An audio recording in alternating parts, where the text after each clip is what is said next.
Yes, Mr. Oram. Good morning, Ryan. May I begin for apologising for being late? Well, I turned up cold and I realised I'd left my cross-examination notes in the hotel. These things happen. Exciting day of improvisation. Don't worry, these things happen. Great. I wonder though, before you start, if I can treat it as still at the end of your submission. Yeah. We had a brief discussion yesterday about the alternatives to alternative analysis at the time the first ministry contract Yes. may have come to an end. I know you say it's all one contract.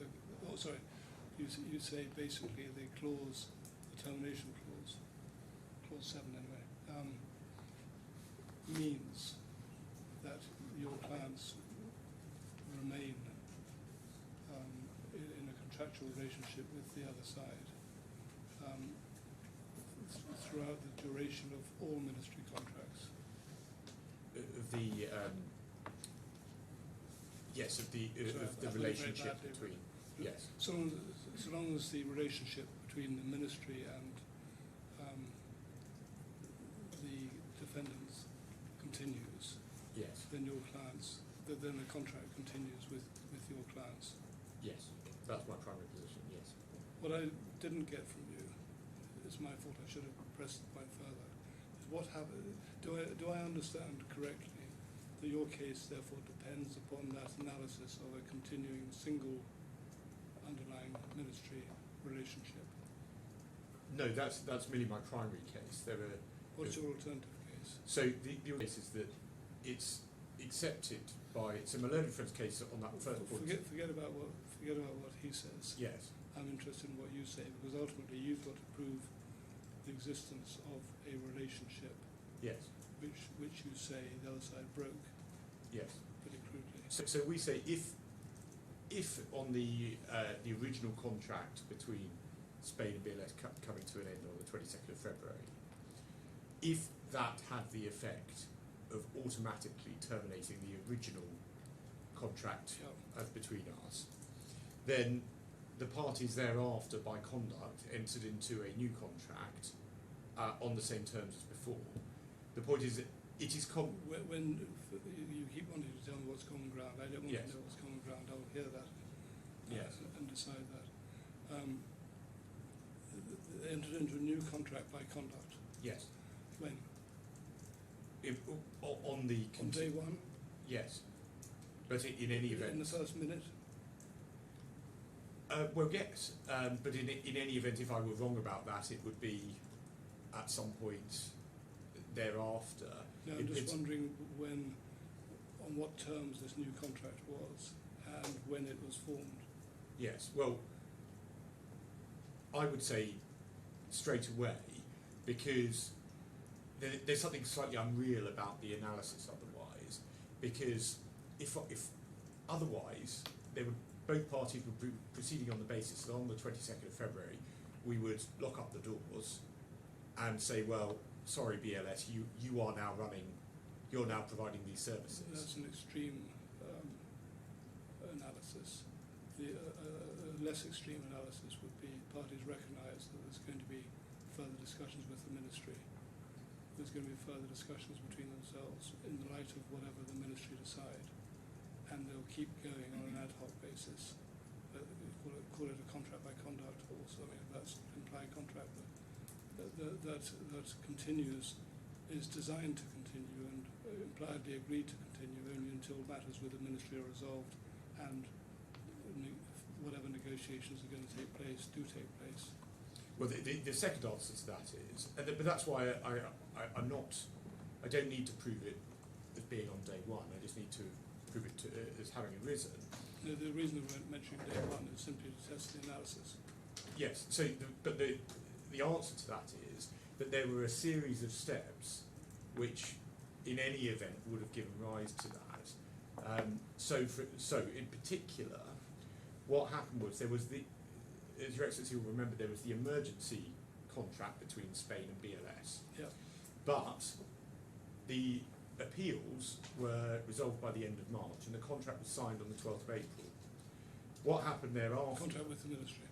Between the ministry and BLS. Yeah. what happened thereafter, sorry, I think 13th of April, what happened thereafter was that specific requests were made to my client to perform, in particular, to perform tasks related to the renewed contract. Things like implementing the national visa. My client, in fact, ended up recruiting additional staff, for example. My client undertook significant work to prepare for and implement the requirements of the national visa. So you would say that if there was, prior to that, if there was no implied contract prior to that, those acts were clearly referable to a new existing contract? Yes. And so that is why in any event it carried on. And this is something we will explore with the witnesses. But the suggestion is, well, we just negotiated, and that isn't what happened. The contract between the renewed contract was agreed early to mid-April. We were asked to do all these things, and we did that. So the renewed contract with the ministry? Yes. Yeah.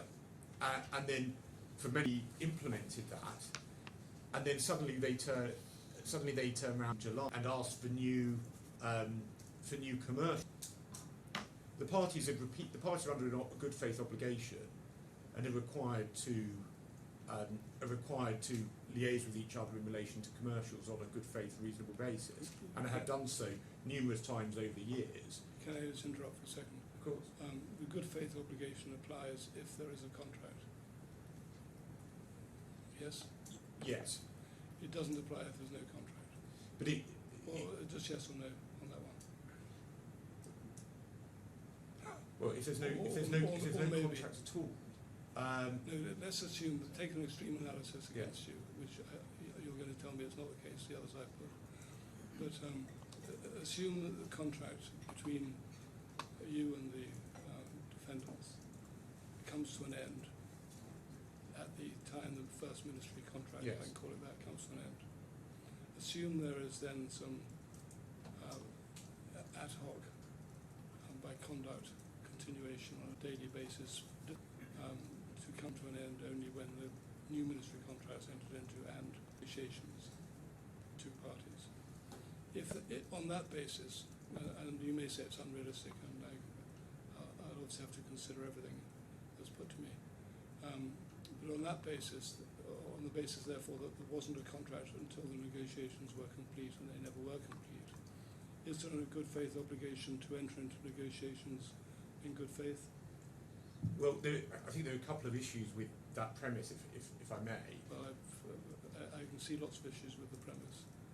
I'm more concerned with what the answer is. Well, because how can it be said that there is no contract in circumstances where my client is performing services for BLS and receiving payment, and indeed making payment to BLS? Yeah, I can see that sort of argument. But I just don't think I can sensibly. I'm contemplating an analysis that after the first ministry contract came to an end, parties continue by conduct on an ad hoc basis, designed to last until A, clarification is obtained that the new ministry contract will be given, and B, the parties have reached an agreement as to the terms on which they will continue. But that would still be a contract. It would still be a contract. A contract with a limited duration. Well, it wouldn't be with a. Okay. It wouldn't be with a limited duration. There would need to be in order to terminate it. Comes back to my third point of this. I'm assuming. Sorry, you have to forgive me. Yes. I'll express it badly. I'm assuming an implied contract, which is impliedly to last until A, the ministry position is sorted out, and B, new terms are entered into between the parties. Well, the answer to that, I have to say, I do wish to push back on this road that Your Excellency is going down, because I know you. I'm not going down it. I'm just looking at the signposts. Yes, but the answer to that is I haven't specifically considered that, because it's not the case. It's not the case that's taken against me. So I know when I've tried to refer to what the case against me is. Ultimately, there's been a pushback. Ultimately, you're the claimant. You have to prove a contract and breach of that contract. To do that, you need to tell me at some stage, not necessarily now, what the various alternative contracts that you rely upon are. Well, and you also need to tell me what the analysis is if there's no contract. Is there an obligation nonetheless to negotiate in good faith, even if there's no contract? I'll obviously consider that question, but I have to say I don't agree with that premise, because I don't see how you can not agree with the premise, because the premise is the premise on which I'm putting to you a question. Yes, but the dispute between the parties is as set out on the pleadings. Yes. There is no dispute between the parties that there was a contract. Right. What is it? The difference between the parties is this. My learned friend accepts, so we have a dispute about whether it carried on.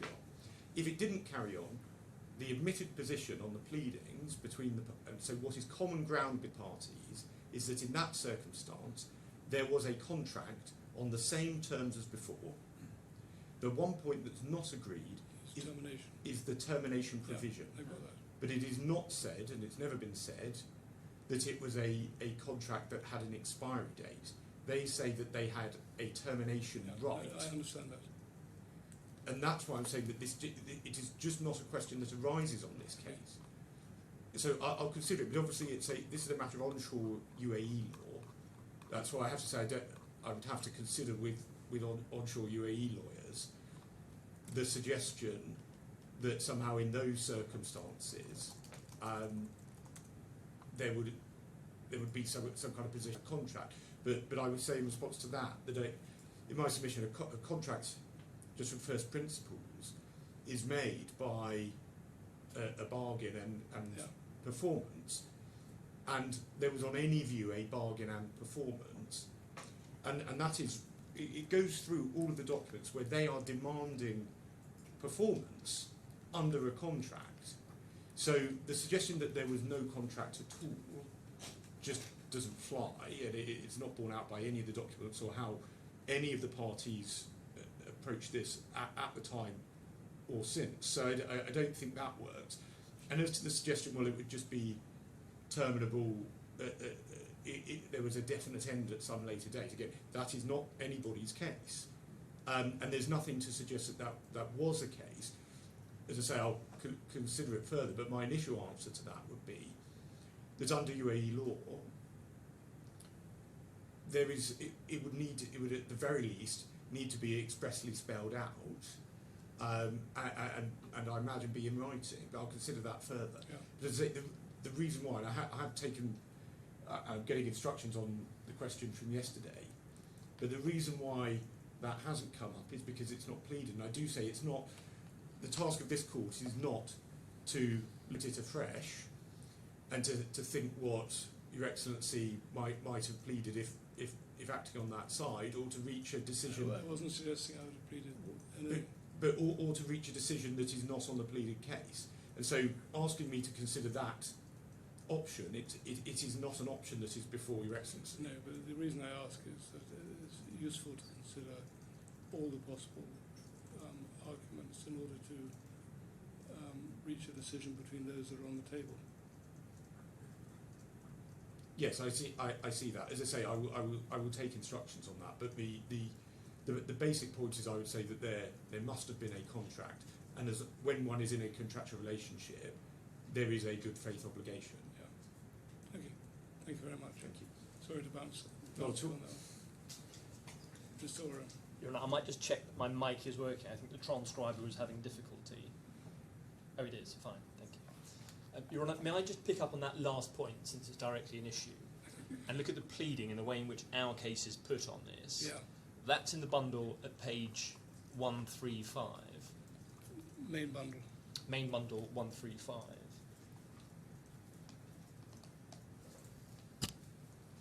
Sorry, give me a second. My microphone is in the way.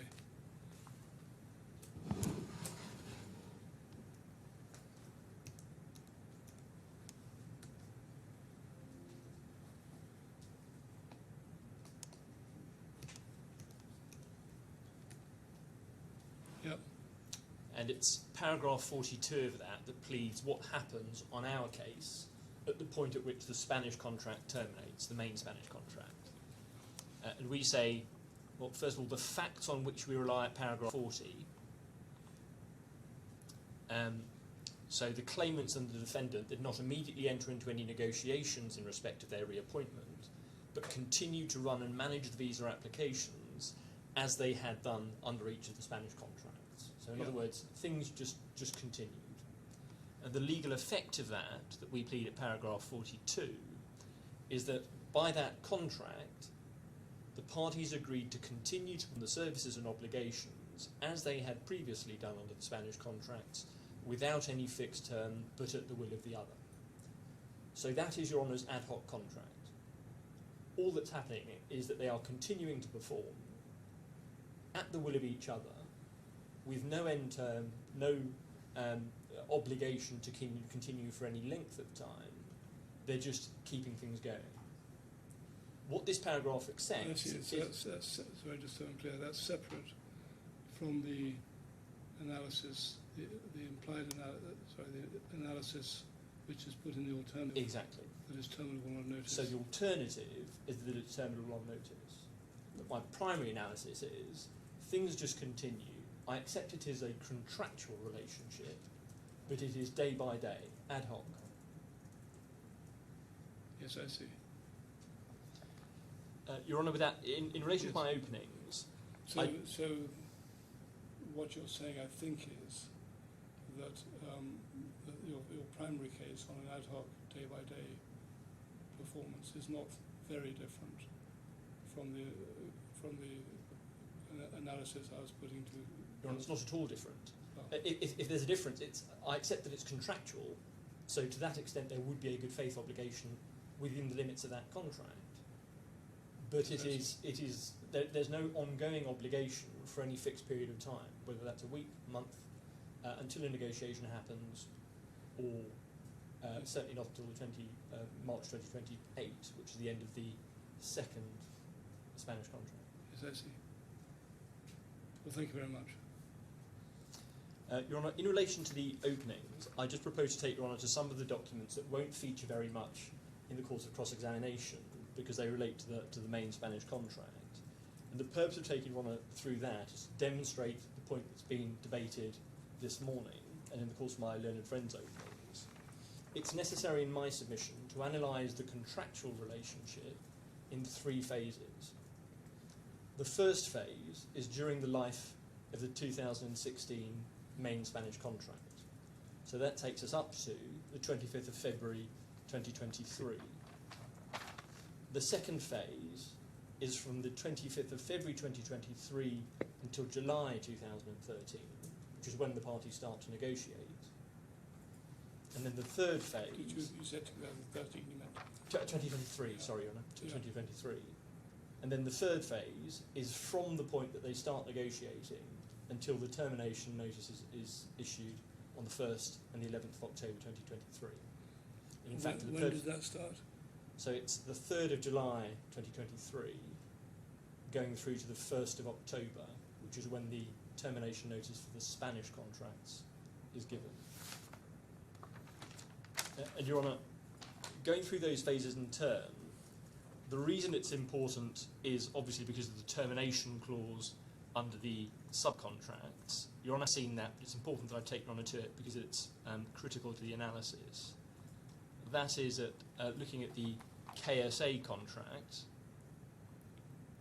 at page 2302.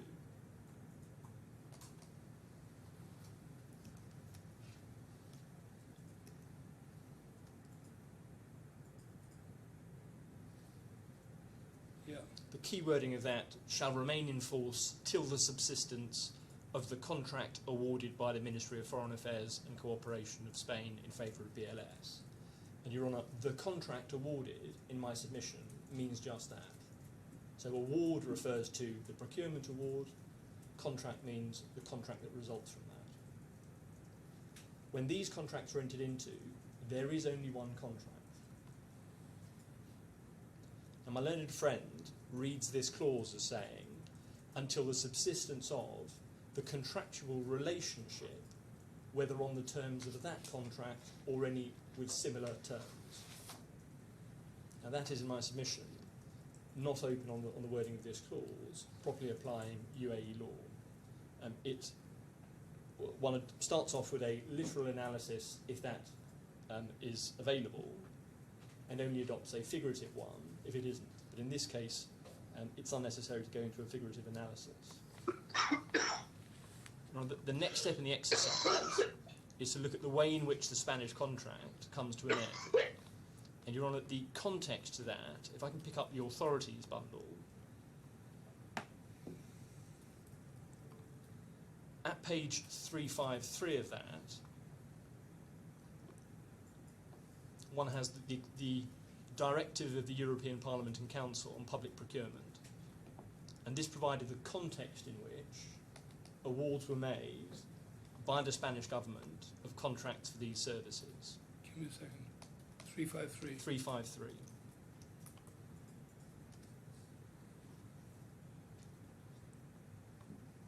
Yeah. And the part which I want to take Your Honour is at 438.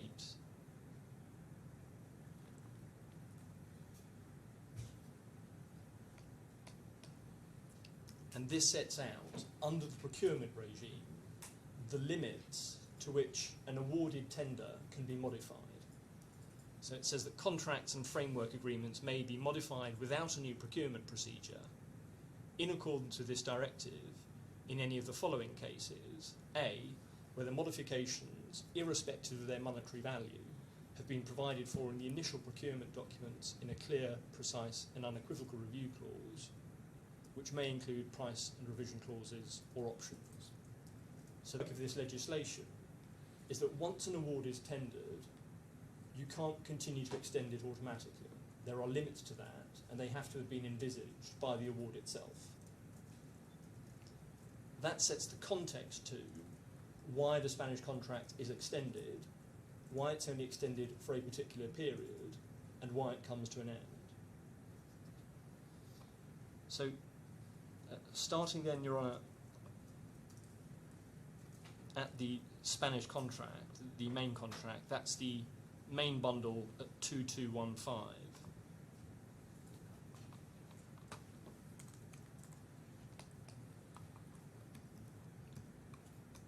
This is within the body of the agreement, but it's picking up the term of the agreement. This is the main Spanish contract. I should perhaps have gone to the page before, which is a translation of the main Spanish contract. So one sees at the top of, or about a third of the way down, 2214. It's an agreement made in Madrid on the 12th of December 2016. And this is what the contract, you say, that's referred to in clause 7 of the Yes, various subcontracts. exactly so. Right. It was the existing contract at the time that those agreements made. And over the page at 2215, the third clause at the top of the page says the term of this agreement shall be 3 years, counting from the signature of the same, and may be extended by mutual agreement. The maximum range of these extensions shall be 2 years. The object of this contract shall be the day on 17th of December 2016. So it would run normally up until 12th or the 17th of December 2019. It could be extended, but only for a maximum of 2 years, and that was a hard deadline under the regime, unless there was some other statutory power to extend it. Sorry, can you show me again where is it? You can only extend for 2 years. It's page 2215. So the top third At the period of top, and performance. it's the second sentence, the maximum range of these extensions. Yes, I see. The next step in the process is the first of those extensions, which is page 2657. So what does the last sentence mean, though, of that the object of this contract shall be the day? I think the translation has got a bit muddled, but it's effectively the contract performance starts on the 17th of December. I see. It doesn't seem to have been picked up subsequently because all the other extensions go from the 12th of December, which is the date of the signature on the first page, Right. but nothing turns on that. That's a The good- first extension then takes place at page 2657. The top of the page one sees that's on the 25th of July 2019, and Your Honour will recall that it's December 2019 that the first 3 years will expire. Yeah. The second clause recites that third clause, and that the maximum scope of such extensions will be 2 years. The third clause records that the Minister wishes to extend the contract for 1 year. And at clause 6, both parties therefore express their willingness to extend the contract for 1 more year. So that takes us up to December 2020. The next extension is page 2854. So this one takes, bear with me, this one takes it to, this first one takes it to where? December 2020, 12th of 2020. Yeah. And then 2854. 2854 is an addendum made in May 2020. It again repeats at clause 2 the third clause and the maximum extensions. Yeah. Clause 4 records a desire to extend the contract for a second and last year. And clause 7, both parties therefore express their willingness to extend the contract for 1 more year from the expiration date of the first extension, 12th of December 2020. So, Your Honour, this takes us up to 12th of December 2021. Yeah. What then happens is that a new procurement exercise is started by the Spanish government. Your Honour sees that at the supplemental bundle 1488. 1488. 88.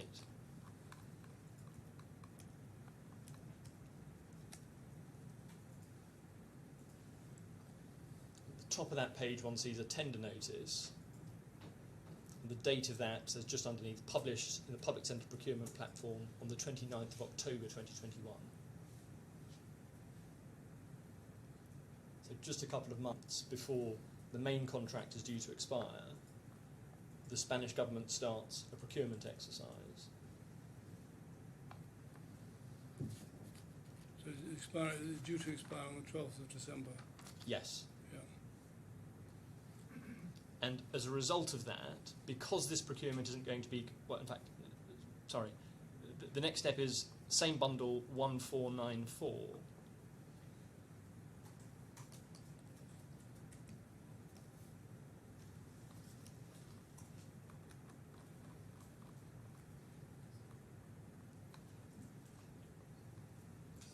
Yeah. This records an extension resolution, and clause 2 of that explains why. It says that the contract has been successively extended to the maximum term provided therein, and by a royal decree on urgent and extraordinary measures to address the economic and social impact of COVID, it is due to expire on the 24th of May 2022. So there's been an extension under COVID legislation that now takes us up to the 24th of May 2022. And the remaining clauses provide a further extension. Do we have documentation showing the extension from December 2020 to 20? I don't think I've identified anything for the COVID extension itself. I'll have a look on it. If there is, I shall draw it to Honour's attention. The effect of this agreement... So it would need to be an extension from December 2021, is that right, until yes, till to May 24th of 22? May. Yeah. And that seems to be done under COVID legislation, nothing to do with procurement regime. Clause 3 records that given the need to guarantee continuity of service and the continuing effect of COVID delayed both the start of and the processing of the new tendering procedure, so that it's expected that by the time the current contract expires, it will not have been possible to start the execution of the contract currently out to tender. And so in order to continue the maintenance of service, there's a further extension made over the page at 1495.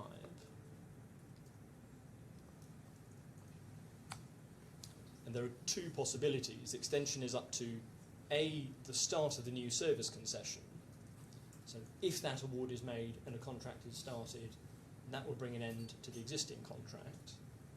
Or the alternative, and this is one that applied in practice, is B, the expiry of 9 months from the start of the extension, from the 25th of May 2022. That takes you to February 23. Exactly. Right, yeah. And so that's what extends the existing contract up to the last date of 25th of February 2023. And Your Honour, issue 1 in this case is what happens on that date as a result of the documents that I've taken Honour to in respect to the main Spanish contract. That takes us into phase 2, which is from the 25th of February through to July 2023. The first document going back to the main trial bundle is at page 3114.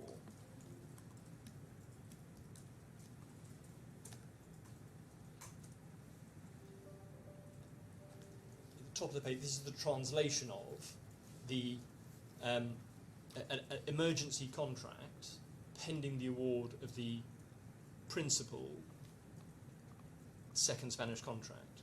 So the headline entry, concession contract of services by means of an emergency of cooperation by a third-party service provider. It's made You're reading a bit fast. Is this the bit in capitals? bit in capitals right at the top, yes, Your Honour.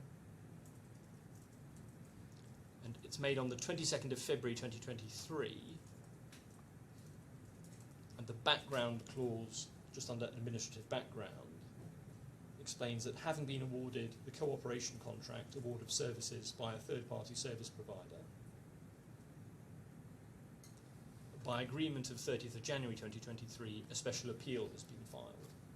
So what's happened at this stage is that in principle the award has been made to BLS, or rather to its parent company BLS India. Yeah. An appeal has been brought to challenge that, and again, that hasn't concluded before the existing deadline of the 25th of February 2023. So under So the agreement's been made in January, the end of January. an award's been made, An but no award, agreement. an award has been made, but that's being challenged. Exactly. And over the page at 3115, it records that the Undersecretary has agreed to the emergency declaration of the signing of a contract, so to continue the continuity of services, made under, looking at Article 3, a provision of Spanish law, and the closing words of Recital 3, to act immediately to alleviate the situation of serious harm to public interests. So this was an emergency extension to avoid a void in the provision of services for Spanish visas. And when was that done? This is made on the 22nd of February 2023. Yeah. Now the effect of that, one goes to 3117.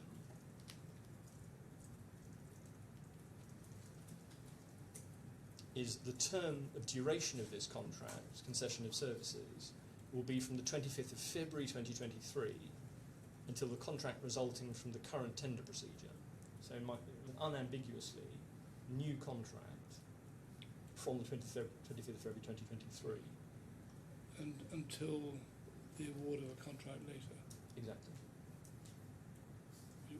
which we know was of about 3 months later, is that right? Yes, in April.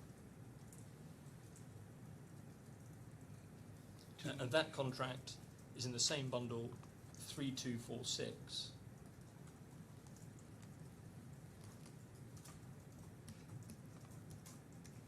And is made in Madrid on the 13th of April 2023. And Your Honour, again, I should take you on to the term, which is 3249.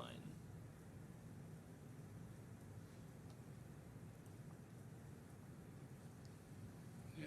The term of this contract will be 3 years from the 14th of April 2023, made a mutual agreement and expressly before the end thereof by means of single 2-year extensions. Now, why that's important is because the various permutations of the subcontracts the claimants assert end at their long stop in March 2028 plus 2 years of the competition covenant, and that's based on this contract. So their case is, we had an entitlement throughout the entirety of this contract under the subcontracts by virtue of the termination clause that I took your honour to at the start of these submissions. Now, it is agreed on the pleadings that the So 25th. my fault. I don't understand what you said. You said the claimants assert end at the long stop of March 28th, plus 2 years.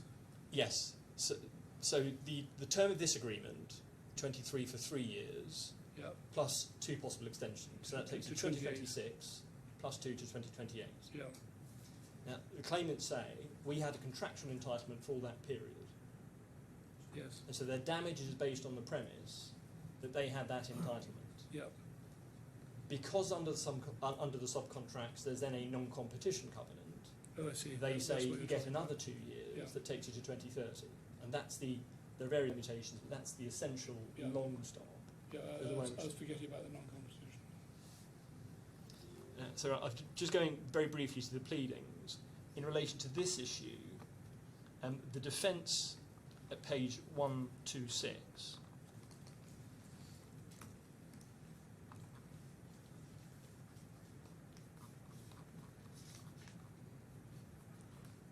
asserts at paragraph 17.3 that the ministry contract expired by a fluxion of time on the 25th of February 2023. This is the defence. This is the defence. But we're asserting the Spanish main contract comes to an end on the 25th of February 2023. At page 172 is the reply.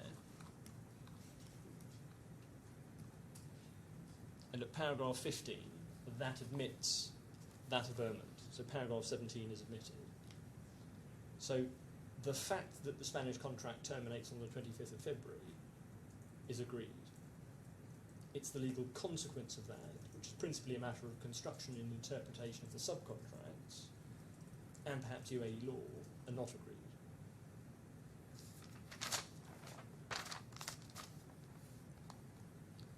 Continuing through the chronology, the next step in the exercise in phase 2 is the negotiations that start between the parties on the 3rd of July 2023. That's at page 3607.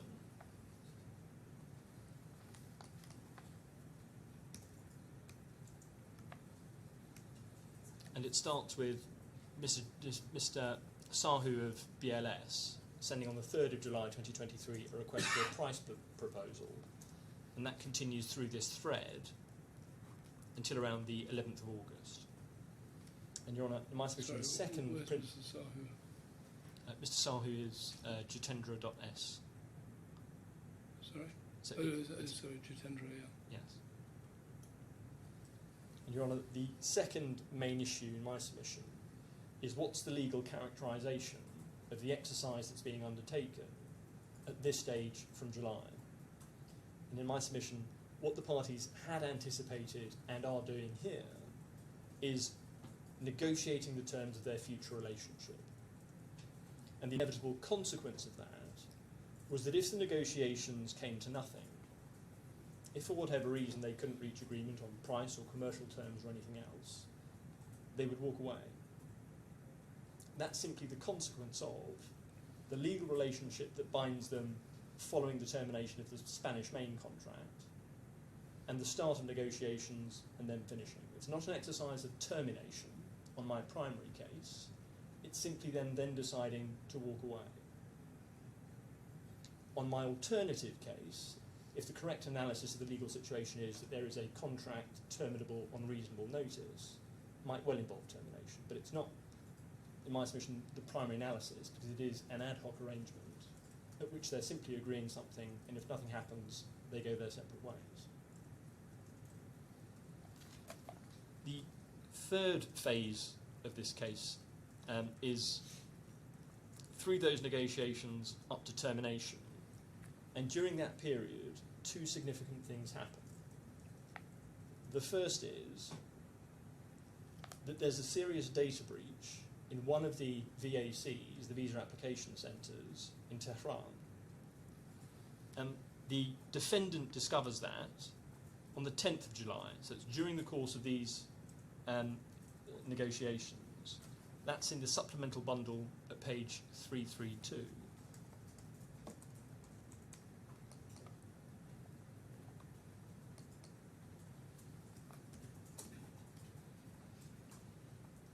thread at the bottom of that page is an email from MAEC, that's the Central Madrid Ministry, writing to BLS, with the subject matter Tehran data protection breach, and reporting a breach of security and data protection inside the VAC. The effect of that at the top of the page is described by Mr. Sahu, who writes internally to his team. So that'll be explored in the evidence, but the first thing that occurs during those negotiations is that this event occurs, which the defendant treats seriously. It's not simply the event that matters, that's to say that there was the breach within the visa centres of someone taking photographs in a restricted area, but the fact that they're not informed. The event happens around the 21st of June 2023. We find out several weeks later, directly from the Ministry, on the 10th of July. It produces a loss of confidence, which is one of the factors that all of the BLS directors say put doubt in our minds as to our willingness to continue to negotiate for a longer term contract. But Your Honour, that's not a termination point, not principally a termination point. It's when we're negotiating, this put doubts in our mind. The second thing that happens is that the claimants don't pay their debts. And in fact, that is a long-term feature of the claimant's relationship with the defendants. There is, in the main bundle, at page 3889,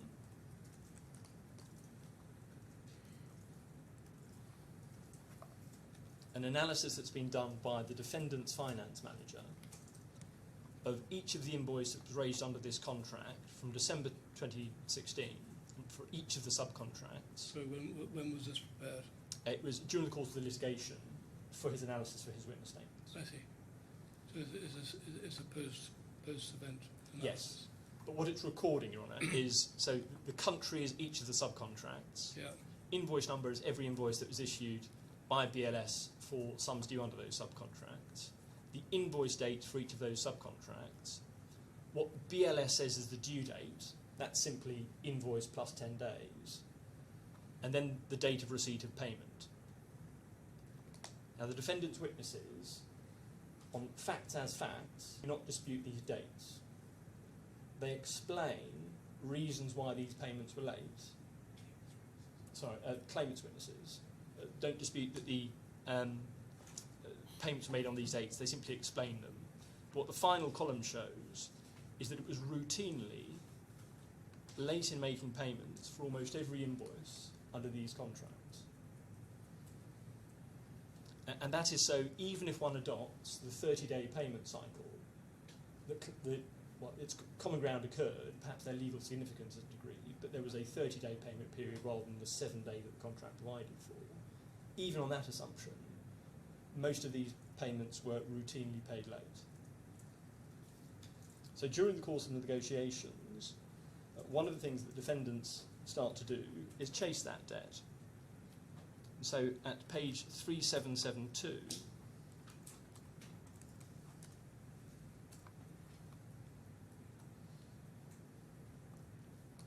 on the 25th of August, Mr. Sharma, in the email on the bottom of that page, he is the Deputy General Manager of Finance for BLS International Services, sends a list of invoices that haven't been paid and asks for payment. That results in the legal demand that's ultimately made on the 19th of September at 3783. Just so I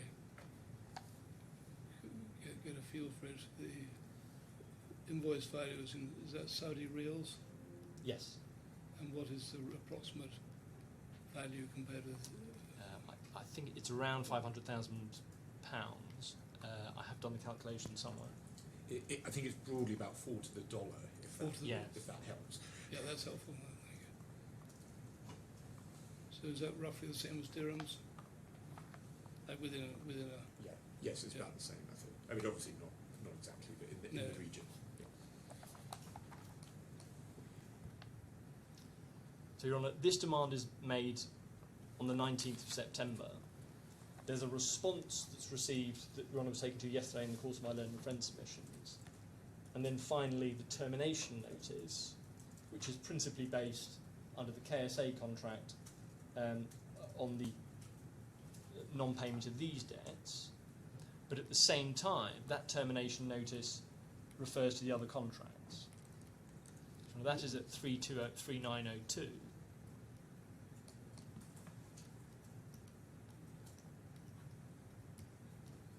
And Your Honour, the key bit of this in my submission is paragraph 7, which is the basis upon which the breach is identified, which is consistent with the earlier demand. It's trite that a party must perform its obligations if a time is fixed by the contract at that time. Moreover, late performance is considered as non-performance by a party. Significantly, while non-performance may be cured by a party, the same should be without undue delay. And the analysis that results from that, at paragraph 10, is that as a last attempt to seek to cure your client's material breaches, our client issued a letter on the 19th of September. However, on the 27th of September, your clients not only disputed their payment obligation, but threatened to intimate proceedings. These communications amount to notice from your client that they do not intend to perform their obligations within the additional period allowed under the MOUs, further entitling our client to treat these payment breaches as incurable. So, Your Honour, it wasn't a complaint about non-payment, but about delayed payment. And Your Honour analysed my learned friend yesterday whether or not that's a valid line of analysis. In my submission, it plainly is capable of being a separate breach of contract. Whether or not it is in fact, it depends. So I'd accept entirely my learned friend's point that if you have a contract, one payment is due, one payment is late, that isn't ordinarily to be analysed as a late payment case, it's a non-payment. One swallow doesn't make a summer. But we didn't have a swallow, we had a flock. There were consistent non-payments outside the prescribed timescales, outside the 30-day permitted period. That was the routine feature of this case. So we were entitled to complain on the 19th of September that you're not paying us in the prescribed time limits. Now, if that's a correct analysis in my submission, that wasn't cured. And the reason it wasn't cured is that the response that we received on the 27th of September said we're going to exercise the 60-day period of cure.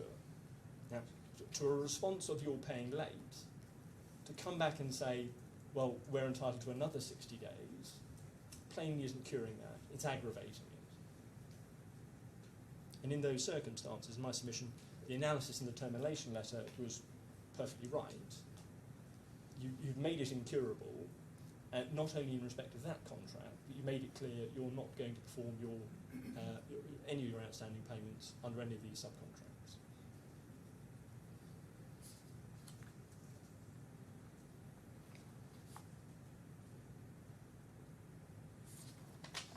Right, I didn't want to take a great deal more time in opening. Those are the key documents that set out the contractual analysis that leads us into the main issue about whether or not the contract was terminated under the termination provision. The rest of the matters I propose to explore with the witnesses. In relation to those, my learned friend and I discussed yesterday, because of the timing of the trial to try and recover matters, we're agreed that we will put points to the principal witnesses and not have to duplicate against all of them. So we will use our judgment as who's the best person to put that part of the case to, not necessarily having to repeat to each witness.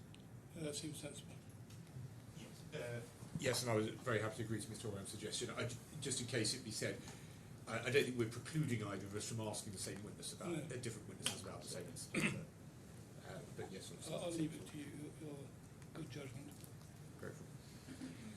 Well, in which case, do you want to go straight on with your witness, or do you want to take the? We're a bit early for the shorthand break. I imagine we're happy to hit on if you want 5 minutes to. I don't think so. I'm not sure we do anything. Very well. It's fine. So,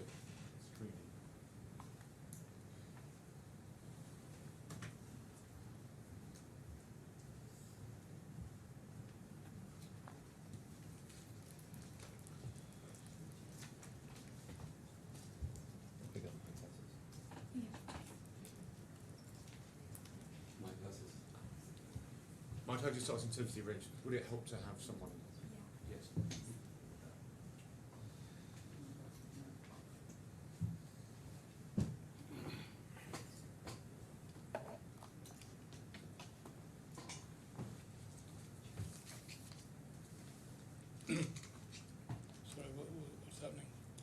someone, I think, to help the witness get to the documents. Oh, yes.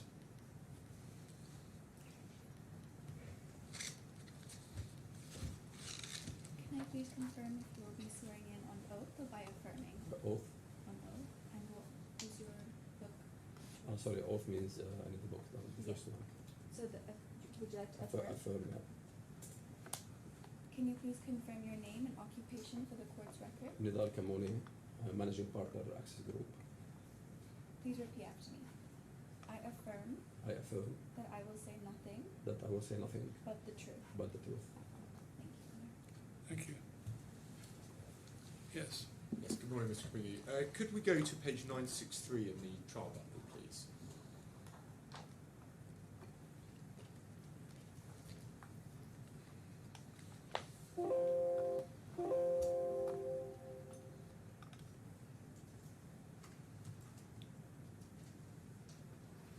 Do you see that? Yes, And is this your first witness statement?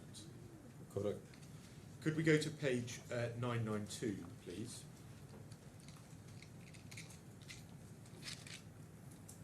That's my signature. That is your signature. And could we go to page 970, please?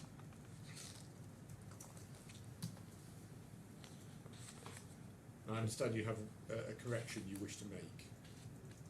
Yes.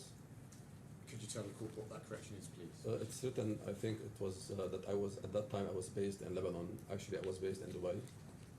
Thank you. And subject to that correction, is your evidence true to the best of your knowledge and belief? Yes. So where is that particular passage that? So that is paragraph 22 on page 970. It's 7 lines down.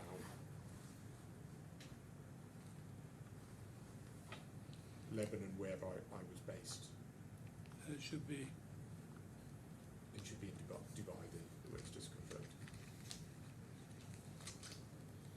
Thank you. And I think there is one more correction also. Well, is that in your second witness statement? Okay. Let me show you your second witness statement, which is at page 107. And can you confirm that this is your second witness statement? Yes. And similarly, if we go to page 1089, is that your signature?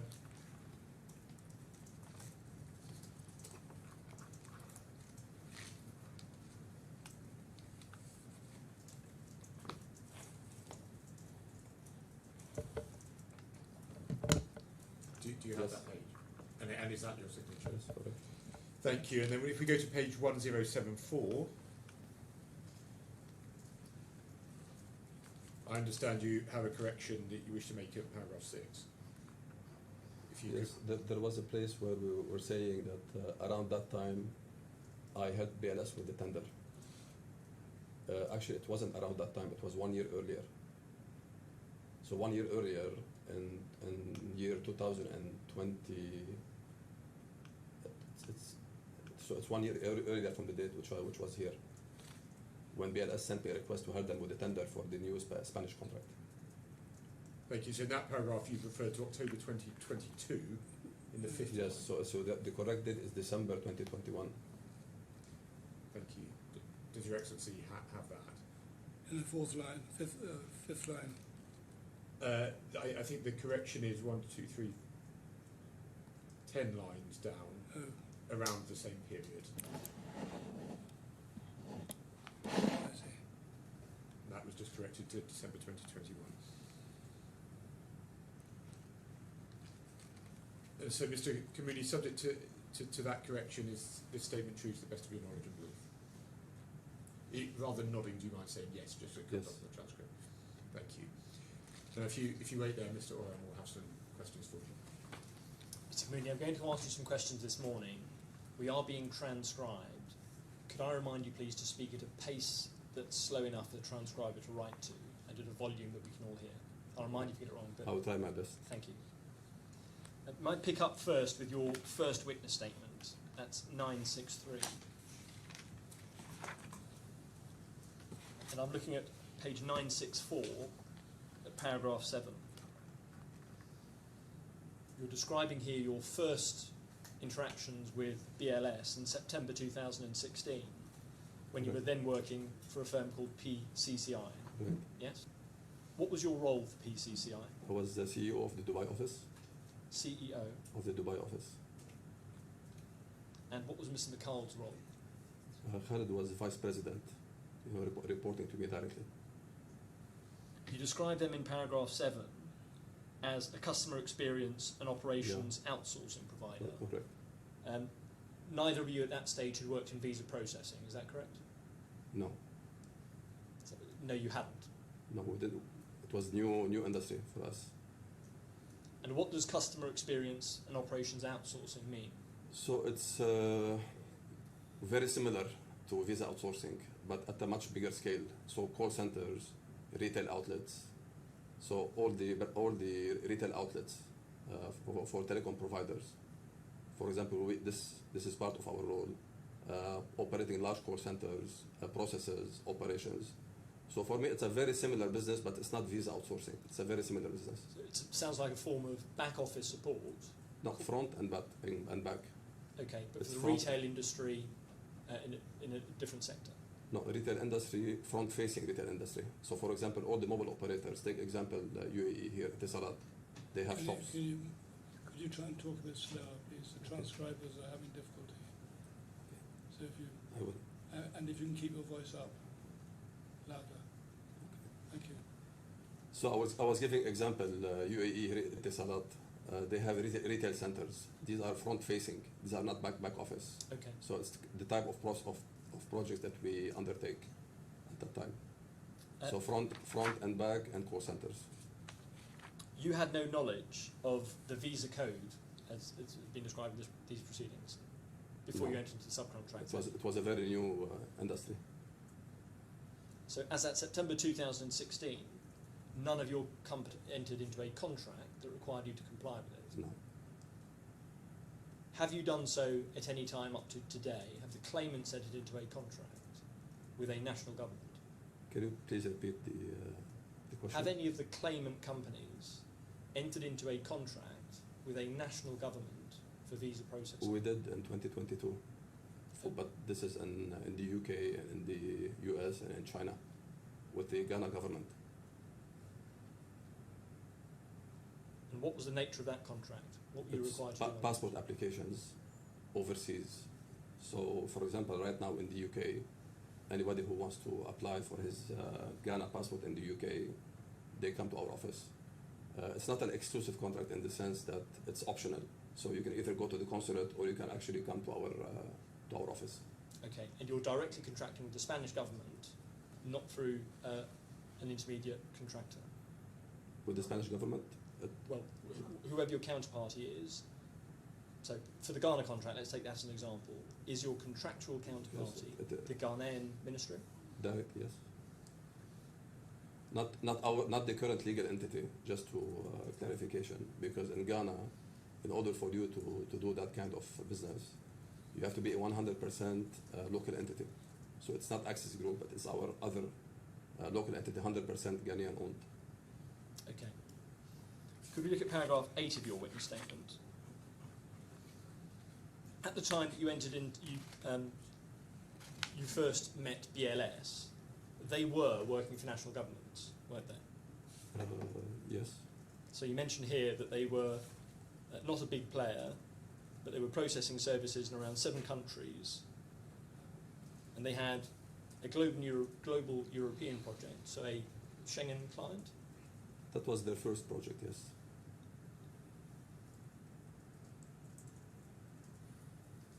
Could I ask you to look at, within the bundles, there's an authorities bundle. Could we bring that up, please? And look at page 230 of it.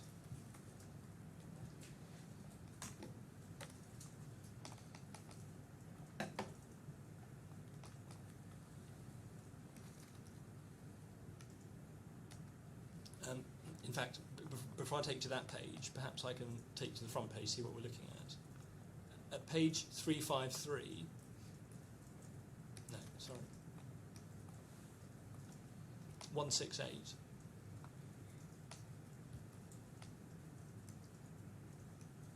This is a regulation establishing a community code on visas.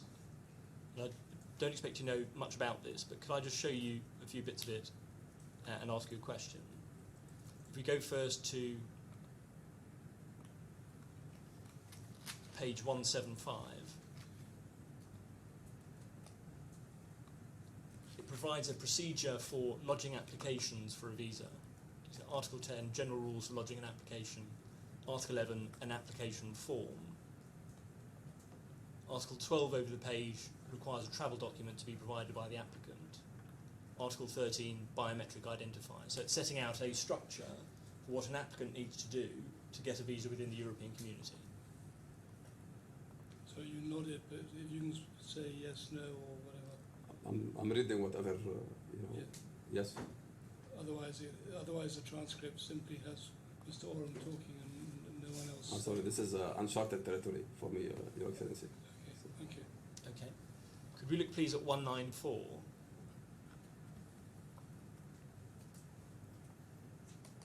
And what I just want to identify is what an external service provider does and compare it against what you were doing. Okay? Article 43 deals with cooperation with external service providers. Can you see that? Yes. It says Article 1, Sub-Article 1, Member States shall endeavour to cooperate with external service provider. Point 2, cooperation with an external service provider should be based on a legal instrument that shall comply with Annex 10.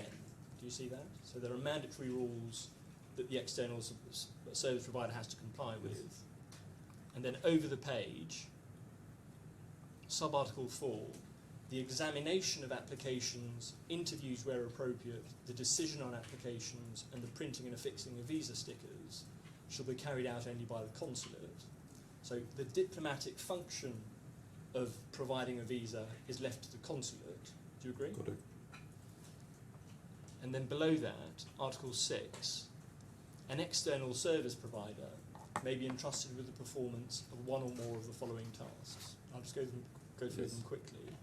Providing information on the visa requirements and application forms, informing the applicant of the required supporting documents, collecting data and applications and transmitting the application to the consulate, Yes. the visa fee, managing appointments and collecting travel documents. Yes. So the function of the external service provider is to assist the consulate in advising the applicant, preparing their application and getting it to a point where it can be passed to the consulate for consideration. Yes. Do you agree that that's the function? Correct.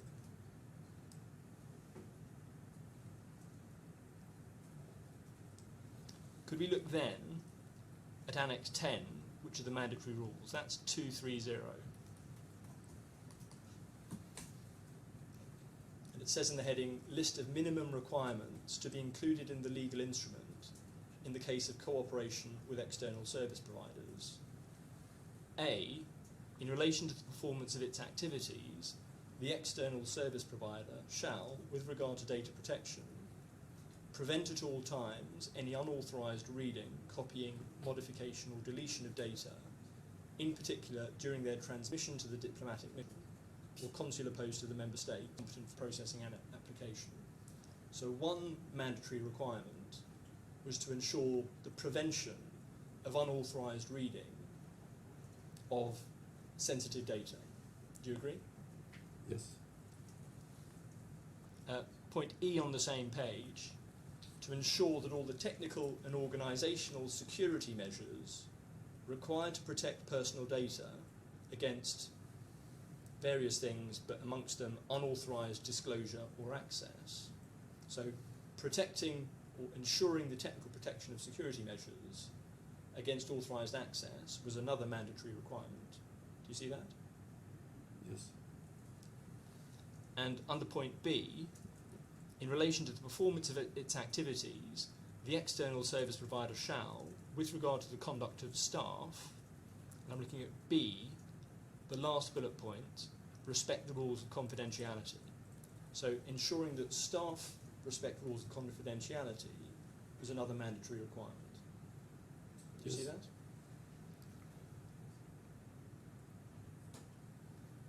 Could we go to the main trial bundle, please?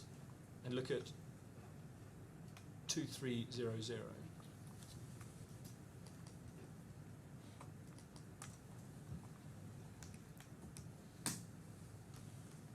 Do you recognise this as one of the subcontracts that was signed by Access International?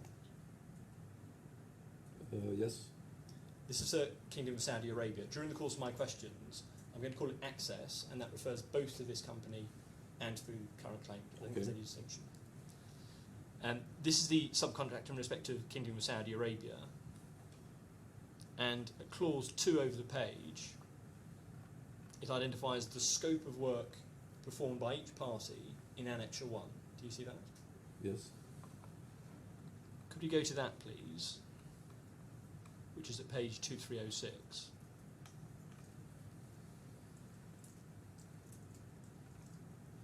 So BLS at the top of the page was providing technical solutions, application software.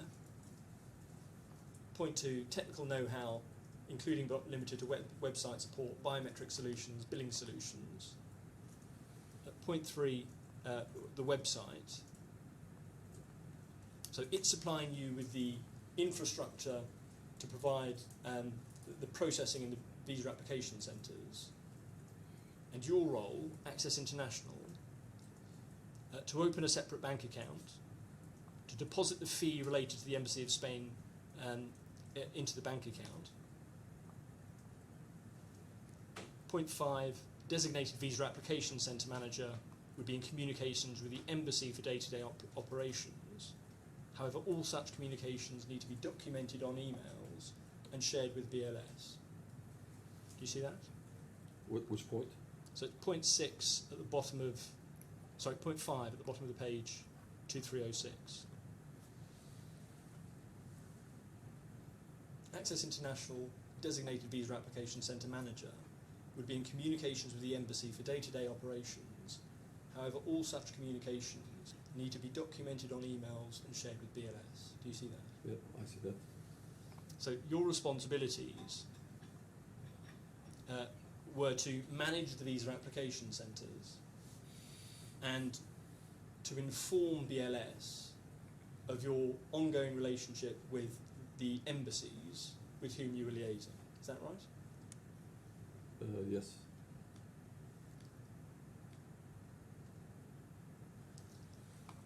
You weren't in a position in December 2016 to provide the biometric solution, infrastructure and websites to apply directly to the Spanish government, were you? So you're saying, you're talking about part of the infrastructure. When you say infrastructure, is a very big umbrella. Well, let me focus then on what BLS's scope was, so the bits that I've asked you about. The application software, the website, the biometric solutions, you weren't in a position to supply those in December 2016? No. As I mentioned, it was a new industry which we ventured into. And you weren't in a position to do that in February 2023 either, were you? February 2023. So that's at the end of the Spanish contract, you mean?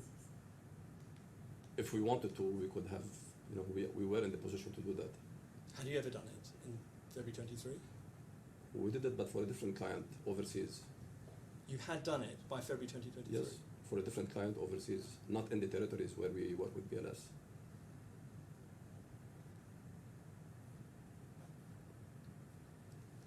Could I look at your witness statement, please, at paragraph 16, so that's page 968.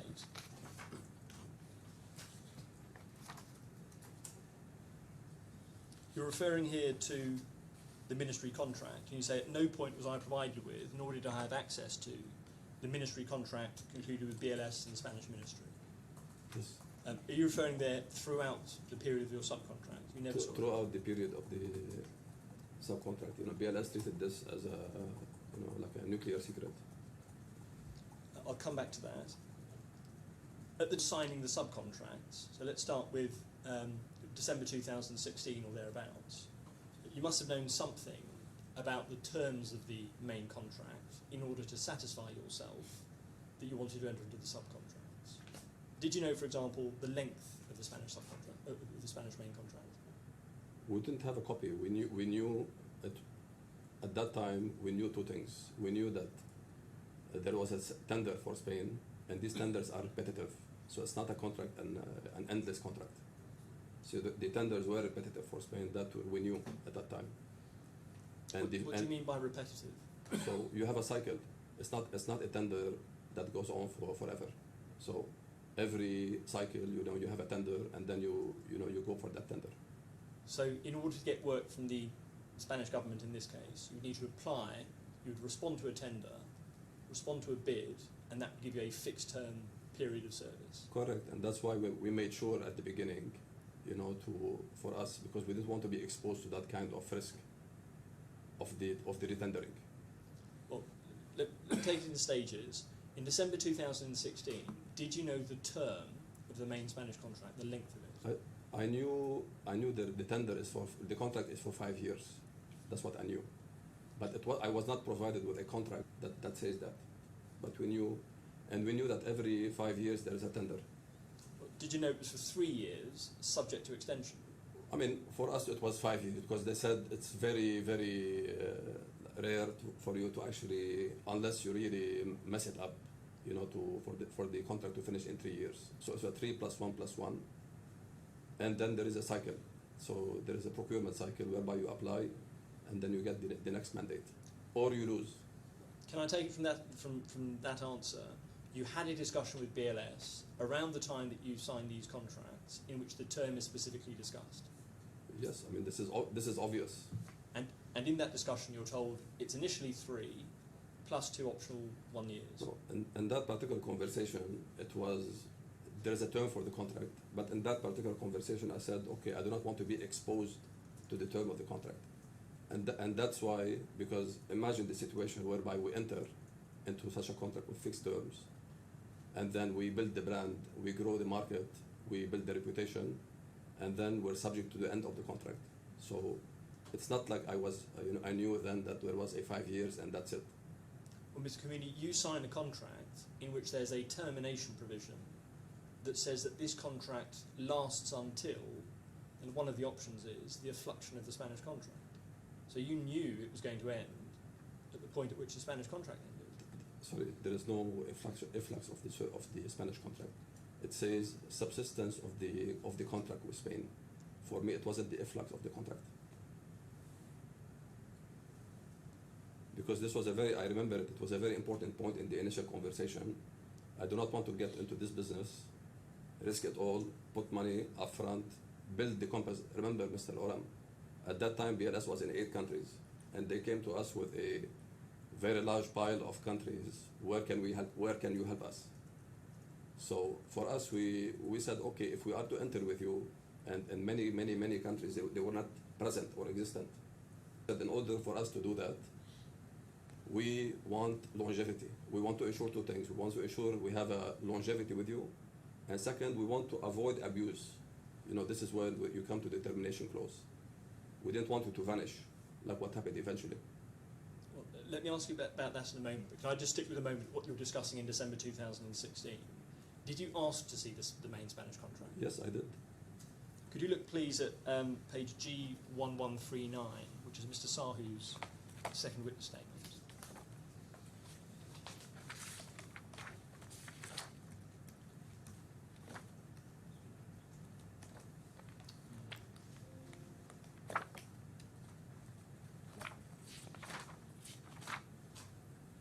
If you look, please, at paragraph 16 on page 1139. He's referring here to your suggestion in your witness statement that BLS refused to share the MOFA contract or its technical specifications.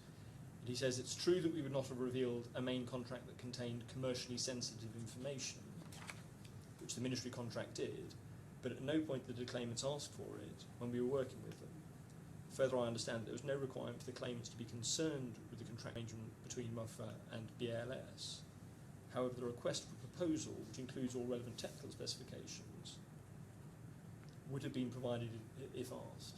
So had you asked for it, you may not have seen the commercial parts of it, but you would have been given the main contract and the RFPs. Actually, not. This is not what happened.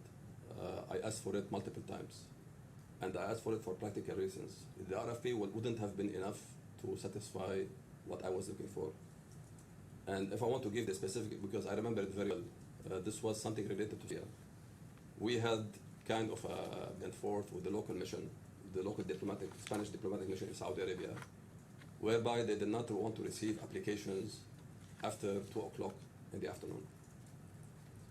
And then we ended, because this was forcing us to kind of overstaff, put a lot of expenses. And therefore I called Mr. Sahu and I told him, okay, I want the contract. I want to see if they are allowed to do this to us. And then he refused. He said, Ministry contact, we cannot share it. Not only that, Mr. Oram, to get the contract of the Spanish ministry, we had to get a court order to get that contract. So imagine me asking for it in 2016 or 17. Of course, I wouldn't have gotten it. I mean, Mr. Saho can say whatever he wants to say. I cannot, blame him. But as far as we are concerned, I asked for it multiple times, and he did not provide the contract.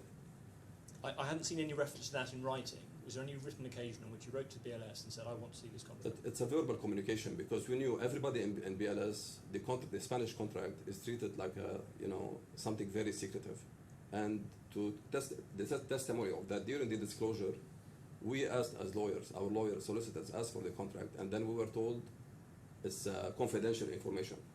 But you never put this in writing? You never once asked in writing, it wasn't I want to see the main no, contract? I don't have it in writing. Can I suggest that because it wasn't important to you? It was important, but I know that from the feedback I was getting, this is not only one feedback. Mr. Saho is only one example. Mr. Shanturan, also the other example. We want to see the Spanish contract. No, it's very confidential. We can't send it. Okay. And the proof of that is that even when our lawyers asked for the contract right now in proceedings, we were told this is confidential. You can't get it. So really, I'm asking about the time of the contract, and it's important if we try and stick to that period for the moment, please.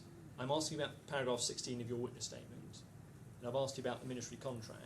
Down, you say at no point prior to or during the execution of the KSA contract was I provided with a copy of the request for proposal or made aware of the contents of the special administrative term sheet or technical specifications forming part of the ministry contract. Correct. That's your evidence, is it? Correct. Could we please... So we have just to... a second, please, Mr. Quinn. I'll show you a document, please, and I'll ask you a question. Supplemental bundle, please. Mr. Oram, when you get to a convenient point for a break. Oh, of course, just last question. I don't want to interrupt him.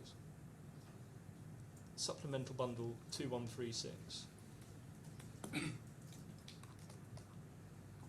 2136. 2136. Mr. Anand emails you, Mr. McCall, on the 16th of February 2017. Have you seen this email before? I saw it in the evidence, which we have submitted now.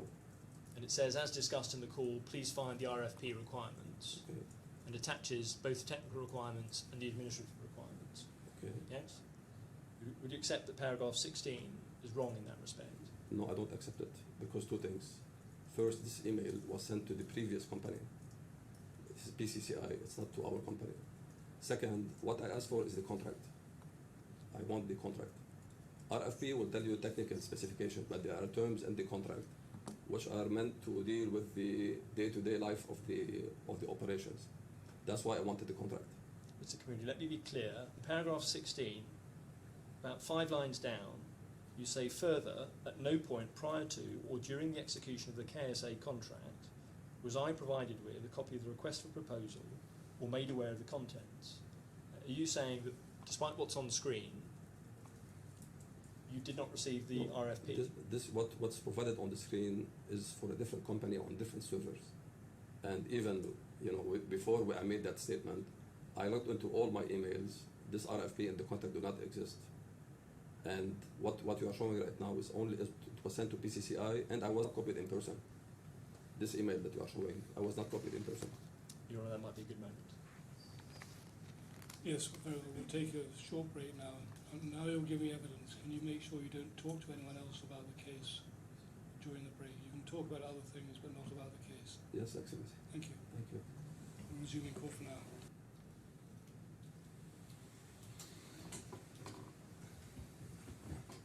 Yes, thank you. Mr. Community, I was asking you just before the break about the period that we were entering into the subcontracts. And I want to pick up again your witness statement, 965, paragraph 9. made a number of statements. You made a number of statements in your witness statement about your understanding, about the expectations and your investment in territories in which the subcontracts were operating. Yes. In paragraph 9, you refer about 6 lines down to a conversation with Mr. Agarwal, and you say, Mr. Agarwal emphasised that he wished to pursue this project through reliable partners capable of delivering results with a view to building long-term relationships. You say at the bottom of that paragraph that he assured us that this would yield long-term benefits. That's a discussion that you're describing in October 2016, so before any of the subcontracts were entered into. Yes. Presumably you recognised that the purpose of entering into contracts was to put in writing your legal relationship. Can you please clarify again the question? When you signed a contract, you presumably recognised that that was setting down your right in respect of these contracts. Okay, when we signed the contract, related to that conversation, right? Well, this conversation's in October 2016. You signed the first contract on the 10th of December 2016. Correct. At that point, 2016, you're putting in writing what your rights are.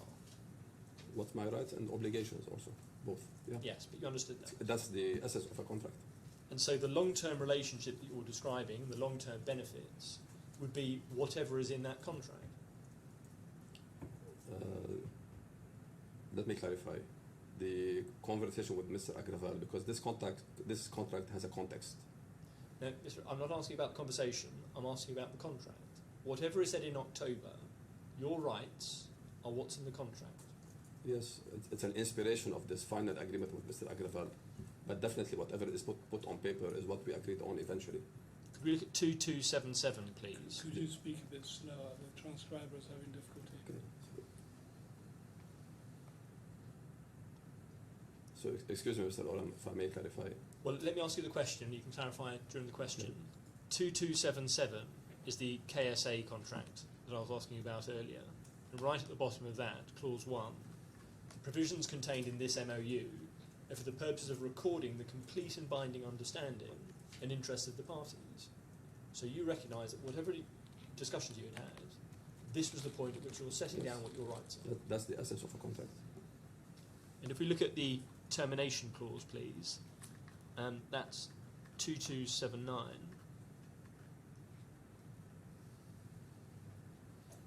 It says this MOU shall come into force from the date of its execution and shall remain in force till the subsistence of the contract awarded by the Ministry of Foreign Affairs, unless terminated by either of the parties by giving 6 months written notice, and there's a provision for breach. So there are 3 ways in which this contract can terminate. By the expiry of the Spanish contract, 6 months notice, or termination for breach. Well, correction on the first point. It's not the expiry of the Spanish contract. Here is the big difference between us and the case today. Mr. Comene, I don't need to ask you about the meaning of the contract. I'm asking about how it terminates. The meaning is a matter for the court. But I think the problem may be you called it the Spanish contract, which may or may not be the same meaning throughout. Sorry. Okay. Well, let me repeat by reference to this wording. This contract can terminate in 3 ways, and you knew that at the point of signing. By 6 months' notice, by the subsistence of the contract awarded by the Ministry of Foreign Affairs finishing. Which means there is no more relationship with the Ministry of Foreign Affairs of Spain. That's in dispute. The nuance. That's in dispute, but that's a matter for the court. Let's put that to one side. You knew that this contract could be terminated on 6 months' notice. We had two things. We had the termination, again, because we are referring to a very critical point. Here, we as I mentioned at the very beginning, and I will slow it down, what we said at the beginning is we want to avoid 2 things. We want to ensure longevity, whereby you ensure you come to the market, you build the brand, you put on the operations, you reach to the point whereby BLS was getting letters of recommendation from our operations to participate in the new tender for Spain. So the point, and at the same time, so we wanted to ensure longevity. So it's not going to happen like what happened right now, whereby we do our work and then we reach till the end of the first term of the contract, and then we are thrown out. Second is what you mentioned right now, which is the 6-month notice. Yes, you have 6-month notice, but also we wanted to make sure that there is no abuse of the 6-month notice. Because imagine if you put in money and investment and you put on an operation, and BLS decides to terminate after 4 months, whereby which sensible businessman will accept that? That's why we put the non-compete. So for me, this, because I was very involved in the negotiation of this contract, they are all working together. The term, the non-compete, and the 6-month notice. Well, let's look at paragraph 13 of your witness statement and put some context to this. So page 966, you're referring to the Spanish contracts again, and there are a number of paragraphs that talk about your investments. And here you're saying, 4 lines from the bottom, the parties remained aware prior to and at the time the Iran, Ghana and KSA contracts were signed that the claimants were committing substantial funds and taking on significant risks to establish and run the operations. Now, you were no doubt doing that, but you were doing it on a basis that these contracts should be date 2 by giving you 6 months' notice. No, I do not agree to that, because we always knew that we had the non-compete. Of course, but that wasn't to recover your investment. No, because non-compete is for 2 years, which means at any point in time, if you wanted to exit the contract, you had a very simple path, which is to pay the 6-month notice and to pay the non-compete. Or we have a negotiation about what is the final solution. And Mr. Oram, this is, you're referring to this. This is not the only case, when it comes to this kind of business. Even the half of the team who is from BLS, worked used to work for his competitor before, did the same exercise before. When you are in a territory and all of a sudden you find it lucrative and you say, okay, I like China, I think I can make more money there. You go there, and then if you have certain clauses like ours, non-compete and termination in 6 months, you negotiate a buyout. Usually happens, and that's what happened over time in this industry. So here we are talking about the kind of a very weird scenario what happened with us. Particularly, my simple point is that for all the paragraphs you were discussing your investments and the risks you're investing in, it was on the basis of whatever the contract said and the period of time that gave you. It wasn't an unqualified. So it was protection, Mr. Waram. Okay. So I was protected. I thought I was very well protected. Okay. 6 month notice, 2 years non-compete. Okay, any kind of you have a safe margin. And there is one also very important point, Mr. Oram, related to this point, is that knowing the nature of the business, for us, if we ever reach this point whereby my contract could be terminated without any negotiation, for example, it means that either BLS has lost the tender, so BLS is not in that market anymore. Mr. Community, you got on the pay determination clause, and I just want to pick up the contract awarded by the ministry. Now, you're aware that the contract award was 5 years. We've had that from previous answers. And so you were aware that at the end of those 5 years, you would have to renegotiate with BLS for a new contract. No, I disagree with that because the contract. Sorry? I disagree with that because the contract doesn't say renegotiate with BLS. So are you saying that at the end of the 5 years, you weren't going to have to re-agree commercial terms, length of period, and effectively contract? Not necessarily. What do you mean by not necessarily? The contract doesn't say I have to renegotiate. We fix the commercials, and then we enter into the contract. If at the end of the contract, BLS wins the contract again, as per the contract, we continue on the same basis. Unless, and this is also a very valid point, we agree to renegotiate it, like it happened so many times during the course of the contract. Because negotiation, this is not the first time we negotiate. You are referring to a commercial negotiation. We negotiated with BLS 3-4 times before, and we changed the commercials. Mr. Committee, It wasn't in the contract. I think we're straying from the point. I'm going to interrupt a little bit when you answer, when I think we're going from different questions, but you will have time in re-examination if you want to elaborate. Could we look please at 971, paragraph 24. You're referring here to an occasion in which you are trying to engage with a pitch with the Consul of Italy. So you're referring to an opportunity presented with the General Consul of the Italy and Iran. Yes, I was the one who... Could we look please at the trial bundle 3065?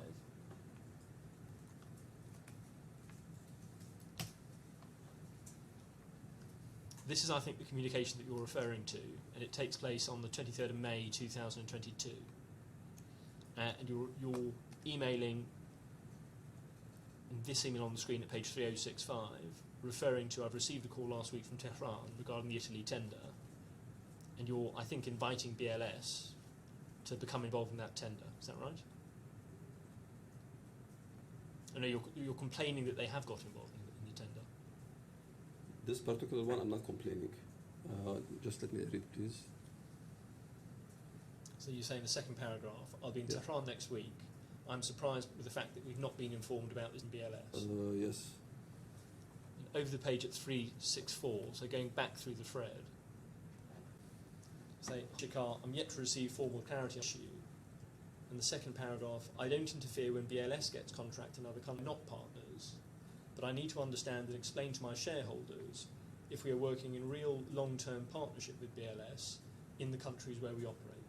So you're saying to him, I want to ensure that we're in a long-term partnership. Yes?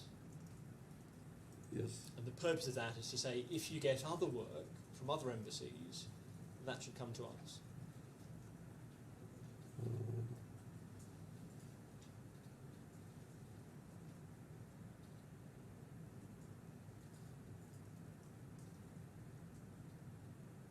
Yes, so this was, yes. Could we go back and see what Mr. Agarwal's response? In fact, I think it comes from Mr. Sahu, but from the email address of Mr. Agarwal. That's 3063. He first discusses in the first few paragraphs the Spanish contract. And I want to jump down to the last paragraph on 3063, where he says, regards your email and your involvement in the groundwork with the Council of Italy for the year 2021, let me clarify that BLS International believes in a multi-channel approach with our business development activities, and we do not depend on any particular individual or partner for the account's success. While we have partnered with you in the Spain contract in Iran and a few more countries, we also have multiple business relationships with entities around geographies, and we believe in a collective approach to winning accounts. So they're telling you in terms, we will work with you on some projects, but we will treat others on their merits. So it's not necessarily a partnership for everything. It's each project, horses for courses. It's what he said is Spain. We're partnering with you for Spain, so we respect that for Spain. But for other projects, I'm free to basically do whatever I want. Okay. This is what he's basically saying. Yes. So you're being told in no uncertain terms that it's a relationship for a particular contract, and that BLS reserves the right to use other partners in other circumstances. In relation to the Spanish contract, in the paragraph just above, he raises, and I think this was part of your evidence a moment ago. But just one small clarification, Mr. Oram. For Iran, Italy and Iran, I wasn't only upset because BLS wanted to partner with others. It was because I was the one who went first to the Italian embassy in Iran, and I was the one who kind of started preparing for the whole development of BLS for Italy and Iran. Okay. And this is why when I felt... I don't think it matters terribly for the questions I'm asking, so would you mind just reserving it, and there'll be cross-re-examination if you want. In the same email, at the top of the page, he's asking you about the Spanish contract. He is suggesting that it's unbalanced, so he wants to renegotiate the fees. And do you see the paragraph after where it says 3 South Africa? In the next paragraph, he says, in order to continue this relationship, we need to revisit our commercials ASAP and start with new commercials from July itself. So he's saying, as you said earlier, he's inviting a renegotiation during the course of the contract. Yes. Yes? And I want to look at your response, which is on page 3061. Say, on new business, we've established already that we are more about doing, less about talking. we will approach BLS formally before the end of July in Delhi with something very concrete. You deal with the Spanish contract over at 3062, and can you see after the numbering in 306, there are numbers 1 to 5, can you see the paragraph, we are unable to revise? Yes? So you say we are unable to revise these figures now, knowing that the tender is currently ongoing, without a clear horizon beyond this year. We're not a listed company, but all our shareholders, including myself, are international executives. Having said that, once the outcome is clear and we have a normal contract horizon, we are open to look at the commercials. Yes. So you're saying at that stage, while we're in limbo, while we don't know what the next tender is, we can't negotiate, but once we do, we will negotiate.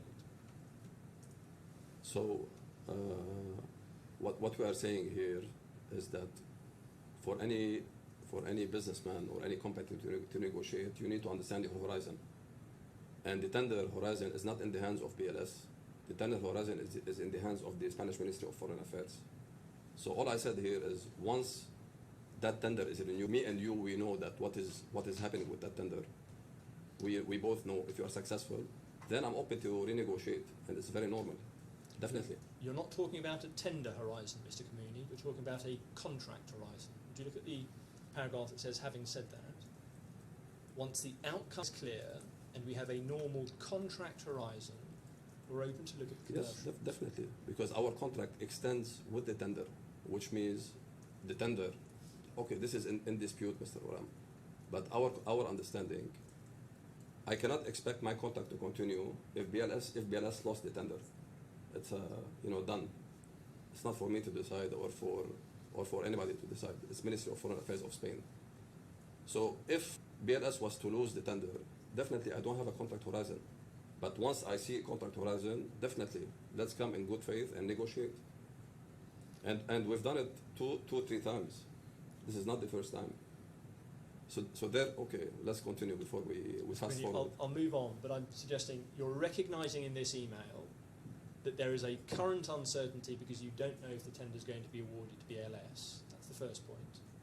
That one is correct. The tender itself, not my contract. The And tender. you're recognising that at the point at which that is clarified, you will renegotiate about that new contractual horizon. I will negotiate commercials. There's a big difference, Mr. Oram. Well, Commercials. Looking at the remainder of that paragraph, the basis on which you want to do that is to go beyond the % value-added service bargaining and shooting numbers in the dark. We should establish the principle of balanced net profits between the parties and put the assumptions of being unfair aside. So you want to reopen the principle on which money is split between you and BLS. Okay, Mr. Oram, Mr. Shikar Agrawal kept coming back to us on almost yearly basis, asking to revise his fees, which I can understand as a businessman if you feel like you can, suck more money out of this operation. So for us, if we wanted to act in good faith, it was very natural for me to say, look, I don't want to do what I call grocery store bargaining. 5, no 2, not 10. Let's open the book. Let's agree to split the profit. And then this way you are happy, I'm happy, and we continue this relationship. This was the analogy. This is the frame of mind.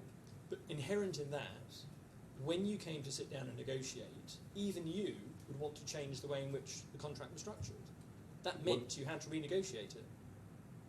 I didn't have to negotiate it because during the course of the first contract, Mr. Oram, again, this is not the first negotiation. This is like the 4th or the 5th negotiation.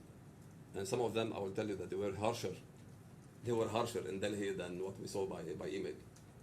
The point is, our nature, because we are thinking long term, we want to continue with these guys for 5 more years, and maybe they will win more and they will grow. It's natural for me to come and say, yes, let's revise, but I don't want to feel cheated anymore. Let's open the book, look into my cost, my revenue, and let's split the profit. So I was open to that idea. Okay, let me move on. At page 969 of your witness statement, you describe from paragraph 21 onwards the various efforts that you made for business development. So you're saying, alongside the Spanish contracts, I was working, or the companies were working, to try and get more business with BLS. and you describe a number of those. Would you agree that none of those was something that the contracts required you to do?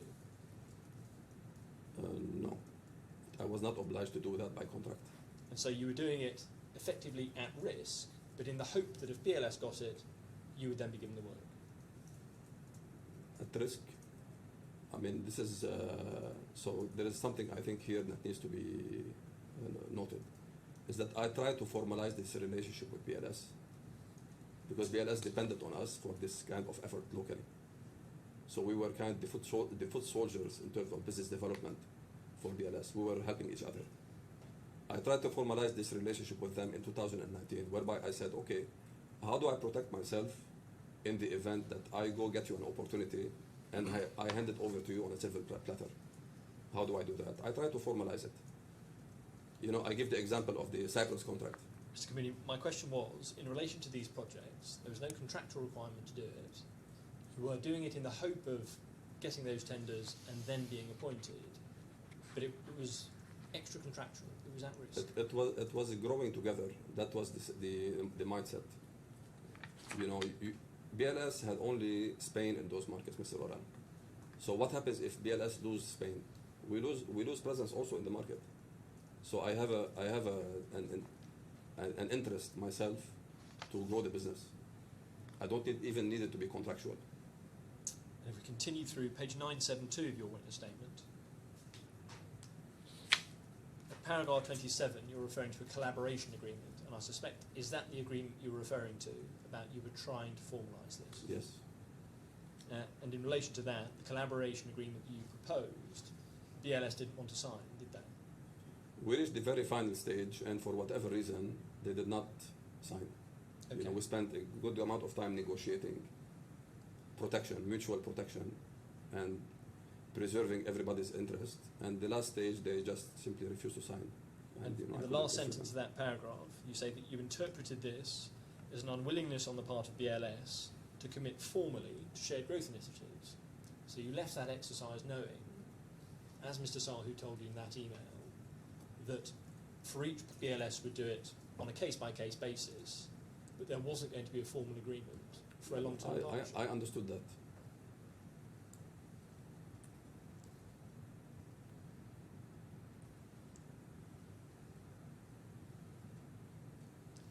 I'm going to go now towards the expiry of the Spanish main contract, so going towards February 2023. Could we look at your witness statement to paragraph 28, so the paragraph just below? You say, despite these challenges, I remain committed to expanding the defendant's and consequently the defendant's business footprint, even during the tender process for the continuation of the ministry contract. BLS formally asked for Access's assistance. So you were involved in part of the work preparing the tender for the new Spanish contract. So that's the tender that's announced in October 2021. You would have known then that there was another bid in the Definitely. yes? Definitely. Could we look at 2878?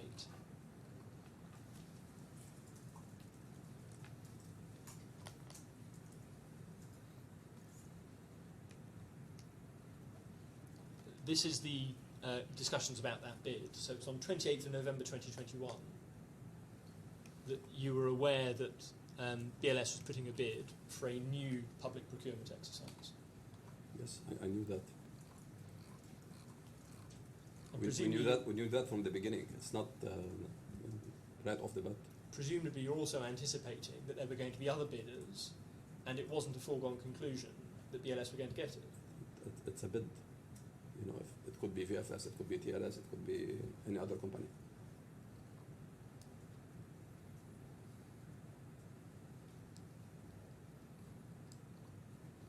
And you had said in the email that I took you a moment ago in May 2022 that that would lead to a renegotiation of the commercials. That was in... I proposed that in 2022. So my expectations, I was expecting BLS because I know that how hot Mr. Agraval was on negotiating the commercial terms. I expected him to come back and yes, to negotiate. It's normal. Any reasonable business person will do that. I accept it. And could we go to SB 203, please, the supplemental bundle 203?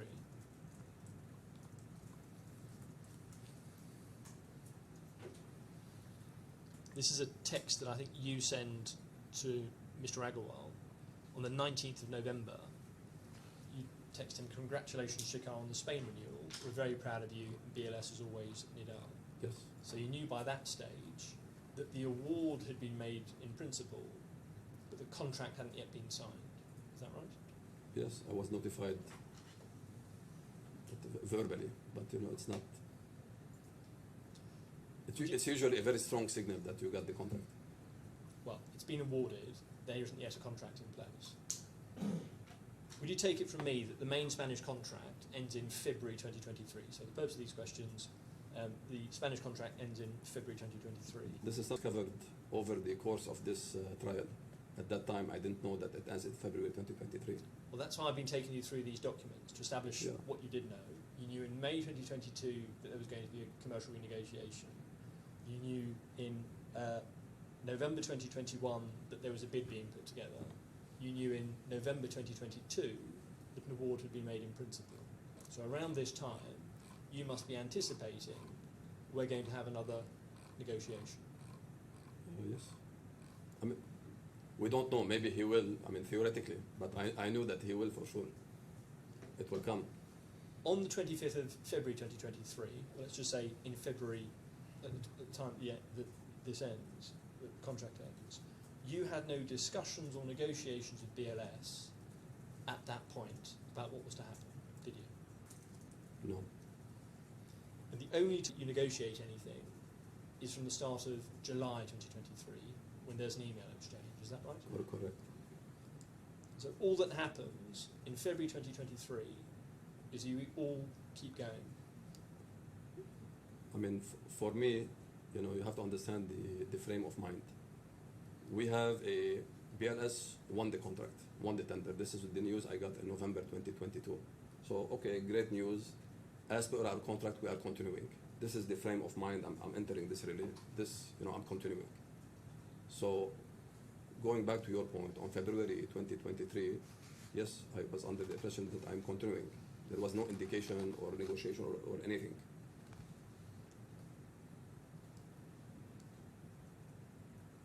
So if we look at your second witness statement, this is page 1071.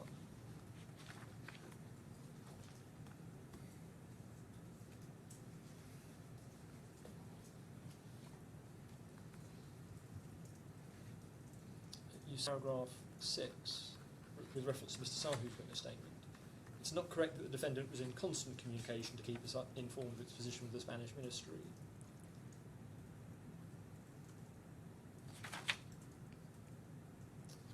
You refer then about 5 lines down, however, it's correct that both parties were aware about the extension of the contract long before July 2023. I heard about this, I believe, from Mr. Sahu in November 2022. If we just go over the page, you say, thereafter we proceeded on the basis that the contracts between BLS and the claimants were ongoing under the renewed contract with the Spanish ministry. Yes. Now, there was no contract with the Spanish ministry at this stage. Which stage?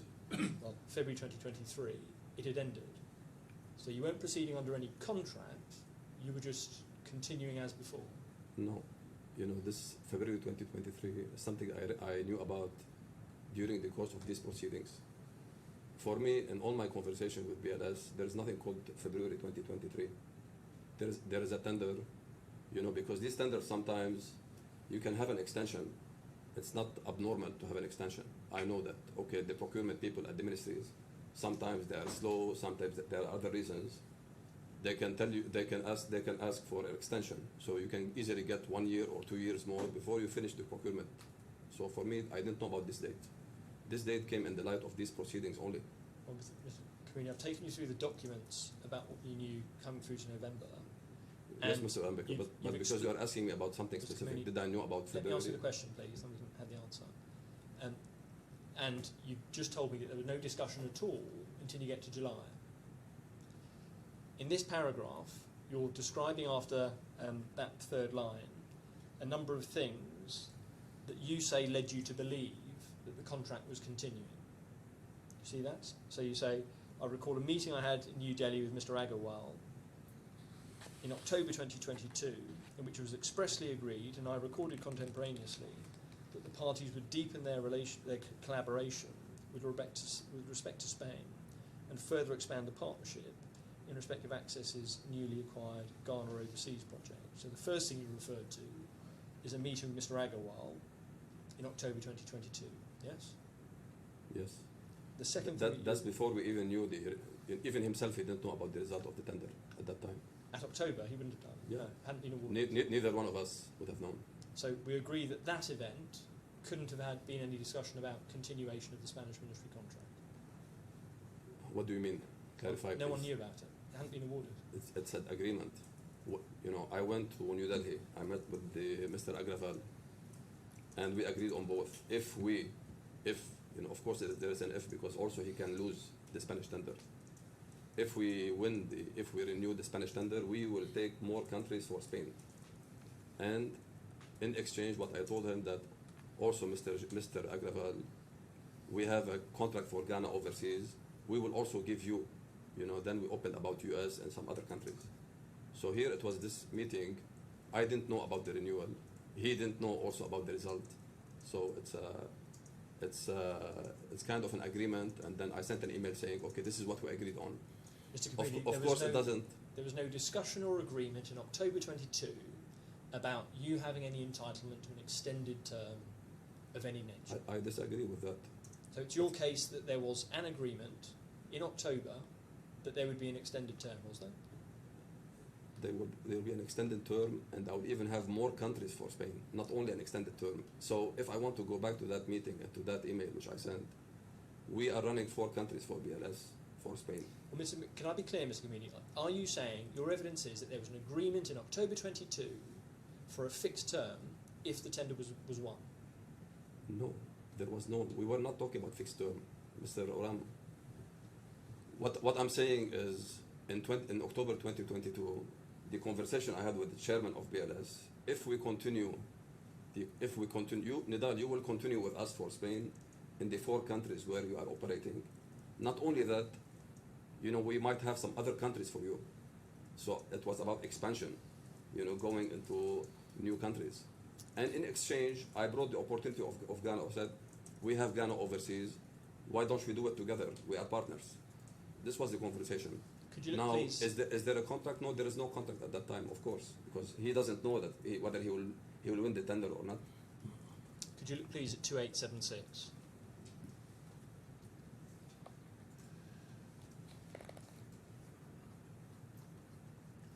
This is the email that you sent following that October meeting, at the bottom of the page, on the 13th of November 2022.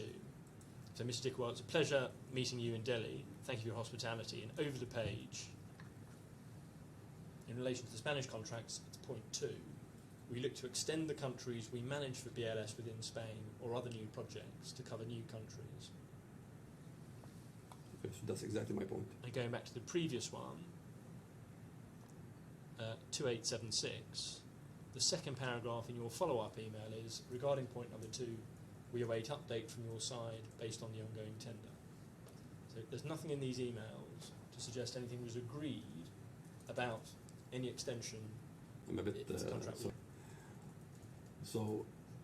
I will re-emphasize again, and the agreement was you will continue with us for Spain wherever you are, and so it goes without saying that if they lose the tender, there is no agreement on anything because we all lose. If they win the tender, then we continue.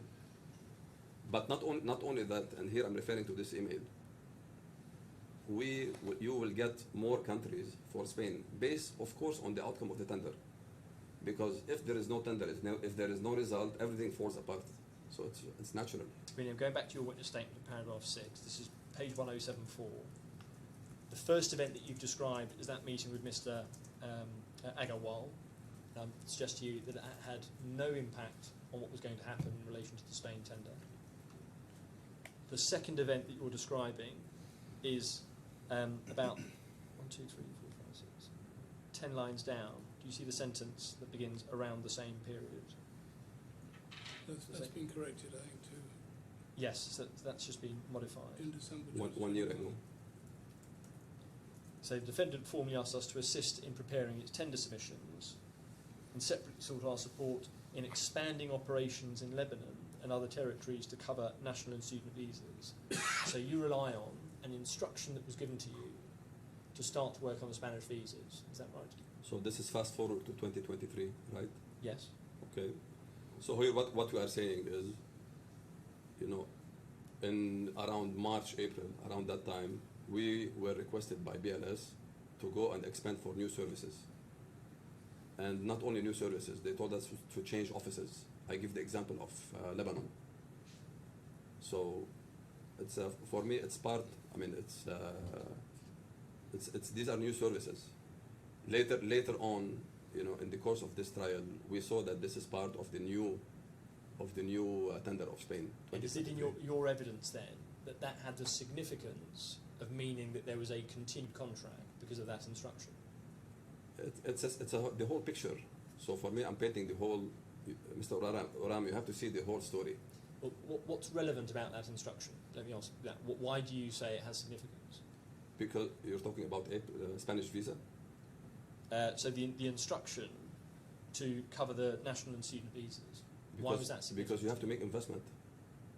You have to make investment. You have to recruit people. You have to change office. You have to make investment. What did you take from that? What did you understand from it? The fact you were given an instruction.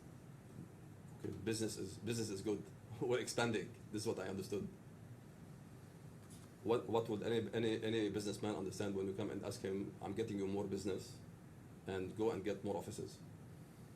Could you look please at 3450?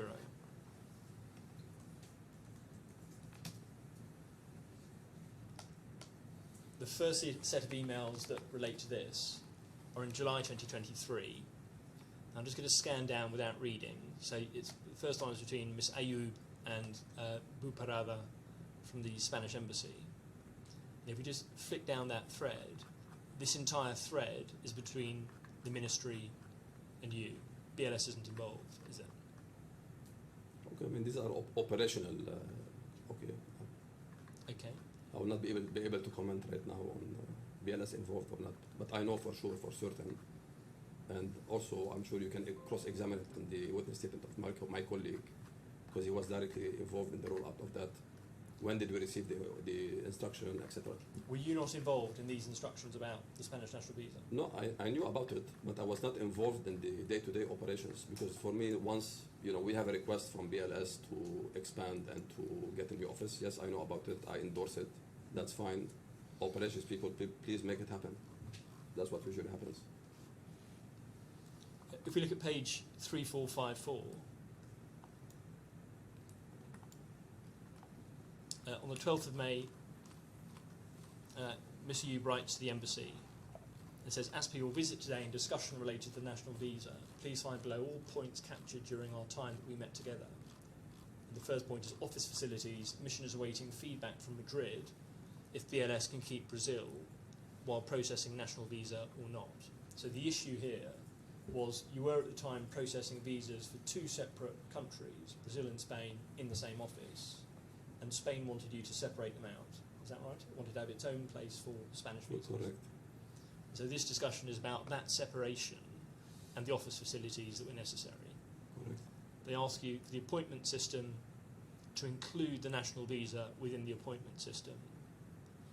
And then under staffing and training, they say it's mandatory to have staff who are familiar with the Spanish language, and training, the staff must go through training.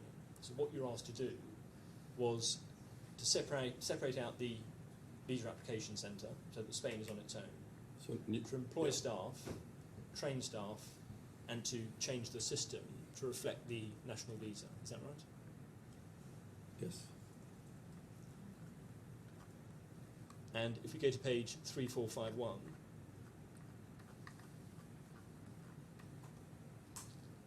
Ms. Ayoub confirms to the embassy on the 19th of June, in the second paragraph, that the Brazil operation will be separated from the Spain mission from the 3rd of July. The centre will be fully dedicated to Spain applicants only, the same has been communicated to MAEC through our head office, which will keep you informed of progress. And then at 3450, she writes again, we're pleased to inform you that effective today, 3rd of July, and as committed earlier, Brazil operations have been relocated out of the Spain centre totally. So as a result of that discussion, you had, within a few weeks, moved out the Brazilian part of the visa application centre to somewhere else. Yes. And that's what you're relying on as the continuation of the contract. No, I'm not relying only on that. That was only an act to add on top of the main agreement. The main agreement is all the elements which I mentioned before. Brazil and Spain national visa, and by the way, this wasn't only in Lebanon. If I remember quite well, it was also in Iran, because they had the same request in Iran and in Lebanon. The only place where national visa did not engage was in Saudi Arabia. Could I look, please, at your discussions with BLS about this, which start at 3461?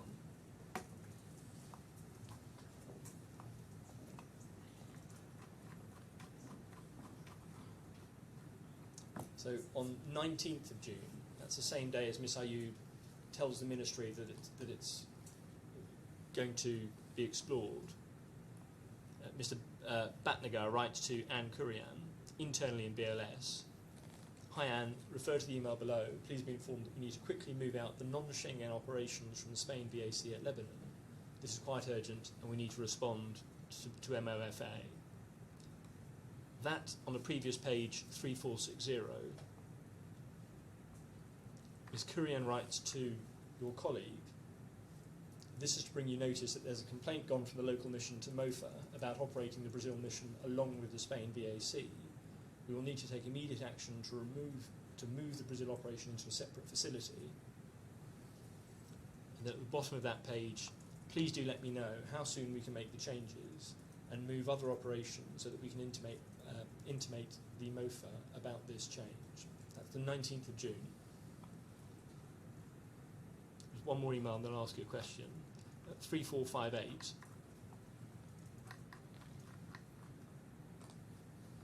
On the 19th of June, Mr. McCall writes back, "As discussed over the phone, the Brazil mission in Lebanon was placed together with the Spain mission only upon approval from the Spanish General Consul."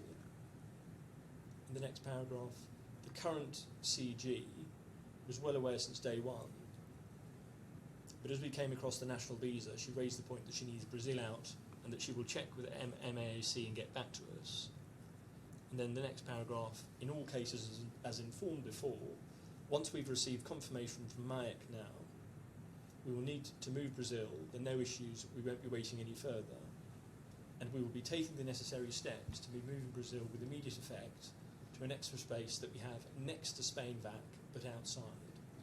So the change that results from this is that you separate out the Brazil part to a different location within the same building. Is that right? Yes.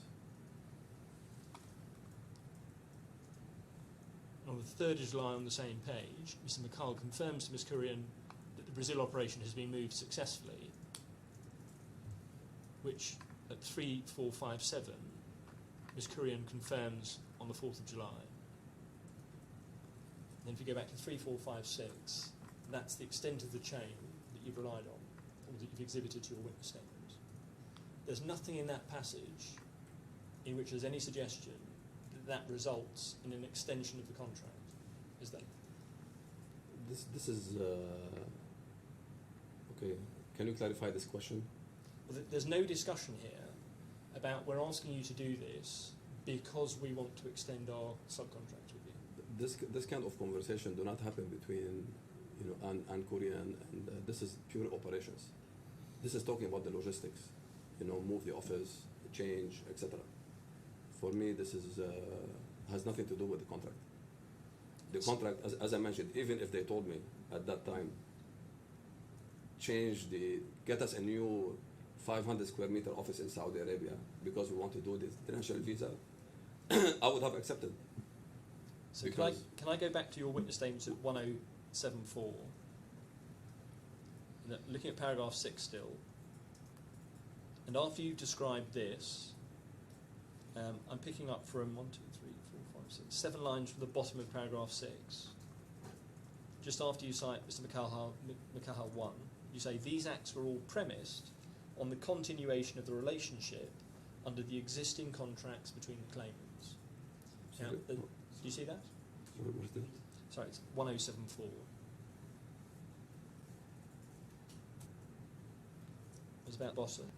You say these acts were all premised on the continuation of the relationship under the existing contract. Yeah. Yes. That's not said anywhere in the emails I've taken you to. It was your inference, wasn't it? What do you mean by your You reference? assumed that. No one told you anything about that. This is a clear sign to me. You know, there is no contract. This is a clear sign. You're coming. So first of all, we are under the umbrella of the contract. You know, we have a contract as long as you have a relationship with Spain. We are working with BLS. You come to us at a certain point in time and you say, okay, I want you to expand in Lebanon. And to me, I take it as business as usual. Yes, we need to do that because he needs to fulfill, you know, this service or that service. You know, was there a contract sent separately for that? No, there wasn't a contract. It was, for me, business as usual. Nothing changed. Well, nothing has ever been said to you by BLS to suggest that as at February 2023, or even before July 2023 when you start negotiating, that anything is going to extend for any period, let alone March 2023. You mean contractually or verbally or meeting? You had no discussion at all about any extension. No, we just mentioned 5 minutes ago Mr. Devakar in October 2022. Okay. We sat down with the chairman of BLS and we agreed. So there can be a stronger commitment than that. That's the chairman of BLS International telling you, you know, we are continuing together. Did I tell him immediately, please get a contract and let's sign and let's change commercials? I didn't do that. It will come. Could we look please at 3607?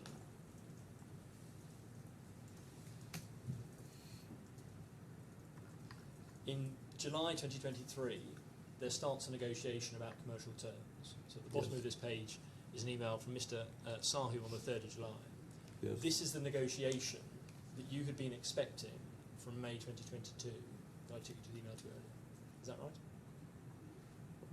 I say between brackets, negotiations. Pardon? Between brackets, negotiations. Because as we pleaded, this for us was a sham negotiation, but okay, this is the negotiation. And he says to you, request for a price proposal. So he's asking you for a price in this email. And in the first paragraph, Can you point that out to me? sorry, it's in the subject line of the email at 3607, Yeah, okay. bottom half. And in the first paragraph, he's explaining why it's taken some time between April to come to you to negotiate. So do you see he says, third line down, while it took us some time to formalise the internal agreements with the MOFA, our partners Indra and other direct vendors, we're now ready to discuss the commercials of the operation of the Spain visa application centres. So there's been a bit of delay getting things arranged with the ministry. Now he's telling you this is the opportunity to negotiate. Is that right? Okay, what is the question? Is it? It's clearly a negotiation attempt. There is no question about it. And the subject, what he's asking you to do, we've seen the subject matter is request for a price proposal, and then Yes. in the second paragraph, he says, third line down, we are glad to invite you to propose your best commercial offer for the next 5 years for operating the Spain visa application centres. While we're thankful for our excellent collaboration for the Spain 1.0, we're sure that we would be proposing the best competitive offer for Spain 2.0 as well. And then over the page at 3608, if you have any further query, feel free to write back to me. Look forward to your best price proposal. So all he's asking you in this email is, what's your price? Is that right? When I read this email, there are two emails.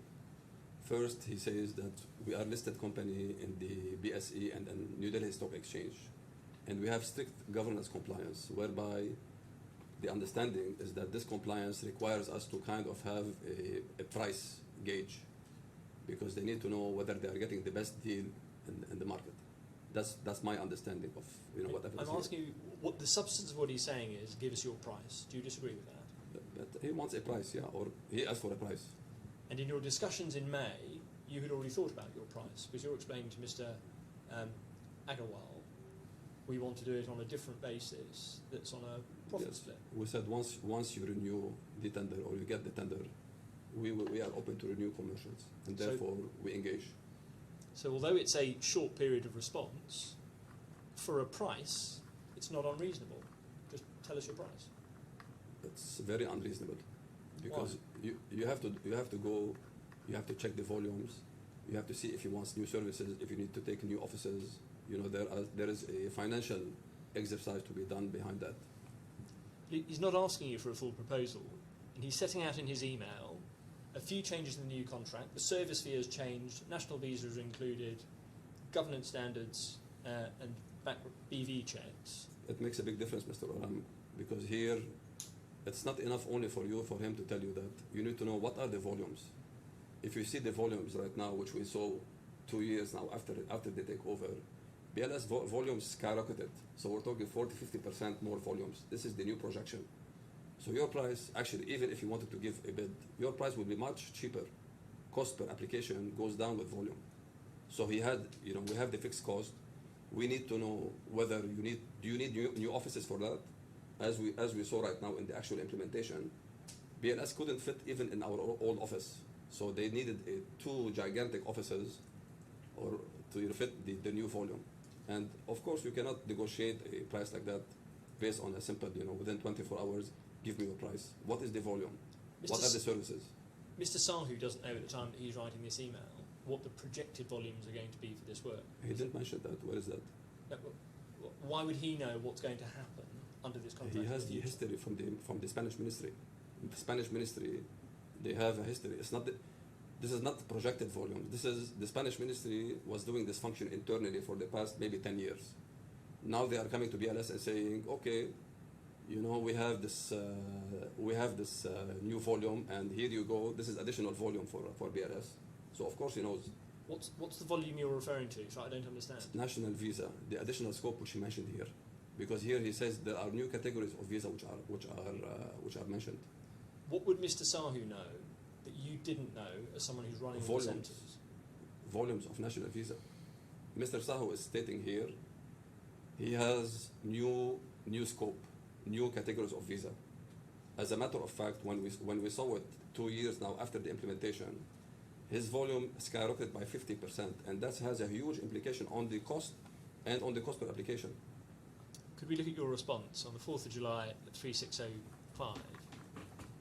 You come back and you don't complain about the timescale on which you're being asked to respond, do you? I didn't complain because I was expecting it.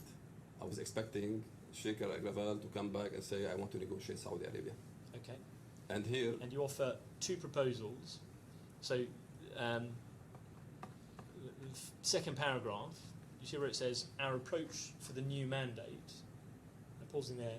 You understood then that there was a new mandate from the Spanish government? Yeah, both of us have a new mandate. It's not he has a mandate and I don't have a mandate. The new mandate, me and him. We're talking about the tender that's just succeeded, right? Yeah, new mandate. And you say in paragraph 3, at the same time, we want to evade just tossing numbers in the air whereby it becomes a competition of who can negotiate a higher number. So that reflects what you had said to Mr. Agarwal in May 2022. The old. Yes? Correct. And you make 2 proposals. 2 model approach. 1, the cost per application approach. 2, the flat percent split on service fees and VAS. Yes. Before I look at those, we just go over the page to 3606. So what's VAs? Value-added services. So it's anything other than the visa itself. If you do premium services, you get value-added service. I was looking at 3606. We can see from the second last paragraph, you say when it comes to our countries, 90% of our business with BLS is concentrated in Saudi Arabia. The other 3 countries, Iran, Lebanon, and Ghana, are countries with very low numbers. And so you're proposing that the commercial proposal stays the same for the other countries other than Saudi Arabia. So going back to the proposals,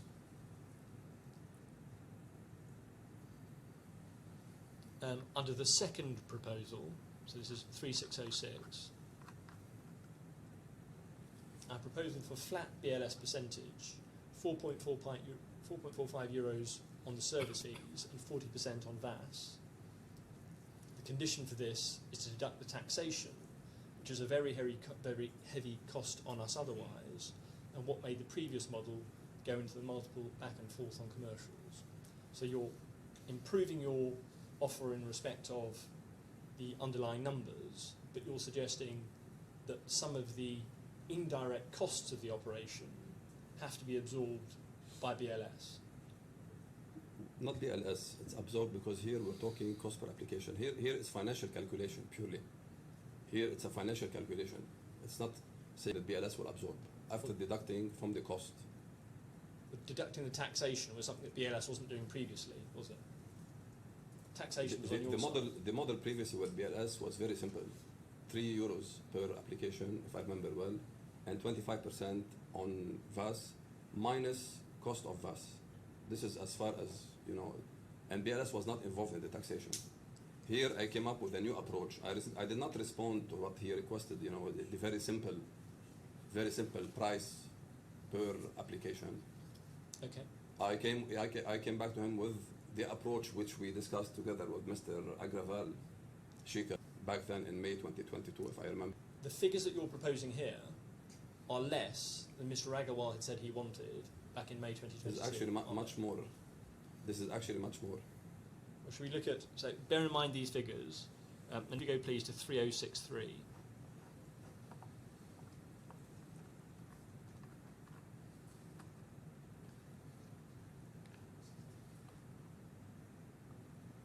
So in his email of the 2nd of June 2022, do you see the numbered paragraph 1 in Saudi Arabia?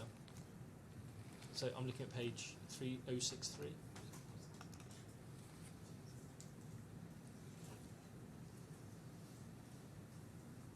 So I'm looking at the email that Mr. Agarwal sends you, or Mr. Sahu sends you on 2nd of June 2022, and the paragraph number 1 in Saudi Arabia. Do you see that? Yes. Do you see the numbers that he's referring to in the 4th line? So he's giving you figures that what he's aiming for in a negotiation,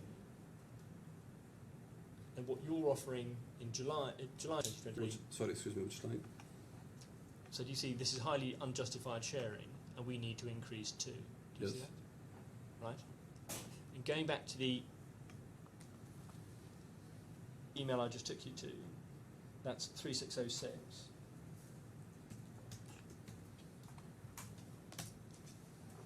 Your proposal on that flat basis was less than he was asking for. So it was 4.45 euros on service fees. You know, we're talking 1 year ago. Yeah. I'm not saying there's anything wrong about it, but you were you're entering into a negotiation, offering him less than he'd asked you for a year before. Do you agree? It's a combination. It's not a matter of you know, you have to recall the €6 which he proposed 1 year ago. I entered with an opening offer. I said my offer is 4.45 euros and 40% of VAS, and we do this on the taxation. Okay. And then your first proposal, which is the very top of page 3606, is a cost per application, which is stated there, inclusive of all the above, and we split a percentage with BLS on the net profits. That's changing the model completely. So that was closer to what you were proposing in May 2022. We split on a fairer basis. It's a proposal. I mean, for me, it was to ensure the fairness. You know, because Mr. Agraval, and I think my colleague mentioned it in his statements. He will come to us even during the tenure of the contract every few months. I want 50%. I want €10 on application. And when you actually compute that, it leads you to you are going to actually take money from your pocket and pay him. I'm not suggesting for a moment there's anything wrong about this. I'm simply saying you're both coming at this with perspective, and you had to reach an agreement, and it was a commercial bargain. When we say we hadn't reached an agreement, you had to reach an agreement. We had to reach an agreement. This was our opening proposal. Let me say, of course. opening proposal, we suggest to go to change the model. If we go to 3605, to the pages before, the costs that you're saying are going to be shared, so you say your proposal is a flat fee cost inclusive of all the above. The inclusive of the above are the operational costs, which in Saudi are considerably higher, withholding tax, corporate income tax, VAT, capex investment where required. So all of those things you're suggesting are going to be shared. So your proposal one... P&L, so it's profit and loss. Yes, but it required BLS on your first proposal to absorb the risk of what you were currently doing in the territories. It was a proposal, it's a proposal. The objective of the proposal was to eliminate the useless bargaining. It's okay, I'm willing to open my books, show you my costs, show my revenue, and we agree on a percentage split of profit. BLS, to come back to your point, Mr. Aram, about more or less. Could I just stick with these terms for the moment? Because I want to understand what's going on. I'm sorry, I want to go back to your point because your point is very important also. Where you say he would have made less or more. I said we share percentage of profit on P&L. It can be 50%, it can be 90%, it can be 80%. But you know, there is a need for agreement. But as long as the book is open, and you can both see how much money is being made in that particular location. Your preferred proposal, I think to go back to your point, he would have made much more money. your preferred proposal was option one, wasn't it? It didn't really matter. I mean, it's my preferred model because of to avoid the back and forth every 6 months. Okay. And from BLS's perspective, that would be less of an outsourcing. It would be them becoming involved in the territories. Not necessarily. Not necessarily. They're absorbing the indirect costs that you've got in that paragraph. They're not absorbing. I'm paying all the cost, but I'm showing the capex. So BLS was not required to pay money into this or invest in it with us to say that they were sharing cost. I'm just saying I'm opening my books right now. We move from cost per application into an open model. I didn't ask them to invest in the country. Could we look at 3604, please? Mr. Sahu comes back on the 7th of July, says, Dear Nidal, thank you for your price proposal. As we've been working with you for the last 6 years, it would be our priority to sign the next contract with your company, but the commercials shared by you are nowhere close to the proposal received from other interested partners. Hence, I've been asked by the management to offer you another chance to resubmit your proposal with your best and final offer. Post this, the management will be deciding on the selected partner and we'll be confirming you on Monday afternoon. So he says that to you on the 7th of July. Can I go back to your response at 3603? Yes. On the 8th of July. And if I just pick up perhaps at the paragraph, 3 paragraphs down. Secondly, what I am also understanding from below is you're not interested in any logical, financial or commercial arguments, especially when you mention that our offer is nowhere close, which is exactly what I was trying to avoid, throwing numbers in the air and deal with the consequences for 5 years. And then 2 paragraphs below, having said that, we find ourselves in a position where we are unable to give you a final offer because no matter how much we try to justify it logically, we get a standard response. Therefore, out of respect to your management, I demand an urgent proper discussion over Zoom. So, at this stage, you're unhappy about the basis on which he's negotiating, which is simply the price. No. If you want to read this email, you have to read the first paragraph, first of all, which is for me is more important than the third paragraph. From what I understood the below, here I changed my position. BLS is considering a partner change for Spain project. See here, this email actually, when Jitendra responded to me, it triggered, it kind of freaked us out internally because here we're not talking commercial, we're talking change of partner. And this is when I changed my position very clearly and I documented it to say that what are you talking about? You're talking about change of partner in the countries and you want to do that over a simple email? That was my response. Would that not simply be the outcome if you weren't to reach agreement? If you're in a commercial negotiation, you have to agree terms and you don't agree, then naturally you would both walk away. No, that's not the situation because we have a contract and we go back to the basis of the contract. The contract has threefold. One is, as long as you have a relationship with the Ministry of Foreign Affairs of Spain, we are working together, so that's already established. Okay, it's a dispute, legal dispute, and I leave that to the learned counsels and His Excellency to decide on that. I'm not gonna now try to participate. Second is the six-month notice and the 2 years non-compete. So when he mentioned to me change of partner, here it was a very big red flag that, okay, what are you talking about exactly?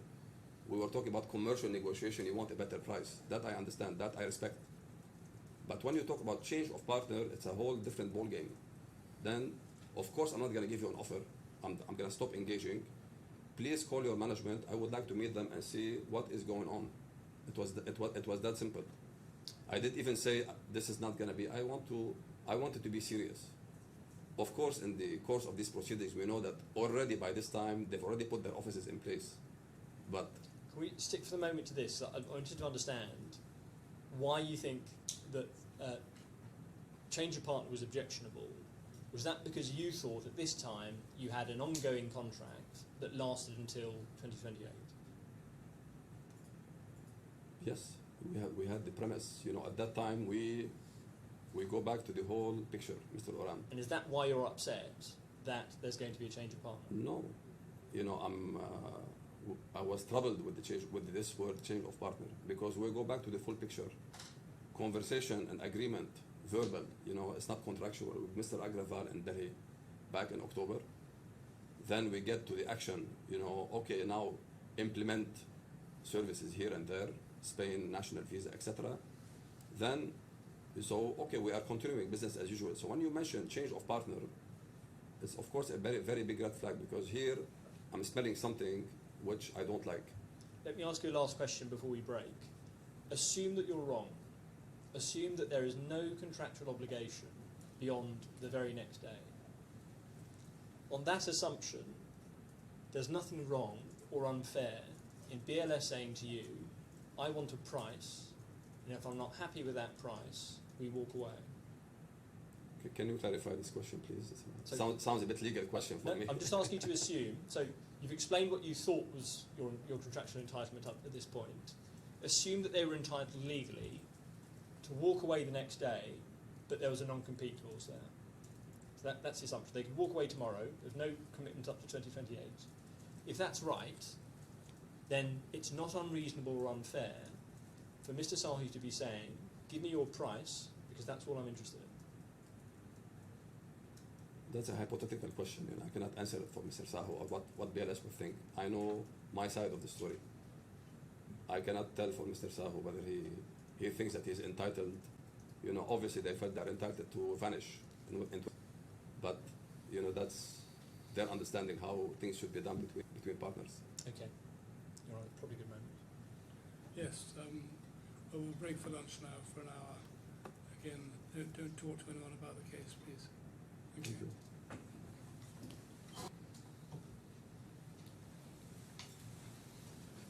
Yes, good afternoon. Mr. Oram. Mr. Kamuni, we're a little pressed for time, so can I ask you to be as direct as you can with your answers? And if I interject, it's simply because I think we might be moving off course. So I will try and keep moving things along. I will try my best. Thank you. I'm going to ask you now about the debts between from your companies to BLS. Could we look please at 2310?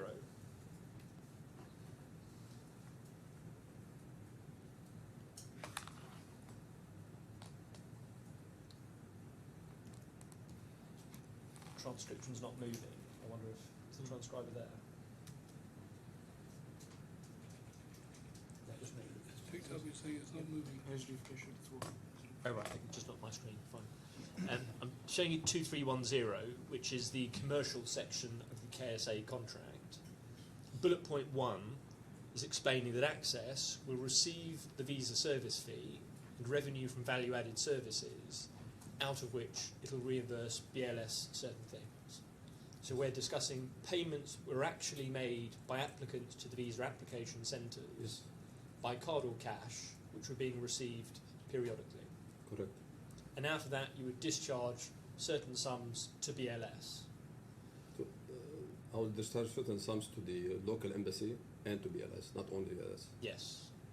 And the fourth bullet point says that the above said amounts shall be computed on a fortnightly basis and deposited in the nominated designated bank account of BLS within 7 days from the fortnight so computed. Yes. So every fortnight you do a calculation. Within 7 days of that fortnight, it's envisaged by this contract that you would pay BLS. This was the initial agreement, Yes. which changed afterwards. And what changed was that instead of 7 days, it became 30. 30 working days. 30 days. 30 working days. Okay, I think your case is 30 days, but I'll take that as your evidence. I'm referring to Mr. Anand's email to me. You have it in the model. The process by which these figures were agreed, could we look please at 3752?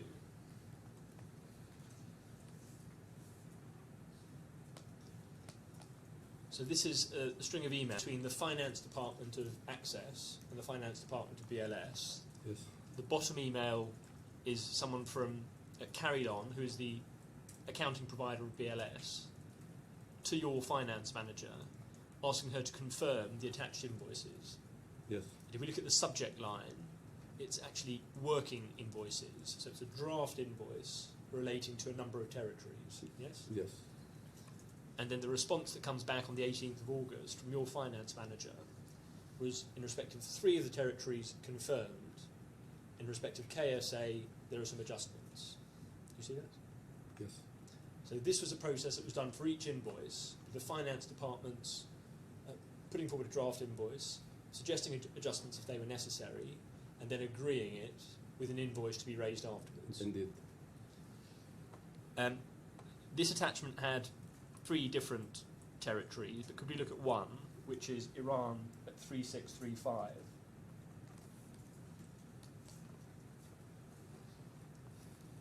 So this is the billing calculation for the 15th of August 2023 and the fortnight that ends on that date. 15th of August 2023. It's just an illustration, so the date's not important.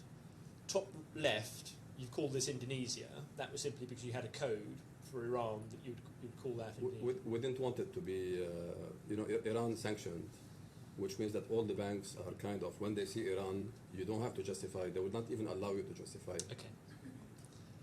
There are 2 tables. The top table relates to the visa fee, so the price that the applicant pays set by the Spanish government for the visa itself. The bottom table is for value-added services. Yes. Yes? And this is giving the count of each of those, setting it out service by service. Underneath the top table, it sets out the counts, the total revenue at the price of the visa that the applicant pays, and then underneath that, BLS's share. Do you see that? Yes. And then on this one, it sets out the share at a number of euros per application for BLS. Do you see that? Yes. So you're told in the working invoice the amount that's going to be deducted for BLS's share of the visa fee and for each of the value-added services. This is the very normal accounting mechanism between our company and BLS. Yeah. Draft, you made a mistake here, correct, etc. So this was the practice. And the purpose of doing that was to make sure that if there was an error, you would correct it, hopefully at this stage. On both sides. Sometimes they made it, sometimes we made a mistake. But it happens with the humans and accounting. BLS derives this data from looking at its booking system, so its project management office, whether it's in Dubai or in India, is looking at its booking system, which is the same booking system that you're using the visa application centres to put in applicants' visa demands and visa services bookings. Every service that they put in goes into that system. Correct. If you go back to 3752, that's agreed by the finance manager. And what follows next at 3643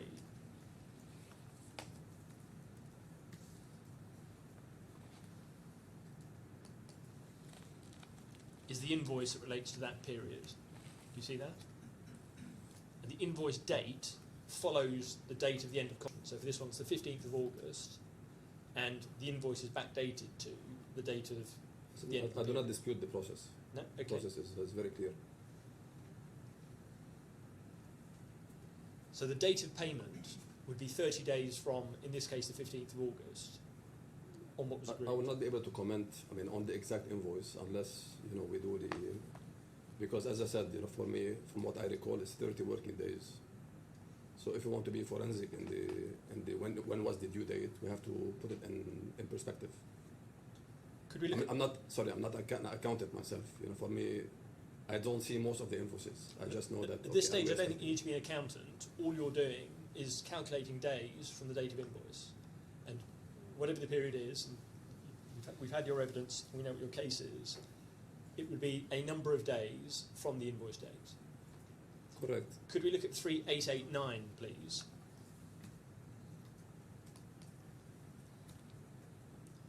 This is a list that's been prepared by BLS's finance manager, and it shows each territory, each invoice, the invoice date that I've just shown you, a due date that BLS said it should have been paid by.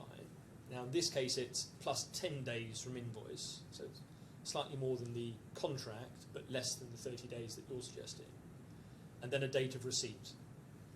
Now, on the assumption that the payment is 30 days post-invoice, then anything that's in the last column in excess of 20 would be a late payment, wouldn't it? Okay, I mean, my response would be I looked into this table, and for me, it's totally misleading.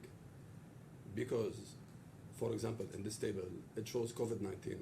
COVID-19, who was paying invoices in COVID-19? We had an agreement with BLS, for example, to pay the COVID-19 invoices on phases.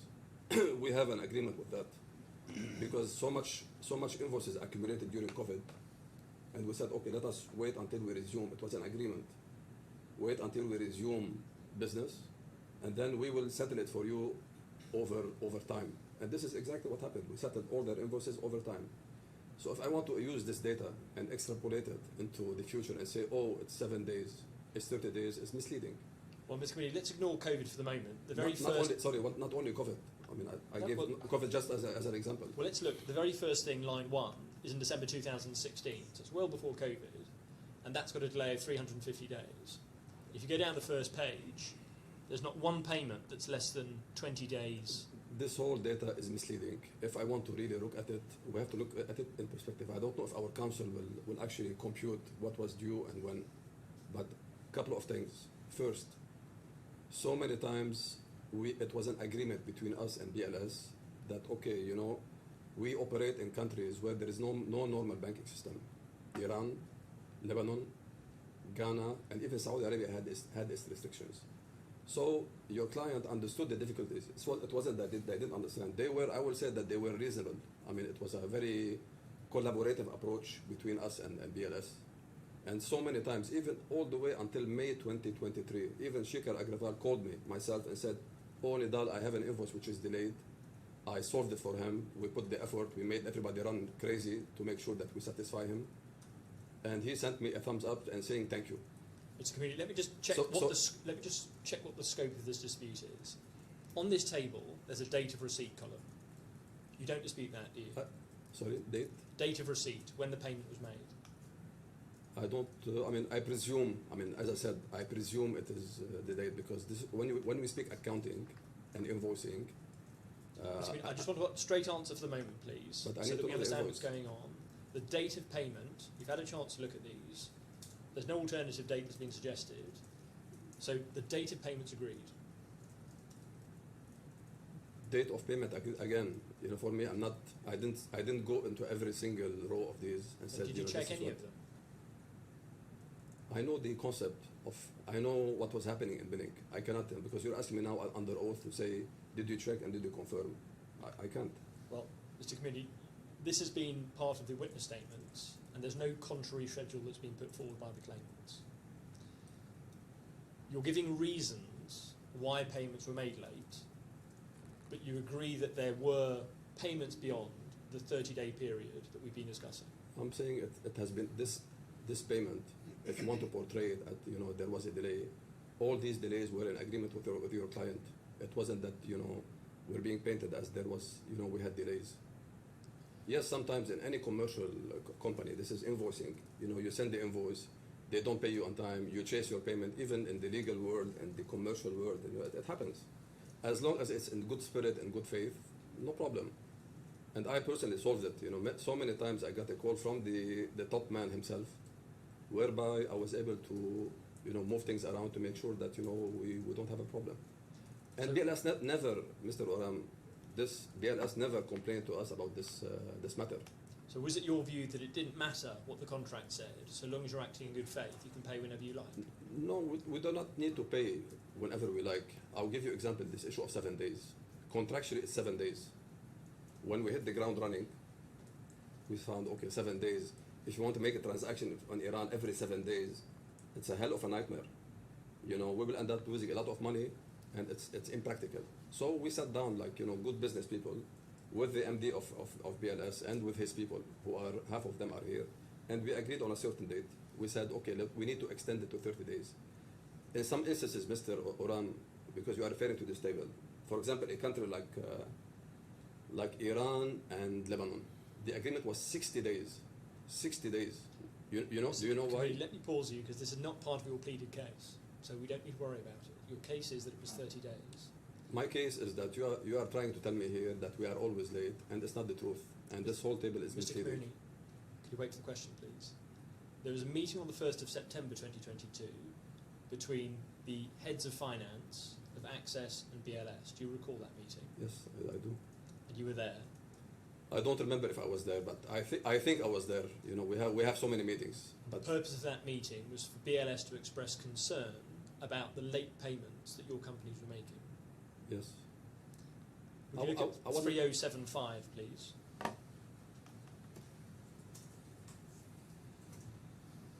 So this is an email that's sent on the 6th of September, and the main text is points discussed in last week's call, date 1st of September 2022, attendees, and it looks as though you were there. Do you see that? yes. I think I was there. I mean, just Okay. memory lapse. Well, no, it's fine. It's not a memory test. So, Mr. Anand says in this email, points of discussion. 1, BLS raised the concern of payments not being made within the 30 days schedule by Access Group. Point 2, the second sentence of that is, in some cases the delay was beyond 2 months. 3, Access Group requested BLS that the payments be made on completion of month. 4, however, Access Group will streamline all delays and ensure payments are made on time going forward. So the outcome of this meeting was you were sticking to and reasserting the 30-day period that I've just asked you about. Yes, if you read that same paragraph that you just mentioned, it says, because here about the 30 days, is refocusing on the 30 days. Because in some cases with the agreement of BLS, it was actually 60 days. So here, in this particular meeting, we said to them, because what was happening is that the invoices for Lebanon and Iran, if I remember, were too small. It's an invoice, you get an invoice of $3,000 or $500 or $1,000. So it was even, you will lose like $200 just to remit from one place to the other. That's why we made it 2 months. And then in this particular meeting, we said, okay, you know what? Even if it's a small amount of money, we are going to restore it to 30 days. And that's what we delivered. They delivered afterwards. So that's why I'm saying, if you want to put this table in perspective, this table should be looked at in context. Was there an approval? Was there an agreement? But one thing, and I can assure you, Mr. Oram, because I know this whole payment is a big story. By July 2023, all the invoices of BLS were paid. Every single country. By August 2023, 3 out of the 4 countries, so Iran, Lebanon, and Ghana, were paid. We had no due invoices to BLS. The only one which was due by August was Saudi Arabia, and for a reason that I'm sure we will discuss together. Mr. Kamuni, you were paying, but you weren't paying on time. That was the complaint. That was the complaint in this meeting, and you agreed to pay on time. It's a normal complaint. It's a normal complaint. I didn't say we will pay on time, but if you are delayed by 5 days, by 4 days, I mean, these things, the gentleman here in this room, one of the BLS, he was in constant touch with our accountant to say, okay, the money arrived here, can you pass on Tuesday to get it, things like that. It was, I never felt it as an issue. 3772, please. On the 25th of August, Mr. Sharma, who's the head of Deputy General Manager of Finance for BLS, right through the list of invoices that are outstanding in respect of Saudi Arabia. It says this is in reference to the outstanding invoices for the months of July 2023, totaling 1,016,033 rial. Correct. These invoices are still pending for payment, and we've no idea when they'll be settled. So again, he's complaining, we don't know when you're going to pay us. But do you put my response to him? Just before I do that, Because my response is very important. Is as important as the demand for let's money. go back to it. 3771. The response is, regarding the below, I'm facing a challenge with my local shareholders in Saudi, which I'm seated here in Riyadh for more than a week to resolve. An email has been sent on this to your management, but fortunately no response. Exactly. And over the page, please, Exactly. note the pending invoices now are June. We follow a 30-day cycle right from the start for practicality and cost sake. So, pending invoices, there are outstanding invoices for June, and you're accepting that there's a 30-day payment period. Mr. Oram, in this particular case, I'm not disputing that there was a delay, and the delay for Saudi during that time was deliberate, and that's why we have to clarify the context. If you want to just bring 30 days and say 30 days, we paid millions of dollars to BLS, so we're not going to stop at $400,000 or $300,000. So by that time, yes, there was a deliberate decision internally in August to delay the payment for Saudi Arabia for BLS, but pay them 3 countries out of 4, and there's a very valid reason for that, which I didn't want to share with Mr. Sharma, because Mr. Sharma is finance. Finance, he follows invoices, he follows payments, he doesn't understand the context of the business.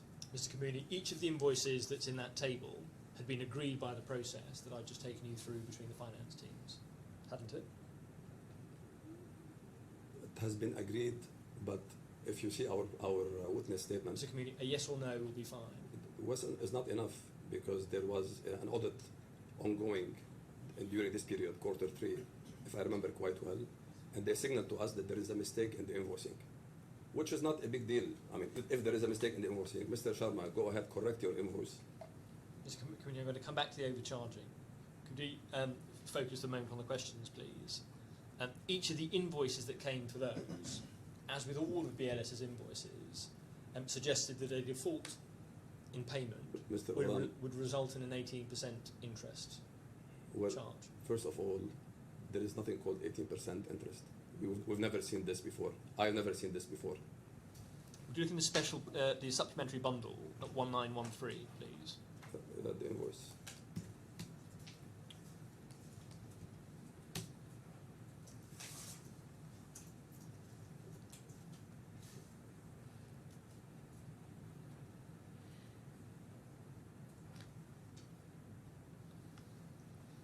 So at the bottom, in the box at the bottom, it says interest at 18% PA will be charged on payments not realised in 7 days. Now there may be a dispute as to the enforceability or entitlement, but every invoice you receive from BLS had that in it. First of all, I don't see these invoices.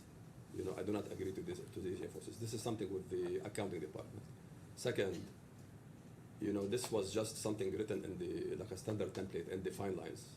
Maybe my accountant, maybe she should have deleted it, but for whatever reason, this has never been paid ever, with all the delays that you mentioned, Mr. Oram. Mr. Kamuni, as I say, there may be dispute about entitlement, but every invoice from the start of this relationship had that same thing on it. I have never and seen from this. BLS's perspective, that was never challenged by anyone at Access's side.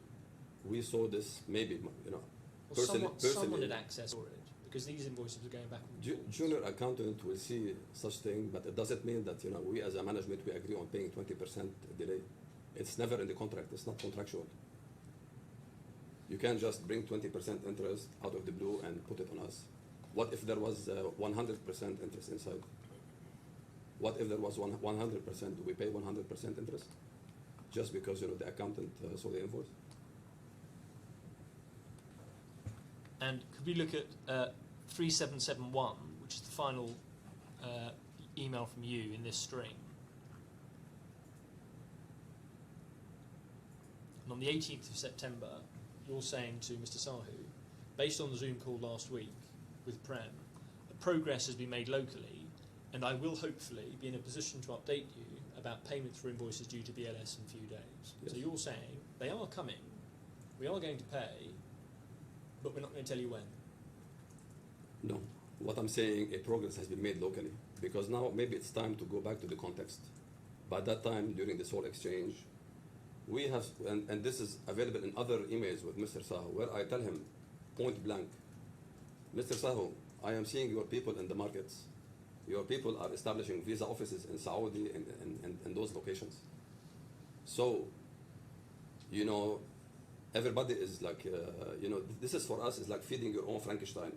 You know that somebody is going to come and take over your business, and you're expected to take money from your pocket, pay him for him to harm you. This is the frank conversation I had with Mr. Saho, and it's documented by email. So therefore, I was trying everything to say, please, guys, solve your problem with your higher management. Let's sit down. This email is with Mr. Sahu. You're not mentioning suspension. You're not saying we're not going to pay you. You're saying we're going to update you about when we will pay you in a few days' time. Of course, because this is an ongoing internal conversation. To say, because Mr. Oram, we paid them invoices for Iran, Ghana, and Lebanon in August, even though we knew that they were moving in the market. We could have adopted the same concept for Saudi Arabia. We told him we will pay you, but I was trying amicably to say, let me meet with Divakar, let him meet with Shika, let's solve the bigger problem. Then you get your payment, because the money is ready. Even until now, we're not disputing that we owe them bills. Mr. Kamuni, 3783, please. I do need you, please, to stick to the question and answer directly. I'm sorry, Mr. Oram, I'm just giving context to the court. Please, to give your answer first, we can give context later. At 3783 is a demand that's sent by BLS to 18th of September, and the last sentence of that email indicates that termination is a possibility as a result of this demand. Do you see that? I've seen this. Then over the page at 3784, there's a demand with a subject line, legal notice for recovery of outstanding payments. Yes. It refers at point 1 to the MOU in respect of KSA, and point 2, as per Annex C of the MOU, the business partner shall, on receipt of invoice from the company, pay all amounts as per the agreed cycle. So their complaint is, you're not paying us in accordance with the cycle in the contract. So what you're saying, Mr. Oram, that BLS overnight decided to change from a 30-day cycle to a 7-day cycle, right? And send me a notice for Saudi Arabia only. The first notice of demand was not for all the countries. Mr. Kamuni, for all of the debts that are being chased here, the 30 days had long since gone. You're outside the 30-day period. Okay, so what I'm saying here, he said, okay, we will terminate if 7 days. What was our response to it? We said you have to do two things. First, you have to correct your invoices, and then we will pay you. And frankly speaking, if BLS had a goodwill and good faith, it takes 24 hours to correct the invoices and come back to us with an invoice and say, here's your invoice. But I think the tricky part is that we asked for something else. We said, give me an undertaking that you are not doing what I think you are doing in the market. Could we look at your witness statement, please, at page 983?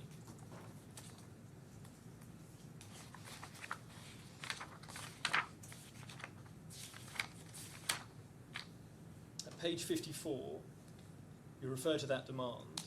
You say on the 19th of September, we received a legal notice in relation to an allegedly outstanding amount. Why do you say allegedly? Because this had been agreed with finance teams. Because there is an overcharging, allegedly. There is 1 point something euros overcharging. You don't expect me to pay $75,000 extra or accept it upon myself. You have to correct your invoices, then you will be settled. But you have to do the bigger job before. Could we look at your response, please, sent by lawyers at 3852?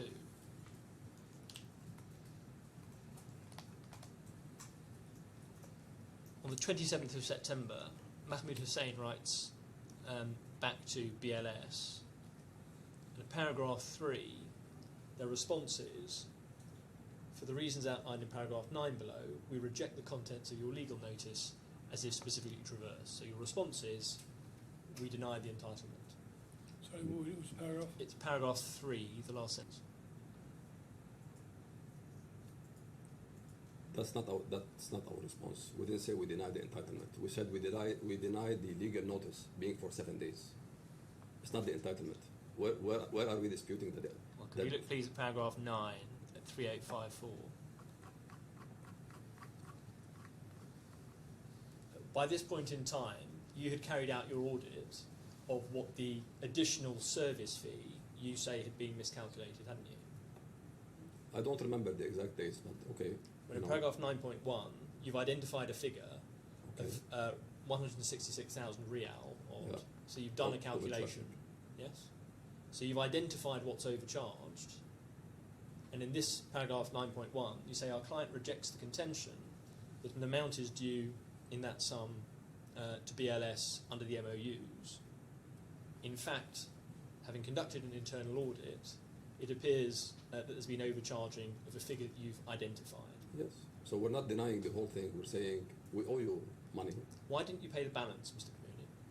Because BLS was acting in bad faith, setting up offices in the market. I told His Excellency, we were supposed to feed our own Frankenstein. You are seeing somebody setting up, I know for a fact, they were setting up visa centers in Saudi and in Lebanon, Iran, when moving around without telling us. And I'm supposed to take a check and say, okay, I'm going to act like an ostrich, and here's your check. This is also, I'm very clear about it and blunt. I'm not saying that, we wanted to pay them Saudi Arabia. I'm saying we deliberately held this money because we felt it's crazy. Could we look at 9.4, please? Your threat to terminate the MOUs is rejected as baseless, even if Access is indebted to BLS in the amount. Under Clause 7, MOUs, BLS is only entitled to terminate if 1, a period of 60 days from the note of intimating material breach has lapsed, and 2, Access has failed to rectify its breach within that period of time. And you go on to say, in other words, the earliest that BLS would be entitled to terminate the MOUs, assuming Access is a material breach, would be 60 days from the 19th of September. That is provided our client doesn't rectify or cure a reported breach. So in response to a complaint you're not paying on time, you say we're going to take another 60 days. No, this is not the context. What we are saying here is that your legal notice is not legal. Sorry, it's so funny. Your legal notice is not correct because the MOU says that if I'm in material breach, supposedly I'm in a material breach, I have a 60 days cure period. Let's assume that payment is a 60 days, is a material breach. Give me my 60 days to remedy. But you have to do 2 things. Again, we go back to the same point. You have to correct your figures, and that's, in my view, it was a 24-hour job. They could have sat down. It's very easy. The difference is 1.45, compute. Here's your invoice. And Mr. Community, assuming that you're right about the overcharging, you knew what that amount was, so you could have paid the balance. we have to correct the whole invoice. And I didn't want to pay the balance. I did not want to pay the balance because BLS was actually setting up visa centers in Saudi Arabia in the same place where they are asking me for invoices. And I told Mr. Sahu that.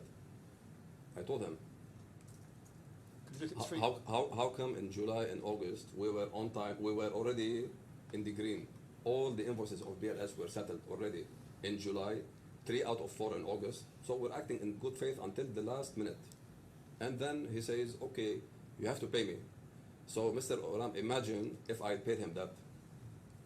And then all of a sudden, like what they did, BLS from Friday till Monday, they vanished from the market. That's because that's what they did. We are left, we paid them all the invoices. And actually, I think that's what they wanted. They wanted to take all their money and disappear. That was the real intention, in my view. Could we look at 3902, please, which is a letter of termination that's sent by BLS? So, Singularity Legal Right, October 2023. And over the page at 3903, they refer to paragraph 6 to the invoices that have been raised. They say that the payments that continue to remain outstanding to date are tabulated in the annex. I'll come back to that in a moment.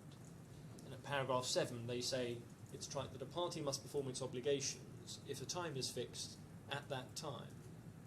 Moreover, late payments is considered as non-performance by a party. Then at paragraph 10, they say As a last attempt to seek to cure your client's material breaches, our client issued a letter on the 19th of September allowing your client additional time for performance. On the 27th of September, your clients not only disputed their payment obligations but threatened proceedings, and that these communications amount to notice from your clients that they do not intend to perform their obligations within the additional period. They were right about that, weren't they, Mr. Kamuni? You've been asked to pay on time, and your response had been, we're going to take another 60 days. Again, that's not the context. I do not agree with that. And I put the whole context into perspective. Could we look at your second witness statement, please, at page 1079?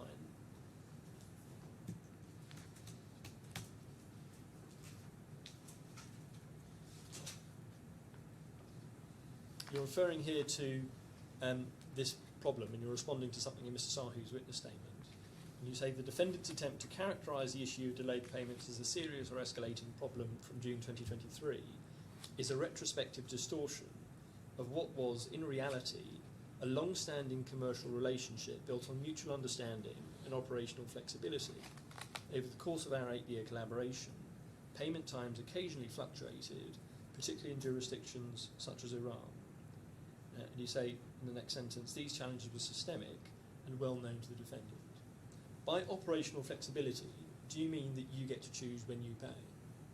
No. I do not choose when I pay.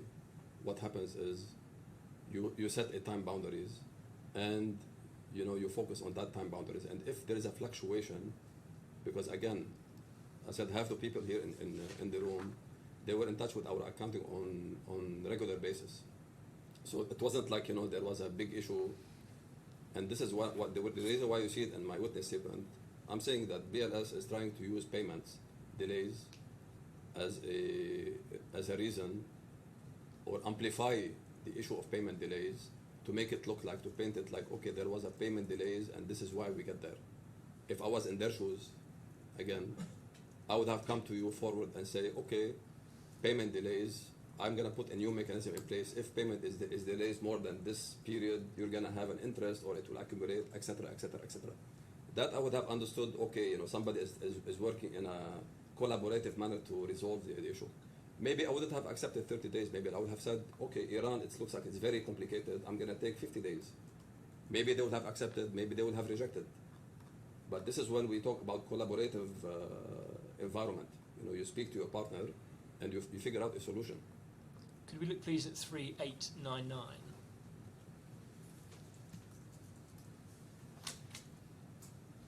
This is the schedule that I took you to earlier of payments, and the meeting that you had with BLS was in September 2022, and this is around the time of that. What followed from that meeting was that there was no improvement at all of the payments that you had suggested would be brought back to 30 days. Mr. Oram, you know my opinion about the schedule. I think it's meant to totally distort the picture. Okay, but would you, looking at the figures as figures, there was no improvement at all from that meeting up until the letters that I've taken you to? You cannot say that, because we have to look, again, this one requires a more thorough looking before I sit under oath and say there was improvement or there was no improvement. And again, your client never raised it as an issue, even after. The only time we heard about it was when they were about to launch their offices. Of course, then they were in a hurry to take all the money, and that's it. Let me move on to a different topic, Mr. Kamini, which is an incident that happened at the Tehran Visa Application Centre. Would you look at 2227, please? This is the subcontract in relation to Iran. And if you go over to page 2228, there was an obligation in clause 3. The parties hereby mutually agree that Access shall strictly adhere to the service level requirements, most specifically given under Annex B. Do you see that? Yes. If you go to Annex B, please, that's 2235. And if you go over the page to 2236, paragraph 5 of that says, Access International should arrange for sufficient security provisions, including at least one security employee for each visa application centre. And then the next sentence, Access International, through BLS, shall notify Spanish government of any security breach or any complaint made by the applicant regarding the improper use of data or non-authorised access, and shall coordinate with the consulate or consular office to find a solution and rapidly offer explanations to the applicants that submit complaints. Yes. So the key wording I want to identify there is Access International through BLS shall notify the Spanish government. Your obligation was to report the breach to BLS, who would then consult the Within how many days? Well, the clause on the screen it just says that you will report. It doesn't say when do I have to report. Okay, that's your case. It's not even my case, you know. Since you touched on this subject, and I wish later on in your cross-examination of my colleague Khalid, who was very deeply involved in this whole case. Could I look please at the supplemental bundle 2136?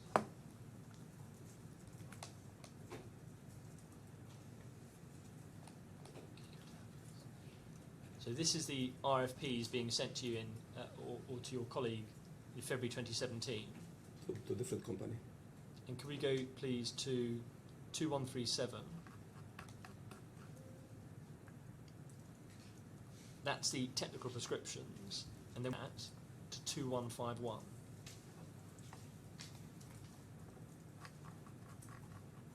The confidentiality obligations within that prescription was, when carrying out its activities, the external service provider shall guarantee and fulfil the following obligations. A, to prevent reading, copying, modification or deletion of visa data, in particular during the transfer to the corresponding Spanish diplomatic mission or consular office.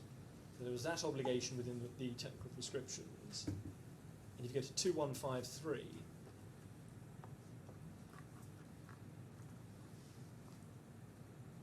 the third paragraph down, the external service provider has an obligation. Do you see that?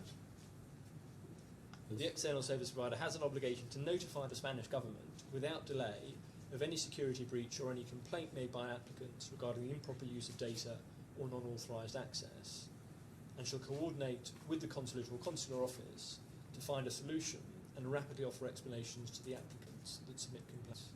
So this clause is back to back with what goes into the subcontracts, with the difference that the subcontract says you report through BLS. Do you see that? Okay. So you are referring to the RFP, which was sent 9 years ago to my colleague to a different company. Mr. Green, I'm not interested. We've gone through that exercise. I just want to understand. So what you are saying is that we sent an RFP 9 years ago to a different company where we don't have access to that email or data to Mr. verify. Green, we've covered that territory. Let's just focus at the moment. I want to understand your question. So the question is this. The RFP has an obligation on the external service provider to report to the consulate. The subcontract has a back-to-back clause with that. It mimics it, that says that you as subcontractor have to report through BLS to the consulate. Do you see that? Yes. And the reason for that is that it was important for BLS to discharge its obligations to be able to have that information from you.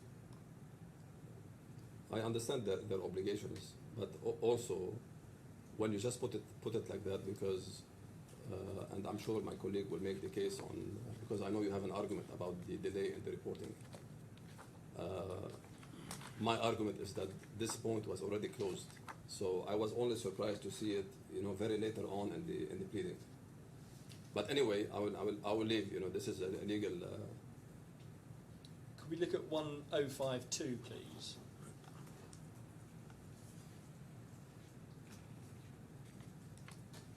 This is a witness statement of Ms. Kurian, and at paragraph 7, she's explaining that the claimants were supposed to report to me regularly and specifically to copy into each communication with the embassy. And then at paragraph 8, she says, in practice, Access was not diligent in keeping us informed and updated on all matters, including in all communications with the embassies. And there came a point where I repeatedly have to remind them about it. And that's true, isn't it, Mr. Kamuni? There was a lapse on your part in keeping BLS informed of the discussions that were taking place between you and the embassies? Well, I strongly dispute that, and I'm certain that my colleague Khalid, who was handling the operations, will deal with that in terms of the nitty-gritty. But Okay. I do not agree with the statement of Ms. Kurian. I've taken to you one already during the course of your cross-examination, which was about the separating out of the Brazilian office from the Spanish office. That was a thread of emails that was entirely between Access and the embassy, no involvement with BLS. Yeah, because you have to see if, was the reporting supposed to be daily, was it supposed to be real time? I mean, sometimes it's practicality. The local operations people, they deal with the embassy. And I'm not sure that we have it, that we have to report real time and send emails real time to BLS of what's going on. But BLS were always at the loop. So I'm really surprised at this witness statement from Ms. Kurian. And I'm sure that my colleague will deal with it very effectively because it's very operationally oriented. Okay. Could you, is he a better person to ask about these questions then? I assume so. So I mean, I don't want to throw more questions on him. Poor guy. Okay. I'll come back to your colleague. He will say you're not taking your share of the heat. Let me just ask you about the incident then. Supplementary bundle 332, please.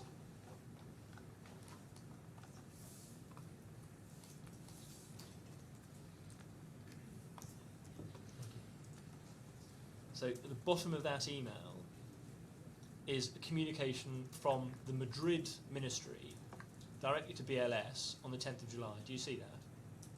Yes. And what's being passed on is a complaint. Unfortunately, we've had bad news from Tehran. The embassy has found out a breach of security and data protection. The embassy received an email, by email, 8 pictures of visas fixed to passports, 3 of them in the VAC premises as yet. Staff from the embassy visited the VAC, and the 3 envelopes with these passports were opened. Once in the desk, more envelopes were found already opened. Now, can we scroll down and see what's attached? So can we go down, please? There are a series of visa. Continue down. This is an attachment to the to the ministry's email. Keep going down. And at page 337 and 338, there's an email that's been forwarded to the consulate at Tehran from a whistleblower or some anonymous person. And if you look at page 338, they say, "Good morning, Senora Maria del Mar. Thanks to the Embassy for Spain for issuing 8 visas for fraud people. All of these people are fraud, and with fake documents, they will never return to Iran. Since the Embassy of Spain doesn't work with travel agencies, fraud people get visas. Always wrong decisions from the console team." Now, the event with which this is concerned happened in June, 21st of June 2023. Did you receive this email around that time? This email, you mean? So the report from the ministry with this complaint, did you receive that in June? I do not remember in June, but we receive, I'm sure the ministry in Iran, the consulate is receiving hundreds of those. I can tell you the consulate is receiving hundreds of those. Some true, some fake. I mean, a lot of people are trying to. Could we look at page But 3? I do not remember this particular email. Page 338 of the supplemental bundle, please.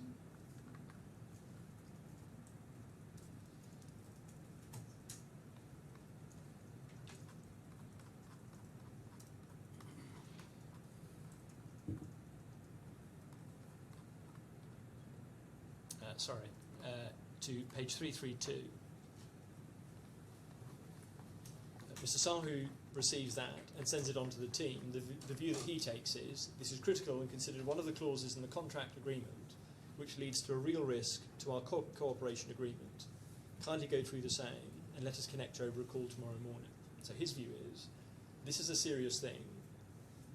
Putting at risk our relationship with the Spanish ministry, we need this investigated. Yeah, that was a fair response, wasn't it? But I will take it with a pinch of salt. Just from looking at it this way, when was it sent? On the 10th of July, correct? Yes, so it's the same day that the email comes to BLS. But that's also around 9 days after they started negotiating with us. which means, in my view, this email is just to justify internally, oh, we're gonna lose the contract. So it's part of the whole orchestra. So you think this is all a charade? I think because let me tell you why. The consul of Spain in Iran, Mar Angaron, and she is now based in New York, and we remain very good friends. She sent me an email personally to thank me for my collaboration, and she said, amazing, and I wish you good luck with my successor, my colleague, because you've done a fantastic job. Even in this particular case, and you're referring to data breach, I mean, 2 days ago, Amazon got a data breach. Does it mean that we unplug Amazon?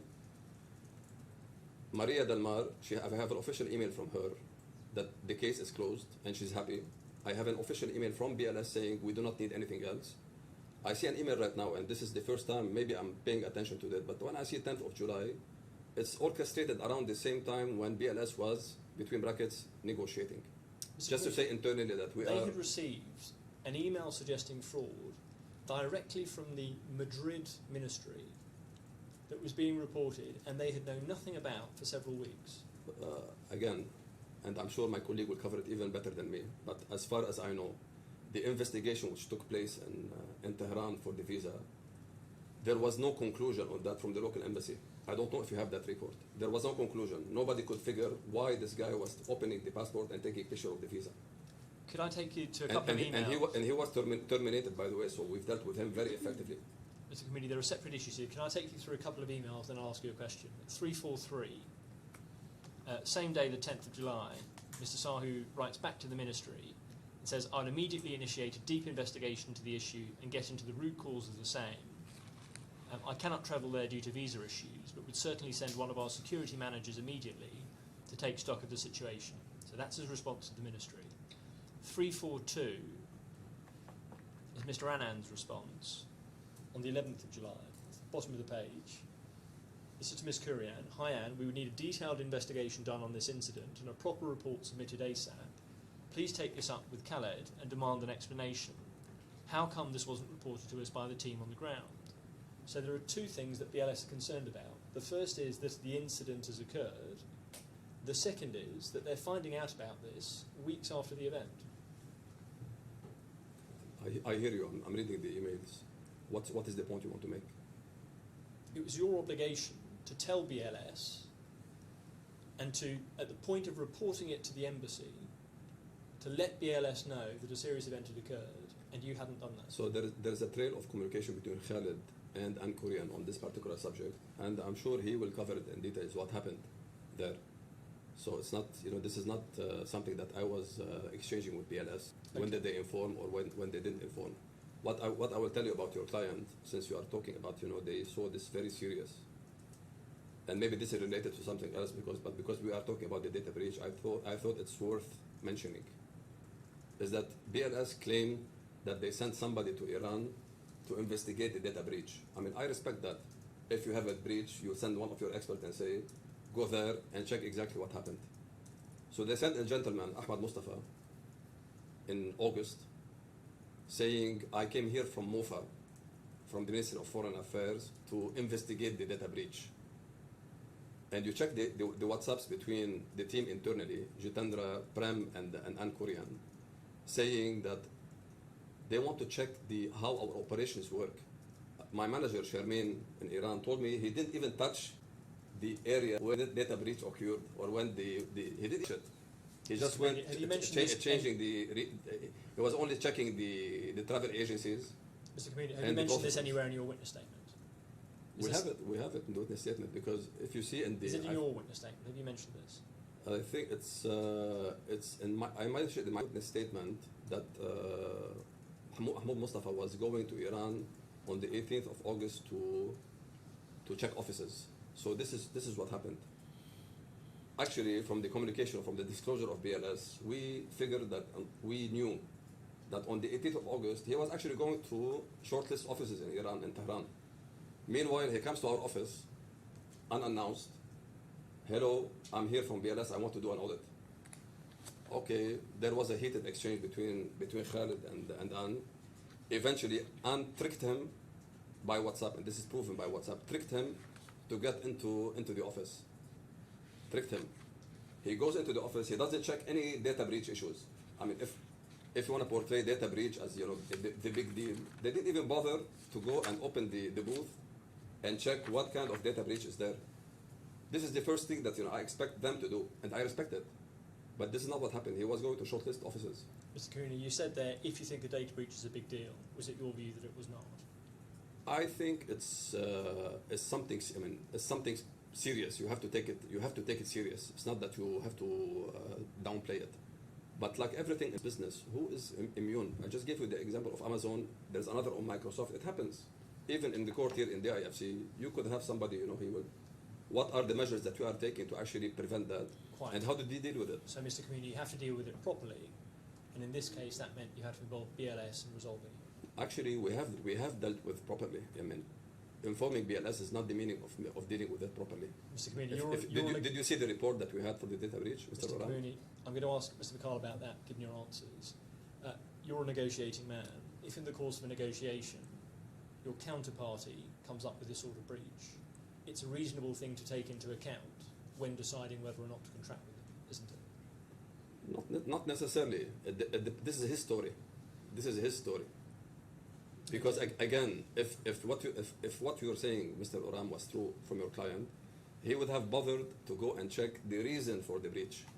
If I was really bothered about the data breach, and I'm not saying it's not an important. It is an important obligation. It's normal. I respect his contact with the ministry. But it was the least of his concern when he went to Iran to the office. Mr. Mini, we've had your evidence. Thank you. I need to move on. Could you look at your witness statement, please, at 980?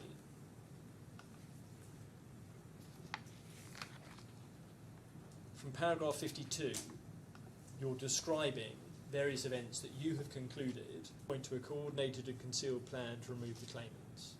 You describe that in a number of paragraphs. In these paragraphs, you're simply giving your recollection or your analysis of documents that you've seen in these proceedings, aren't you? You have no first-hand knowledge.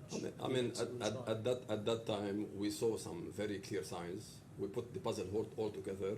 We had our conclusions. Now, in the course of this proceeding, we were provided with some other documents. We spent 2 days on disclosure, so we were given 3%. So there is 97% of the documents. Mr. Kamuni, we don't could you know. stick to the question, please? You're describing here events that aren't in your first-hand knowledge. It's your analysis of documents you've seen in the Yes. proceedings. Could I look at one of those, which is at page 982, item I, which is an email dated the 15th of September relating to a rollout Excel sheet relating to Tehran. Yeah. And you say on the basis of that some of the tasks have been assigned to a due date in March 2023, while many others have assigned a due date in May 2023. Could I look at that, please? 3762.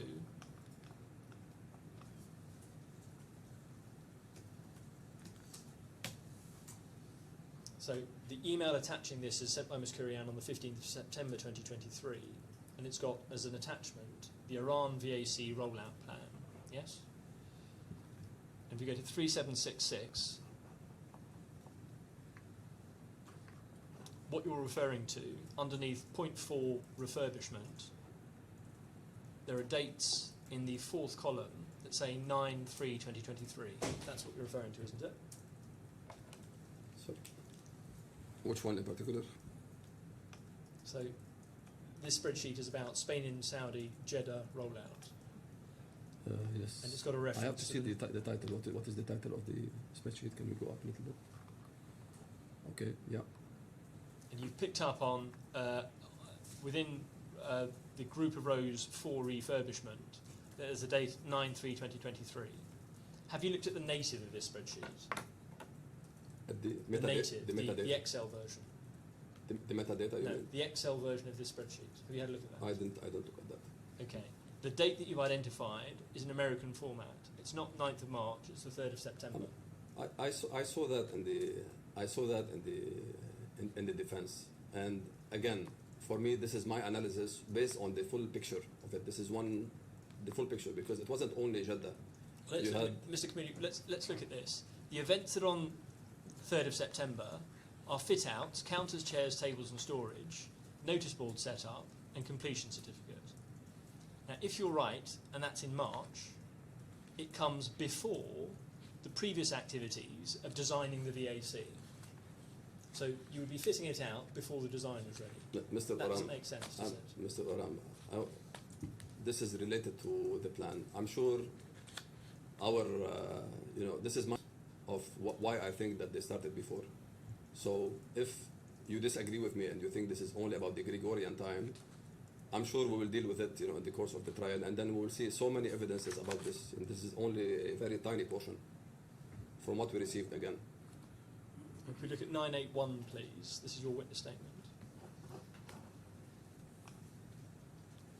You're referring here to the Al Rajhi Bank proposal at point G. Yes. And you say in reliance on this, towards the end of that paragraph, that this supports the conclusion that BLS had begun implementing an independent operational framework well before any notice or disclosure of such intentions was made. Further, the presentation could not have been a proposal to be implemented in collaboration with Access. Could we look at that, please? 3267.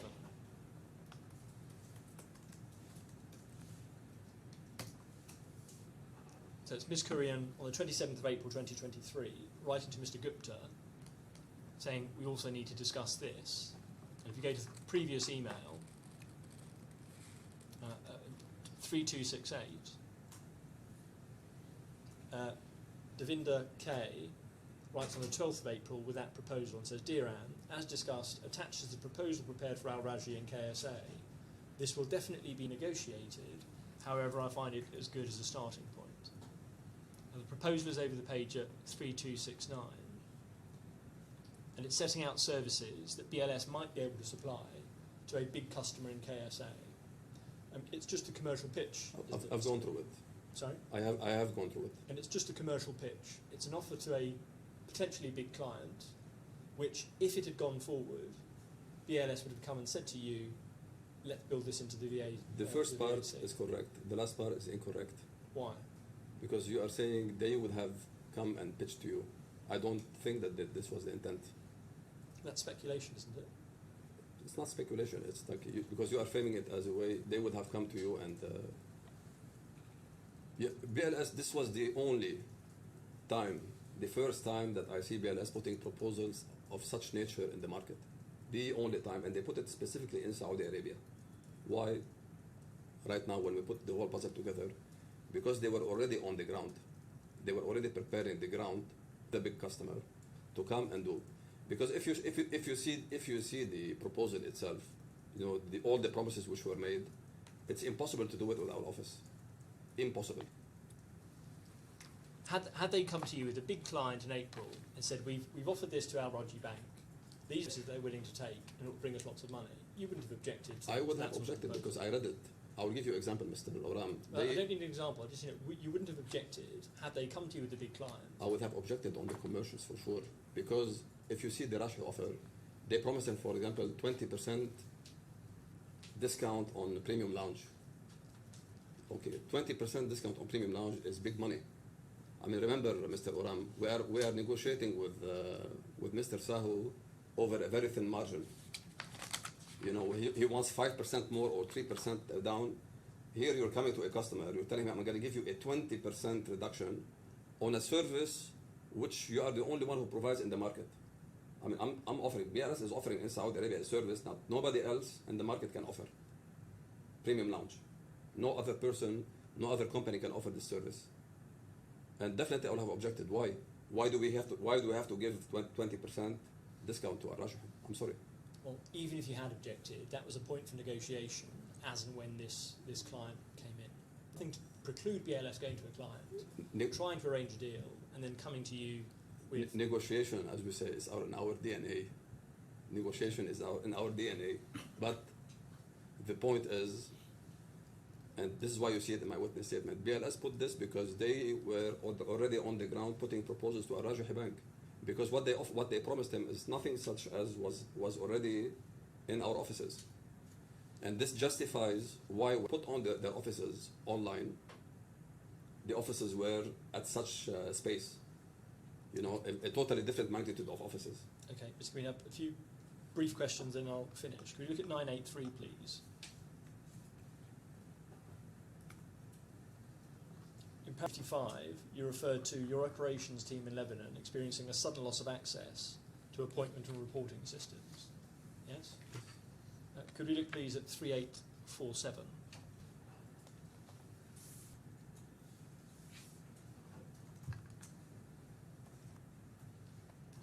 Bottom of this page is Miss Ayub of Access writing to Miss Kurian.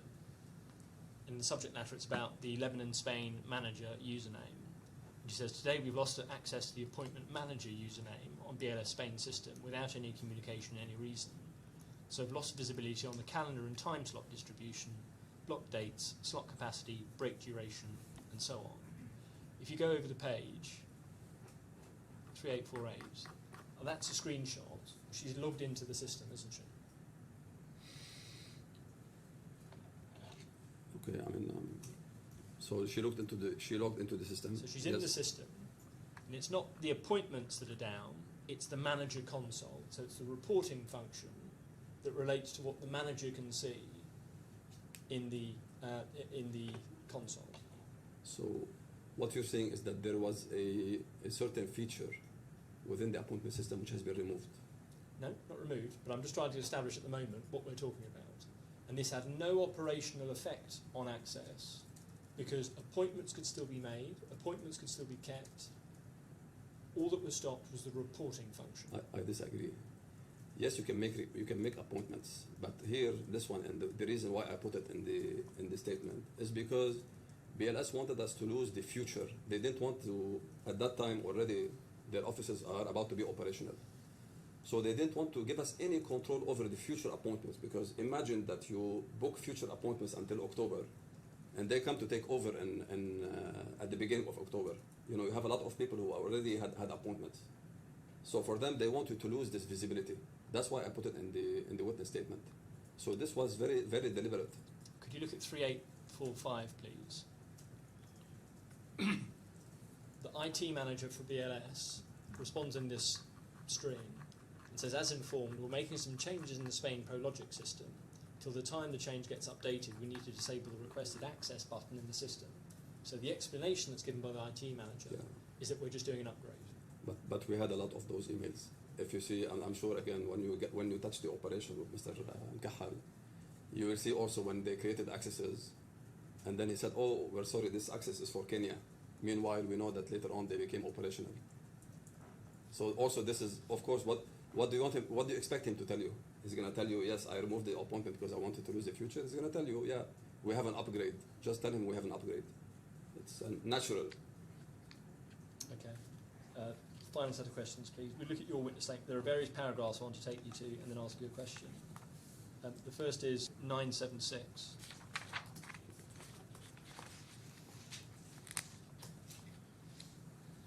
At paragraph 38, you're explaining the first indications that you had about what you say was BLS acting contrary to the terms and spirit of the Spanish-Cyprus agreements. You go A, B, C.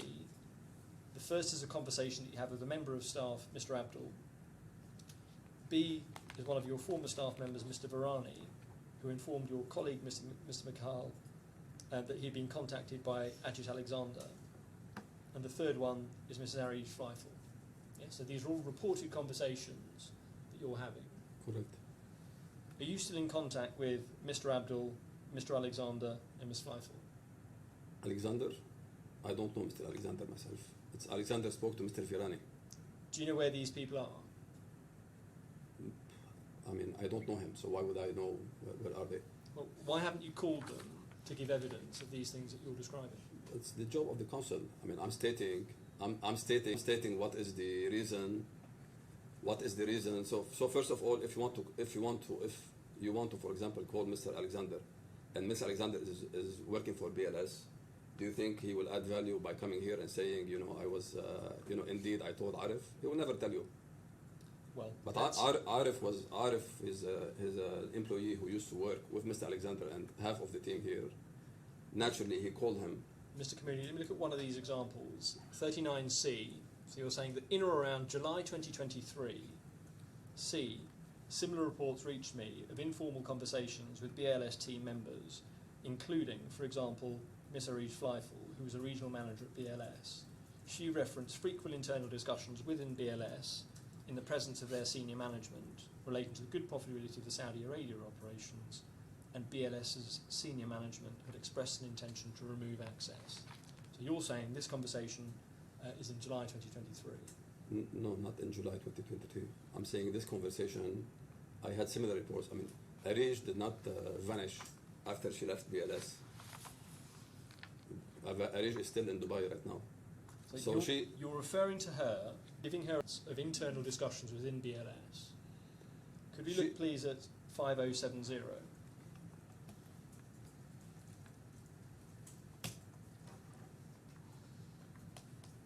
This is an email the 18th of July 2022 from Ms. Flyfall, Brianne. And she says she's preparing her handover, and in the second paragraph, second substantive one, says, regarding the last word, I would greatly appreciate if we can make it as per the 1 month notice starting from the 7th of July. So she left BLS in August 2022, a year before this conversation is supposed to have happened. But I'm not referring to, she didn't tell me on July. I didn't say that Arij told me in July 2023. Again, Mr. Oram, I'm putting the whole puzzle together. Arij, even during the time when she was inside BLS, she will come to me and say, look, you know, they see Saudi, somebody is sitting behind a spreadsheet in Delhi, and they're seeing Saudi as this, you know, juicy T-bone steak. They want it by any means. So, and for me, I treat it always as a hearsay. You know, I heard it before. It's not I'm saying it's absolutely necessary that whatever she says is correct. You know, you have people saying all sorts of things for different reasons. But to me, putting all these things, indication together, coupled with the hostile negotiation of Mr. Sahu, I said, oh, you know, it looks like this is the time. We better be prepared. So I'm not saying in July 2023, Ms. Fleifel told me. I had like 4 or 5 reports from her, and probably from others, which I didn't mention here in this witness statement. Okay, Mr. Kamini, I don't have any more questions for you. Please wait there. Thank you. No re-examination. Very well. Thank you very much. You're free to go now, and you're free to talk to people again. Thank you very much. I appreciate it. Should we take a transcriber's break? Half an hour at this stage.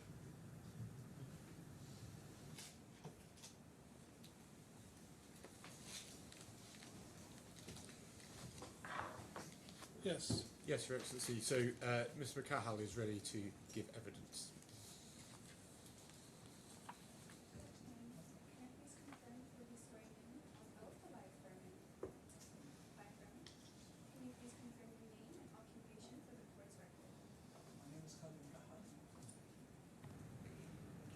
Confirm your name and occupation for the court's record. My name is Glennie, and I'm a managing partner at Access Group. Please repeat after me. I affirm that I will say nothing but the truth. Thank you. Thank you very much. Yes. Thank you. Mr. McCahal, if we could go to page 993 of the bundle, please. Yeah, And is this your first witness statement? correct. If we could go to page 1016, please. That's my signature. That is your signature. And is this statement true to the best of your knowledge and belief? Indeed. And if we could go to page 1090, please. Is this your second witness statement? Yes. And if we go to 1107, please. Is that your signature? Yes, it is. And is this statement true to the best of your knowledge and belief? Of course. Yes. Thank you. If you wait there, Mr. Oram will have some Thank questions. you. Yes, Mr. Oram. Mr. McCahal, I'll say the same to you as I did to Mr. Kamini. I'll say the same to you as I said to Mr. Kamini. We're being transcribed, so could you please speak at a pace that can be recorded and at a volume that we can hear? I will. Thank you. Mr. McCahal, could I start please at 1099 in your witness statement? At paragraph 18 of that, you're referring to the schedule of payments that's been produced by the defendant's finance manager, and you're saying that it's misleading. Yeah. You're giving 5 reasons for that. Can I try and cut through them? Sure. A, you're saying that the report applies a rigid 7-day payment cycle, despite the fact that the parties operate on a monthly 30-day cycle, and that in Iran and Lebanon this was extended to 60 days. And B, you're saying COVID-19 had an impact. Are you aware of a meeting that took place between the finance heads and the managing partners of the two entities in September 2022? Yes, I know. So by that stage, COVID was either ended or coming to an end. Correct. And within that discussion, it also dealt with Iran and Lebanon, didn't it? Sorry? It also dealt with Iran and Lebanon. Let me take you to the document, 3075. Mm.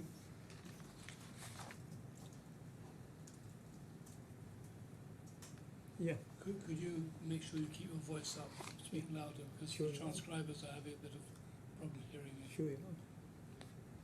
Yeah. So on screen Yes. is an email following the meeting on the 1st of September.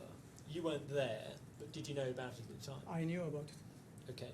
And in point 4, it says Access Group will streamline all delays and ensure payments are made on time going forward.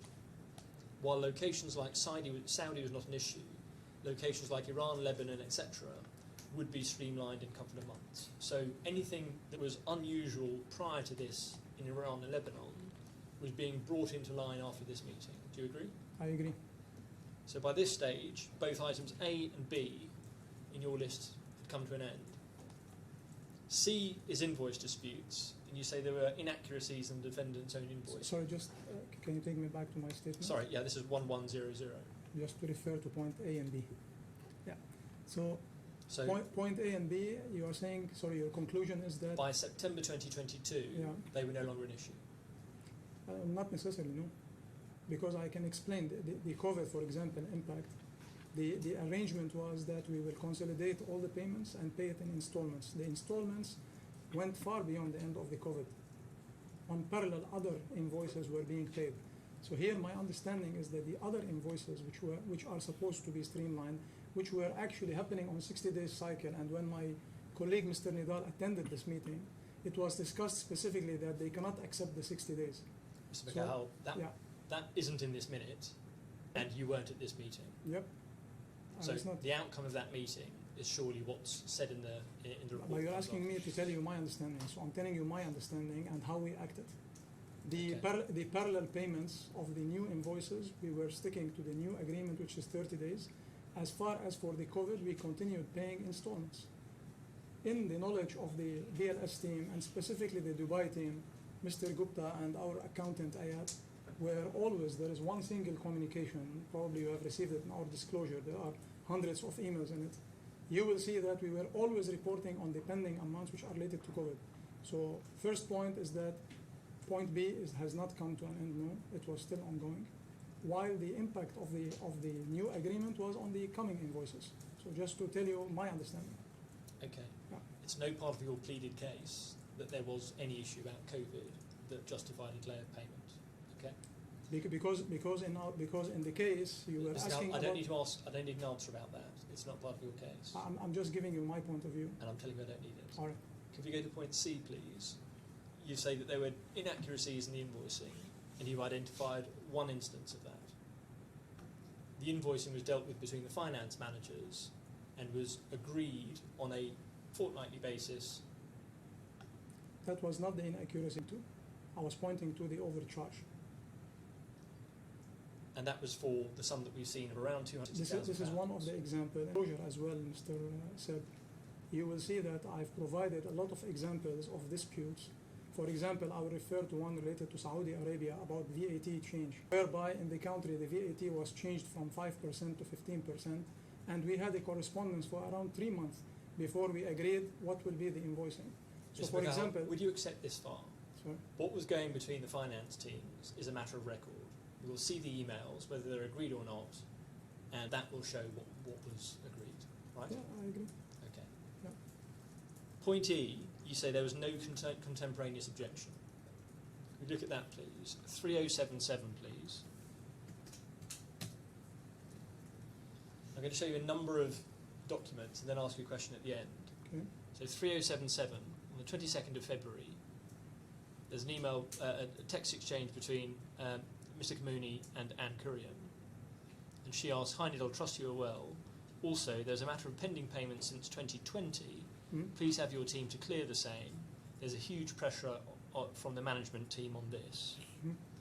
3078, in November 2022, she texts again, "Hi Khaled, evening. Trust all is well. Just checking on the payment. I understand certain payment was due today."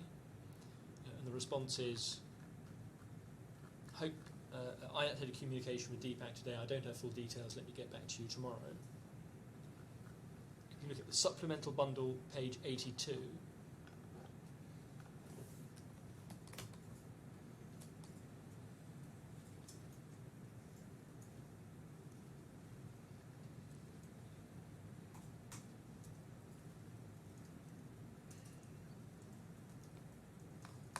Sorry, I'm just getting-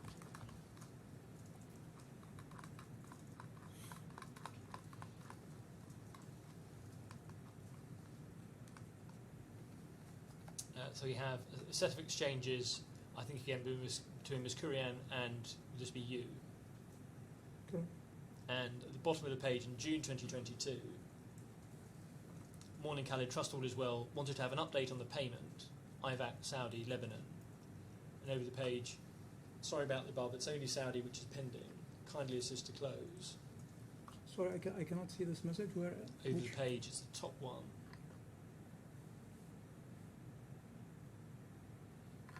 Top one? Yeah, so page 83.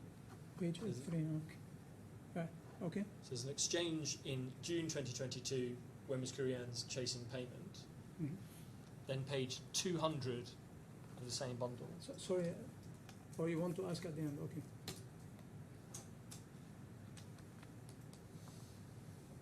There's an email in which Mr. Anand says on the 17th of August, "Our finance team has reported delay in payment this month on the outstanding as per the usual committed timeline. Details to follow.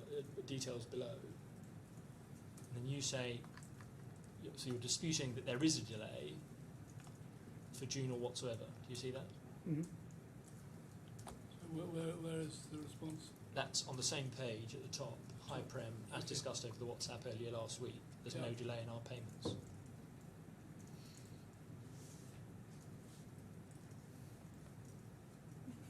And then 3078. Do you want me to make any comments? or- Just when I get to the end. Okay. So there are a few texts here, but on the 7th of November 2022, Okay. there's a text. "Hi Khaled, trust all is well. Just checking on the payment. I understand certain payment was due today." Oh, sorry, I think I've just taken to that one already. 3768 was the one I was going to.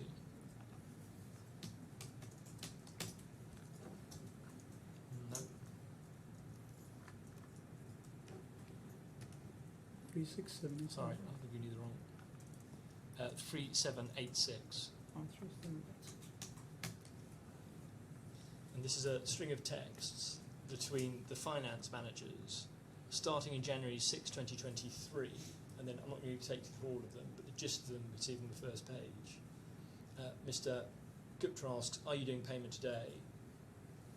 The response is, "All countries will be paid Tuesday except KSA, will be paid on Thursday. This is the tentative dates." Over the page, 3787. "Kindly update payments." Response, "I'm checking internally and I'll revert to you. Just give me a little bit more time." And I'll go to one more over the page.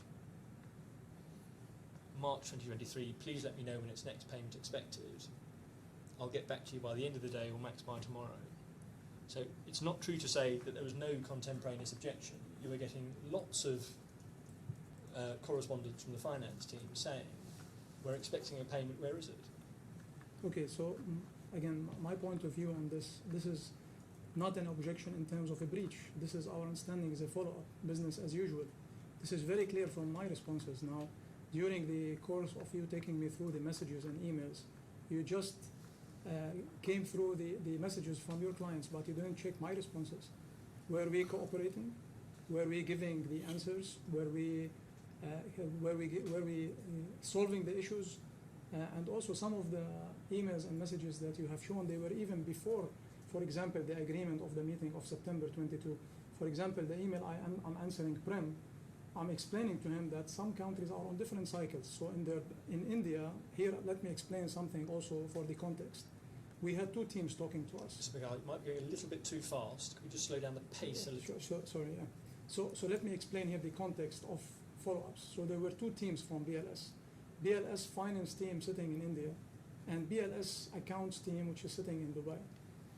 So the team in India had always this confusion of the billing cycle because in between their hands they were always referring to the contract and always escalating. Meanwhile, our main point of contact was BLS Dubai team, which is Mr. Gupta, whereby you can see very clearly the collaboration, communicating with our accounting team, and even myself when necessary, or my colleague Nidal.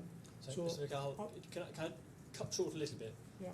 What you're doing in these exchanges is justifying why the payment is late. It's not justifying, it's just informing and communicating in good faith and collaborative manner, as we have been doing since day one. The question that I was asking you, Yeah. you had said in your witness statement there was no contemporaneous objection. Objection in terms of breach, like you are breaching, like you are, creating an issue. It was always a normal business, day-to-day business, normal business. Well, let me rephrase it. You were being persistently asked to pay your debts, and you were coming back with justifications why that wasn't necessary. Well, this is based on the messages that you have selected, but if we go throughout the 8 years, it's not like it was every 15 days or every 30 days. So we have to look at things in perspective. We are talking here about a scale and magnitude of 9 years or 8 years and a half relationship. So if you take 6, 7 cases, and it's misleading. Well, could we look at 1096? In paragraph 12, you're responding to Ms. Kurian, where she's describing delays in payments, and you say, the defendant's portrayal of significant and worsening payment delays from around 2022 is incorrect. Throughout our entire 8-year relationship with the defendants up to the early third quarter of 2023, payment delays were a recurring feature across multiple jurisdictions. And that's correct. There were repeated delayed payments across all jurisdictions of sums that were due from you to BLS. I'm describing when they were reoccurring. It's not a generic term, because then you have to look at the rest of the explanation. So here, I'm only referring to the ones that they were happening. That doesn't mean, and it cannot be concluded, that it's across. I'm not saying, not giving a blunt statement here. Again, you have to understand, Mr. Oram, that the relationship with BLS was for almost 8 years and a half.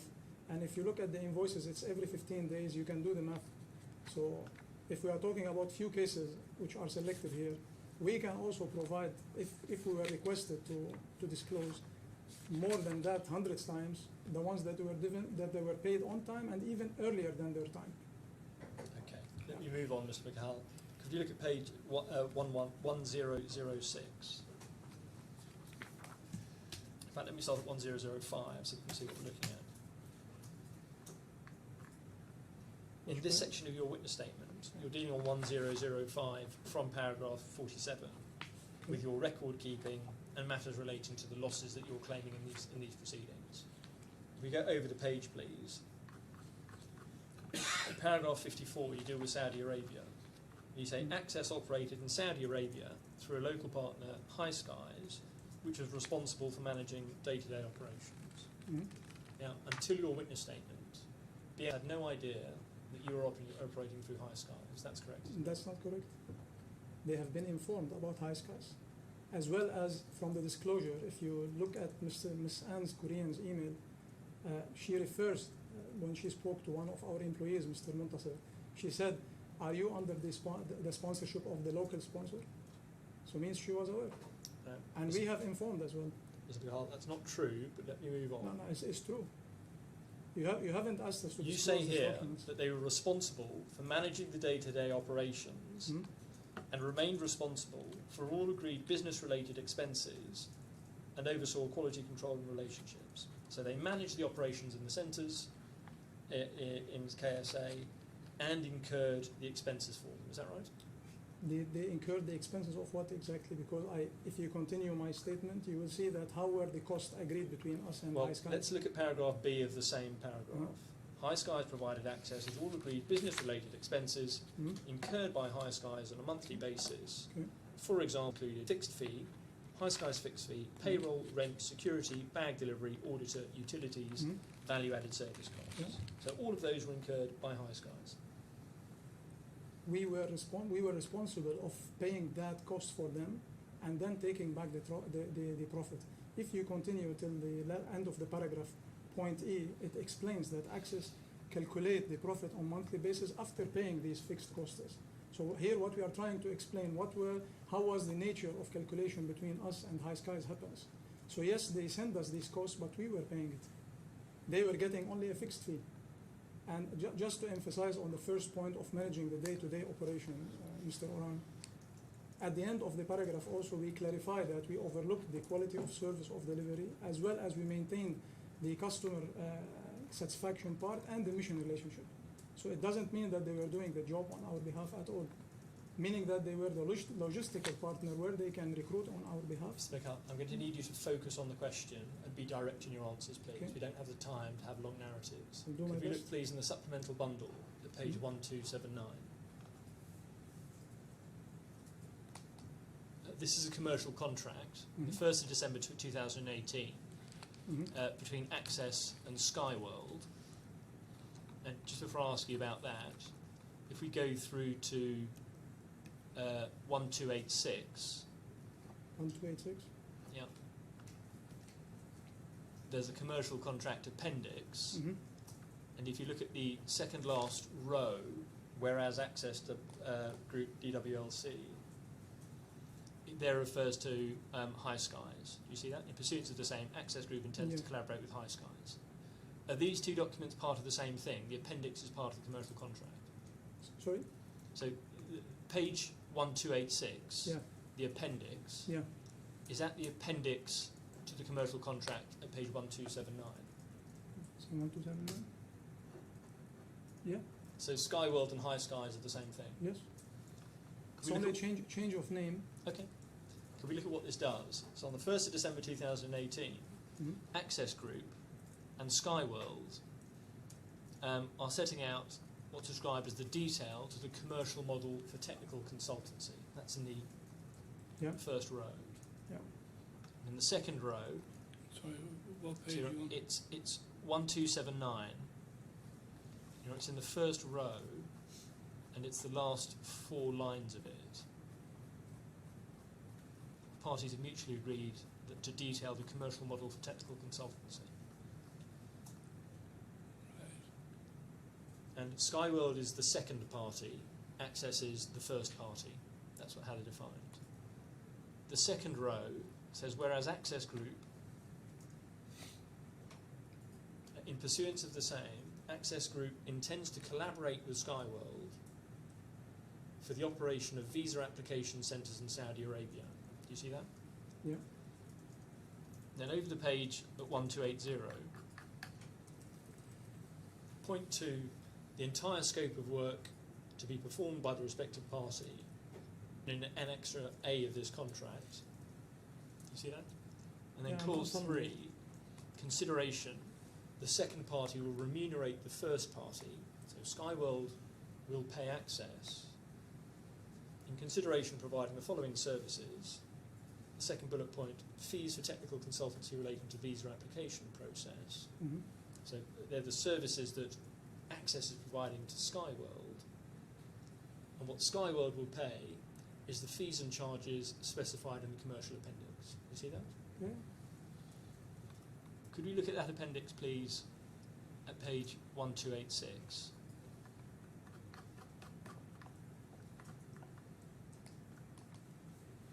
So this is the appendix. Over the page at 1287, it sets out the scope of work, Annex A. Point 1, Skyworld shall officially be the local and exclusive representative of Access Group in the Kingdom of Saudi Arabia. Skyworld shall invest in all the local equipment required to launch and run the operation. 3 rows down, Skyworld shall sign the lease for the visa centres in KSA. In the next row, Skyworld shall sign service contract with the selected courier and security companies. So it's investing in the centres, it's paying the leases, it's paying the services for the courier and security companies, That's right, isn't it? No, it's not right. So this is what's in the contract. So you have to understand context of this contract. If you allow me, contract. Do you want me to answer? Well, do you want me to answer, or the you want to contract make a is the conclusion? contract. Sorry, you want to make a conclusion, or you want to ask me? You said, do you agree? I said no. So I want to explain. So my explanation is that this contract is coming from our local tax guy who is giving us the best way how to can optimize your repatriating of the money. So the services here is only to justify our invoicing. This was proven to our expert report when he was calculating the profit in Saudi Arabia. He has seen that we are transferring the full profit after deducting the cost. Mr. Has this contract been signed by Access? It is. Has it been signed by Skyworld? Yes. So it is a contract between the two companies. But in practice, this was not followed. This is what I'm trying to explain. It's a contract that's been signed by the two parties. Yes. Could we look at 1288? Point 9, Skyworld had signed the employment contracts for a maximum of 30 staff. Mm. Point 11, Skyworld will be responsible for the zakat and the other applicable taxes and declarations. Point 13, Skyworld should settle all Access Group invoices within 30 days from invoice, as per a separate commercial and detailed service level agreement. And the fee to which Access is entitled is 1% of the revenue. Correct. So the effect of this agreement is they incur all the costs, Skyworld, they run the centres, they pay you 1% as a consultancy fee. Okay. Are you asking me, or you're concluding? I'm telling you that, I'm asking if that's the effect of this contract. In the contract, yes. In practice, that was not what's in the practice. This was the way to invoice. In order to repatriate our money, this was the way to invoice. And we have proven this to our expert, how we are recalculating and repatriating the profit, the full profit. So you want me to be honest, I'm under oath, I'm telling you, in practice, this was not followed. We invested, we managed the center, it was only a logistical partner, and we paid them a fixed fee, which is also shown in our trial balance and our all supporting that we provided and disclosed, which can be disputed if you want to dispute. But I'll take you to some of the direct documents, but are you saying that this document that you're relying on is a sham? It's not a sham. What I'm saying, it was recommended by the tax auditor of the local person there how to transfer money with the lowest tax. It's not a sham. But are you saying that you entered into it not intending to carry out the services that it describes? We are invoicing accordingly, but the practice was not 100%. They recruited, they declared the tax, so there were partial things that they did and other things they didn't. Would you look please at 1290 of the supplemental bundle? Okay.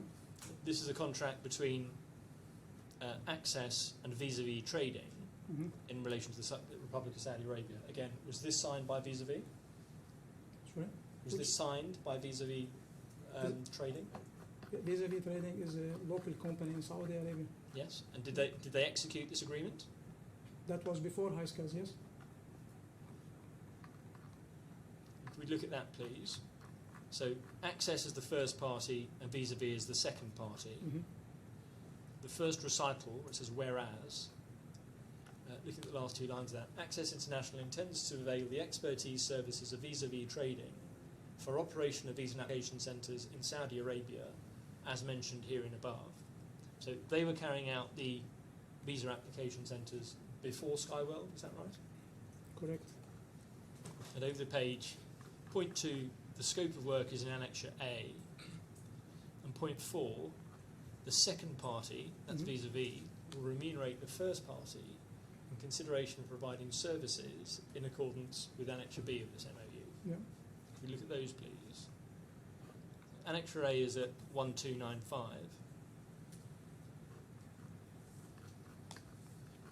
I want the responsibilities of vis-a-vis, the bottom half of that. Vis-a-vis will provide the local entity in order to start and operate the business. Vis-a-vis will be responsible for the day-to-day operations and ensuring the service level agreements. Point 3, vis-a-vis shall be responsible for all staffing. Point 5, the capital contribution will be borne by vis-a-vis trading.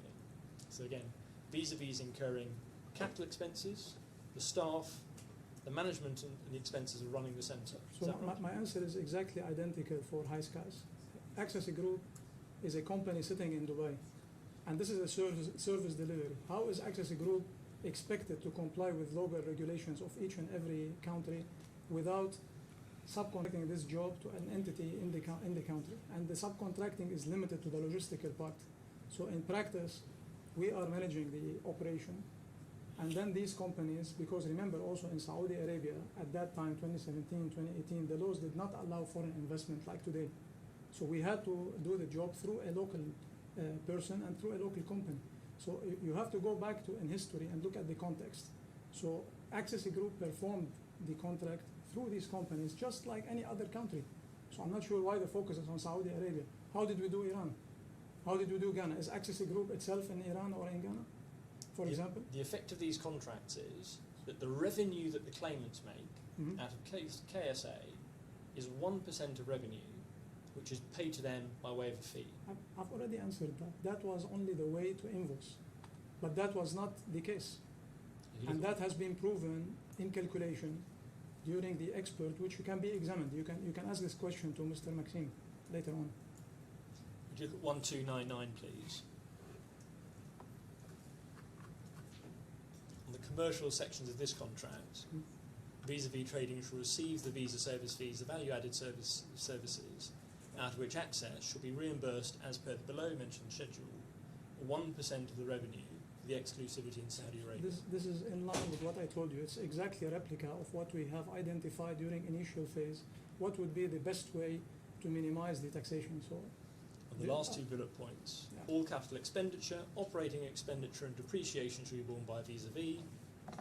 And below that, the costs including rent, salary, refurbishment, taxes, levy and statutory deductions and other business expenses required to run the centres in Saudi Arabia. So all of that is at the cost but of this your is not the practice. subcontract. I've answered this, so we are repeating ourselves. Could we look please at page 118 of the bundle, of the main bundle?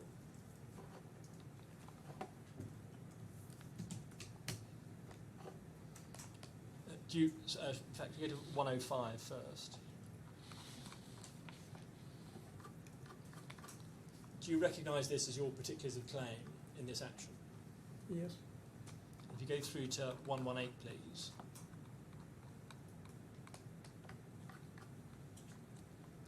You're setting out at section D your causation, loss and damage. Section D. Sorry. So it's page internal 14. It's page 118. Okay. Causation, loss and damage. And what you're claiming in this action, paragraph 41, are the lost profits that would have been earned but for the wrongful early purported termination of the contracts in question. And then over the page, no, in fact, paragraph 43, further in any event, the wrongful purported termination of the Spanish and Cyprus contracts had the effect of causing loss and damage to the claimants due to the immediate negative impact on their business of purported termination, which caused the claimants to lose staff and other infrastructure and incur costs which would have been avoided had there been an orderly termination. So it's claims for profit and expenses, Right. and those are all borne by different companies. But I disagreed. I said we are handling that. Sorry, I didn't hear you. Sorry? I didn't hear you.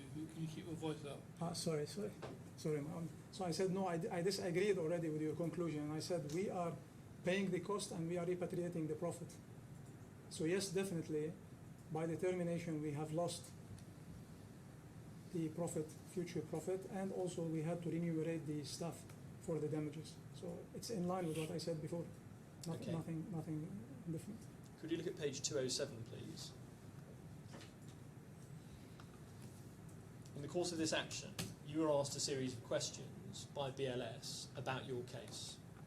And we were asking questions about your case of loss, about the paragraphs which has been taken to. So you're asked at request A, in respect of the historic earned profit of $2 million per year, please state the periods in which that profit was earned. And you gave figures. And then over the page at 208, you were asked in respect of 1B, for each such period, the total turnover, the costs of sale and other expenses used in the calculation of profit, and for each category of cost of sale or expense, a breakdown against each of the Spanish and Cyprus contracts for when it was incurred. So we're asking you about the profits, costs, and when they were incurred. And the response, with the exception of the Spanish visa processing in Lebanon, the breakdown of revenue by each of the Spanish and Cyprus contracts is not presently available to the claimants.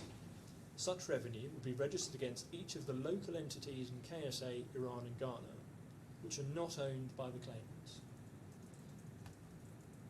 Can I read that again? Just a Yeah. minute.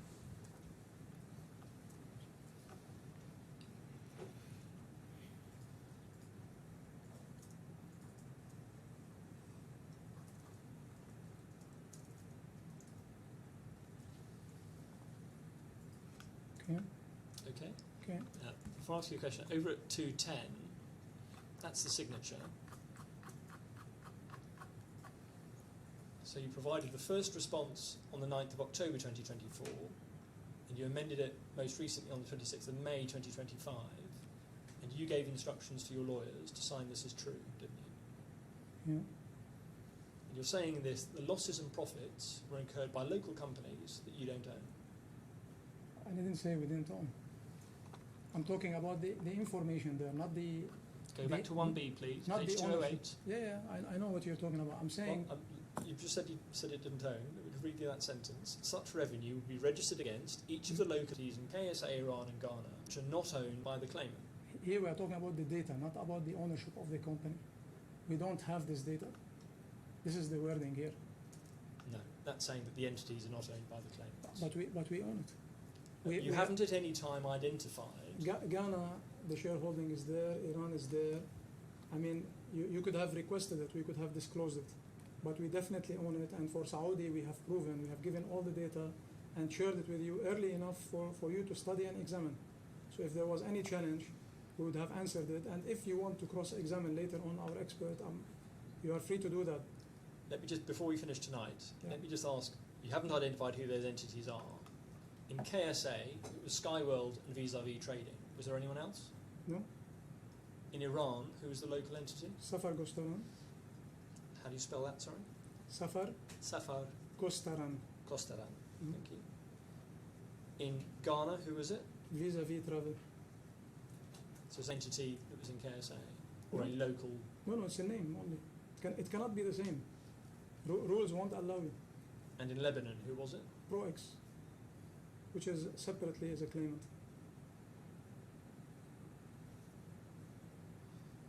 Okay. That might be a good moment. Yes, well, you're still giving evidence, so can you not talk about the case to anyone Of course. at all? You can talk about other things, but not about the case. We'll resume at 10 o'clock tomorrow. Might I just raise one point of housekeeping? Yes. It's just a timing point. Mr. Tiara is in the Caribbean, and he's the witness who requested to give evidence remotely, which we consented to. We've been told he's available on Monday at 2 o'clock.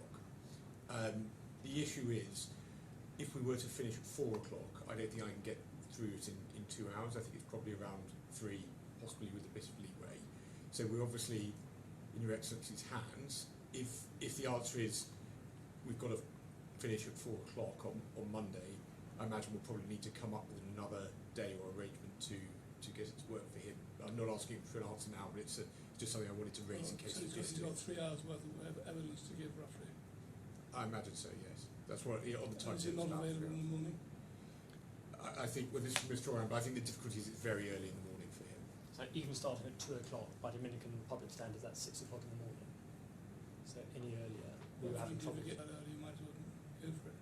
Sorry? If you're getting up that early, you might as well get up earlier. I think it's the solicitor's office. I think he was perfectly willing to get up at any time. The solicitors, possibly less so. Yeah, I'm conscious that 3 hours in the afternoon is quite a long stretch. Can we make inquiries then and see if we can... See what can be done. Okay. So we just started about 1 o'clock or earlier. Oh, you then need a So break. 1 o'clock we then 3 do- hours of a stretch is too long. Make Have a chat about it and discuss it tomorrow. Thank you. 10 o'clock tomorrow morning.